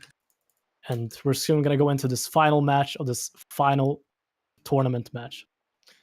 Absolutely. And this is it. I feel like it's gonna be rough for iWings. I think they kind of know what to expect. Now they're probably gonna get counterpicked, I assume. We'll see if first of all, it's gonna be back on Dalaran, so we know what happens on Dalaran. That's gonna be a rougher match. Of course, the losing team always picks the map, guys. So Damage with Me mostly gonna pick that Dalaran arena. So we'll have to see if iWings has a solution. We'll see if they have a solution. I feel like as soon as they get onto Dalaran, it seems to be it's much harder no matter what. So honestly, like but I think Damage with Me is kind of nervous as well, because they've been pretty much just steamrolling through this entire tournament. They haven't played this evenly. It's 2-2 in the grand final. Anything can happen. It's an even playing field. So you never know. This is the time where like nerves are gonna come in. It's the grand final. You just gotta bear those nerves and just play the perfect game anyhow. Absolutely. I mean, that is a total factor. Like the nerves can get into action, but I do feel in any case that these teams are like they're like super warm. Like usually when you're in a situation like this, 2-2, there's a lot of pressure for sure, but they're also super warm because I think they're confident in themselves. It clearly shows it's back and forth. So both teams, I think, are confident that they can win, but they also have the pressure that they can lose. So it's really going to come down to the team that can kind of put their emotions aside and just manage to get the W here, honestly. And I'm just excited to see what comp each team is going to pick. And yeah, exactly. And as I expected, it's taking the time. They're taking their time right now to just go over probably the previous games, just go over how to go into the next game, the tactics and everything. Both teams are just taking their time, because this is like win or break. Either if you win this, you're gonna win the grand final. If you lose this, then you're gonna come second place. You're gonna have to pack your bags. So this is what we've all been waiting for the entire time during this weekend. absolutely. Absolutely. And of course, if you guys want to see some of the replays, some of the matches you might have missed, you can always check the VOD. That will be up on the channel, on the Warmane Twitch channel. So you can see maybe some games that you missed or maybe some matchups that you're interested in. But yeah, here we are. Damage with Me versus iWings. Tied up. 2-2. Pressure is on. I remember before, like sometimes we would like go into the calls too to like hear the players, and you can definitely feel the emotion and the pressure and the voices of the players, especially when it's in the grand finals, when it's a tied up series. Usually those are pretty nerve-wracking, and there's always a lot of enjoyment and screams usually for the winning team, so it's always a super cool moment for the winning team. Of course a bit bitter for the losing team, because you're so close to winning, so obviously it doesn't it's a bit frustrating in a sense, when you're so close to getting a win in a tournament, especially when it's 2-2. But it's part of the game. You gotta decide a winner, and this is it. Yeah, like you said, it's just like both these teams it's been a journey for both of them, and these two teams were actually the two top teams of the round robin, and I think both these teams have been practicing a lot. You can see that they've been practicing and just putting in the time and effort to be at this place where they are today in this final. And it's gonna be like this final is 2-2. Anything can happen. Yeah. And as we can see, they're taking their time, just going over every possible angle of this game because this final match right now, it's what matters. It's the biggest match right now of this tournament for both teams. Yes, absolutely. I mean, usually teams do like to take their time, but I feel like now they're really taking the extra time that they need just to make sure that they're extra ready and then can talk everything through. I just really wonder what comps they're gonna pick. Of course, the map advantage is gonna play in favor for damage with me, so iWing's gonna be a bit of the underdog here. It's gonna be a bit harder for them to win this game than the previous matches, since both games they won were in Nagrand. Now that we're back onto potential, I mean, I'm assuming they're probably gonna pick Dalaran. That's what would make the most sense. But Yeah, it feels like Dalaran is the given choice here. I think it's better than Blade's Edge for the both LSP and Thundercleave. Just feels like Dalaran is just the best choice of map for sure. Yeah, for sure. So gonna see what is how to pick. I have a feeling that iWings, you know, if they might maybe try some rush strategy again, if they're playing that PHP, I'm not sure where they're going to play, but if they play a PHP, they might try and do like a rush game once again, especially if they play the LSP in front of them, because they kind of know that when they play Red Hunter, they can't really delay the game too long. That's kind of usually turns out in the favor of the LSP. So I feel like if that's the incoming matchup, then they might try some kind of rush strategy, some kind of rush down strategy. We'll have to see. Guys, anyways, we are in Dalaran Arena. Final game of the day, final game of the tournament. And everything is gonna be played out right here, right now. We'll be able to see the matchups as soon as the gate opens. I'm really, really stoked for this match. This is what we've been waiting for. It's gonna be so fun to see. And like you said, I think we're gonna be in for a treat for this game specifically. They've been taking a lot of time here to talk about what to do in this match, so both teams are prepared. And we can see it's Capsizer, Homojay, and Oddwaffle versus Black Betty, Ripley, and Brunity. They're playing the LSP this time on Dalaran Arena. Capsizer going right into Black Betty, dropping it down 62% right away on the first hit. You can see Homojay and Capsizer just want to punish Black Betty right away. A fear onto Brunity though. Gets trimmed off. Good job by Black Betty. The Thunderstorm now. Let's see if Capsizer can connect back. He does actually. Now gets rooted up, cleanses himself, gets Hex though. Capsizer deciding to sit that Hex. Playing passive for now, and now he's not over panicking. Not trying to go too aggressive. Oh, Waffle did get feared in that exchange, but it should be fine. Bring out the prayer mendings. Top his teams. Capsizer now. I feel like Capsizer should go in now. There's no Thunderstorm. This is his time to go in. Yeah, Thunderstorm's going to be up in 6 seconds now, so it's going to be a good time for Black Betty. Even if he gets dipped low, he's got that Thunderstorm to help him. But Homojay's damage is incredible as well. You see the aspect of the Dragonarch there from Homojay as well, just trying to get as much damage as possible. Capsize gets knocked down though. He's going to free himself to try to connect to Black Betty as fast as possible. Oddwaffle taking damage down to 60%, 30, 40%. Actually turning into Hodge. Insane swap by Ripley and Black Betty on the Oddwaffle. Oddwaffle's into trouble. Ooh, he actually gets a big heal from his red pal, and that was critical. Now Black Betty though, he pushed up aggressively. Let's see if Oddwaffle can get the spell. Yeah, she's trying to purge that heroism as much as he can. He actually can't get it off though on Ripley. So Ripley is doing insane damage with his dots right now. Yeah, really good job here for Ripley getting as much dots out as possible across the Capsizer's team here. Capsizer, Homojay, and Oddwaffle just falling back a bit. But you can see Ripley going in, getting that slow on top of the opponents here. Maybe he can get a fear on top of somebody as well. That would be good to get some cross AC. The full hex into Oddwaffle. Capsizer here by himself. Line of sight though, he should be okay. Great job by Capsizer, realizing that his healer was CC, but Oddwaffle has some catching up to do now. He has to deal with interrupts. The knock though, I think Capsizer actually dodged the knock though, so that was good by him. He's gonna be alone by himself upstairs, but at least he doesn't have to walk all the way back. Yeah, some big alt trinks that's been used on Oddwaffle's team now. It's only Ripley's actually that has this trinket left, and Capsizer is trying to connect to Ripley at the moment. I don't know, maybe they're trying to go for the pet right now. Yeah, the repentance on the Brun. Going for Black Betty.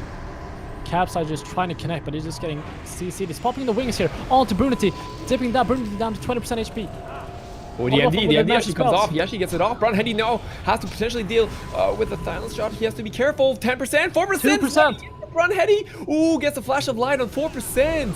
Oh, not enough. Crabsizer connects, and actually, iWings will be winning the tournament despite this map pick, despite the potential comp disadvantage. Get the kill onto Brunheady. A nice mass as well by Odd Waffle is going to secure them the win. And I thought for a second that Brunheady was going to get away. He got behind the pillar, casted a few heals. Unfortunately, not enough. And iWings are going to be the champion of this Warmane tournament number 2. Great job to them. That's just phenomenally played by iWings there with the MD from Odd Waffle onto Brunity and just damage with wings and from Capsizer and Homer J. And it was a really nice job there from Brunity and his team, like helping him but after Capsizer comes out of that route and just connects to Brunity again, it's just over. And just iWings. Congratulations to the winners of this tournament, Warmane International Tournament 2. iWings, I don't care, is the winner. It's going to be Odd Waffle, Homer J, Capsizer, and Shixie that's going to take home the W for this tournament. Absolutely, a bit unfortunate for Damage with me. They've been doing so good during this entire tournament. This was the first series that they've lost in the entire tournament, so we of course have to give it to them, losing 4-3. 3-2.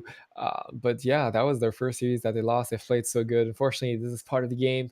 iWings have picked up the level and show that they deserve to be champion today, and they're going to be the champions of this Warmane tournament. So congrats to them. Congrats to, of course, all the teams who have competed.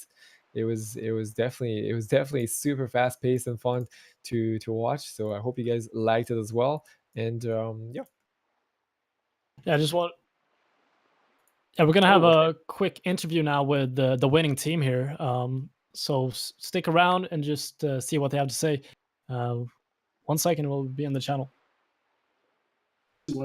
Congratulations, guys, on the win of the tournament. Thanks a lot. Well played. How does it feel, first of all? How does it feel? I have a boner from it. We were talking about the excitement. Were there any screams? Unfortunately, we couldn't be in the call. Yeah, man. Yeah, were there any screams? Who screamed the loudest? Is there any? I think I was like, "Oh, you got him!" Because he got like hex broke or some shit, and he got 7K judgment or something. Fucking good, man. I actually thought he was winning them on Valorant. That was incredibly well played from you. You lost to them in the round robin, but you made an incredible comeback here in the grand final versus them. Well, I wasn't going to play in the round robin. The very first time we faced them, it was our fellow druid playing priest. All right. So I didn't join until the. How did you guys not notice? We even swapped names. My name was iPet Little Boys because I play priest. You get it? Yeah. That's why we didn't see Shixie on the phone. We definitely got it, but I wasn't sure if it was the same or if you had to like rename today. So I wasn't sure, but yeah. Potters. So how much have you trained and practiced for this tournament, and how much time have you put into this? We didn't actually play since the season ended, I think. Yeah, that's true. We didn't really play for 3 weeks. So we haven't played for. Right. So, but how long have you guys played together then? You must have had a backstory. Yeah, you played for really, years. To be fair. Like I played with Capsizer for like 8 years, with Odd Rival for like 4 years or 5 years maybe. But like us three, jungle is something we picked up recently. Yeah, the jungle is older, but PHP was first season. Yep. First season together. Yeah. Awesome. We picked up jungle last time Warmane had a 3s tournament, I think. Yeah. It was pretty much the first time we started playing jungle, and then we've been doing it a bit since, facing a lot of LSPs, and yeah, awesome. That was some good games, guys. LSP. For sure. I have a question. Do you feel like the tournament went the way you guys expected it to? Like, do you feel like before the game, It's not that we expected. We kind of knew we were gonna be first place. I kind of threw that first LSP game, even though we never like lost to LSP. But I don't know what I did. I didn't play for the past 2 weeks much, so I kind of choked there and it was a bit of a bummer, but failed. Yeah, we managed to. But like we didn't really have competition, so it's good. I mean, it was a pretty cool series. Anyways, but yeah, good games. Wow. Okay. Yeah. All right, awesome, guys. So, what are you gonna do with the winning money right now, boys? You got a big fucking paycheck bunch coming of cocaine and hookers. Can't wait for Like traveling probably. Spend it all on probably traveling. Yeah. All right, sounds good, man. Yeah. That's about it. Yeah. How about the rest? Waffle, capsizer. Man, I don't know. I'm actually getting a new apartment, and I gotta renovate all of it. So yeah, All right. that's fucking more cash to renovate shit. Feels good, man. Sweet. Yeah, we good. It's very different playing on Ice Crown Core, especially from Blackrock, which was a lot smoother. For I think a lot of players can feel the difference. Mhm. That's all right. To be fair, for me, it's not that much. Only the thing is, like, the Sansi shot is delayed, but certainly that's Blitz like. So that's it, really. It's just a bit more damage, really. I feel like. So Well, yeah, why that's the Shadowmourne. That's what you games. call Shadowmourne. That's why the game's just a quick pace, really. So did you guys enjoy that kind of faster pace, or of course you just said you didn't? I play think as there's much a lot since less. it's now, but There's so much less room for outplays with heroic 284 gear. Yeah, that's the biggest problem. You have no chance to outplay, and the games have to end fast. Especially like you can see it when we faced jungle versus Thundercleave. Was they popped so many cooldowns at once, but we just couldn't keep up because they had more damage because they had Shadowmourne on their team. Okay, yeah, that makes sense. Okay. The slightest mistake just cost you the game, pretty much. Yeah, there's been a lot of fast games throughout the entire tournament. Yeah, because the since momentum round just robin. The momentum just starts snowballing. Like Exactly. mistake, right? And Exactly. it's hard to catch up once you actually fall behind. Yeah. Especially as Feral, I don't have any big CD like bubble that can reset the whole game for us. Oh, by the way, shout out to Old Division. Old Division, dude. The winners of the hearts, mate. Old Division, of course. You know, unlucky this time. They were just unlucky, honestly. It wasn't. Yeah, it was just luck. That was it, truly unlucky. I saw it. And it happens. Unfortunate. They have to pray to the heavens more often, I guess. Oh, yikes. All right. Well, do you guys maybe have any shout outs you guys want to make? Shout outs, yeah. Yeah, go for it. How about that? So, Kuna, first of all, he gave me my power. Like, he called You can't it say his beforehand. name. You're gonna get us banned, man. Don't say I don't think so, mate. It's over now. So okay. I can say it now. Yeah. Besides that, not really. For my entire white crew, man.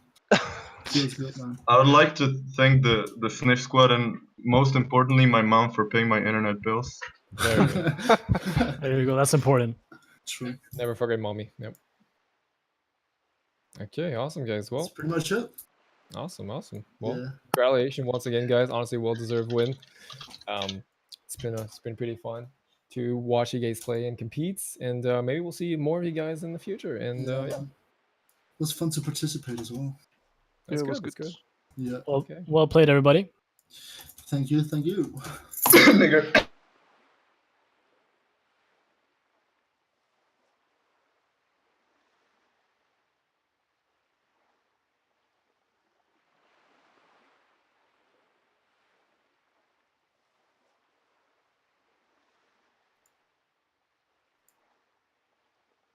Oh, I think we're back. Hello. All right, guys. So, fun times unfortunately over. All good things come to an end, but ultimately this will be it. Thank you for will be your great champions. Hopefully, we'll see more tournaments in the future. Of course, if you want to interested in participating in stuff, you can. All the links are below about the Warmane tournaments or the Warmane servers and all that good stuff. You can check it out. And yeah. Once again, thank you to Warmane for setting this up and having this tournament for the community and letting me be a part of that and casting. Once again, thank you to Warmane and thank you to Zuni once again as well for being my co-host here on the stream. For sure, man. It's been fun, honestly, and shout out to yourself as well. You've been doing good. First time, I think first time commentating or. It's first time commentating World of Warcraft. I've done awesome. Counter-Strike before, but this is first time doing World of Awesome. Warcraft. Yeah, War was a bit different, huh? It's a different pace. Yeah, it's a different meta, huh? Almost when you commentate that. But anyways, guys, thank you guys so much for watching. If you guys like I said, are interested in anything related, you can see all the good infos below. Of course, shout out to Malaco and Octantis and all the crew behind who've been, making sure this tournament's run as smoothly as possible. They're also the reason why this has been enjoyable to not only participate for the players, but also to watch, because everything's been running so smoothly. So of course, shout out to them. And yeah, I think we'll catch you guys maybe another time. Thank you guys so much again. It's been fun, and peace out.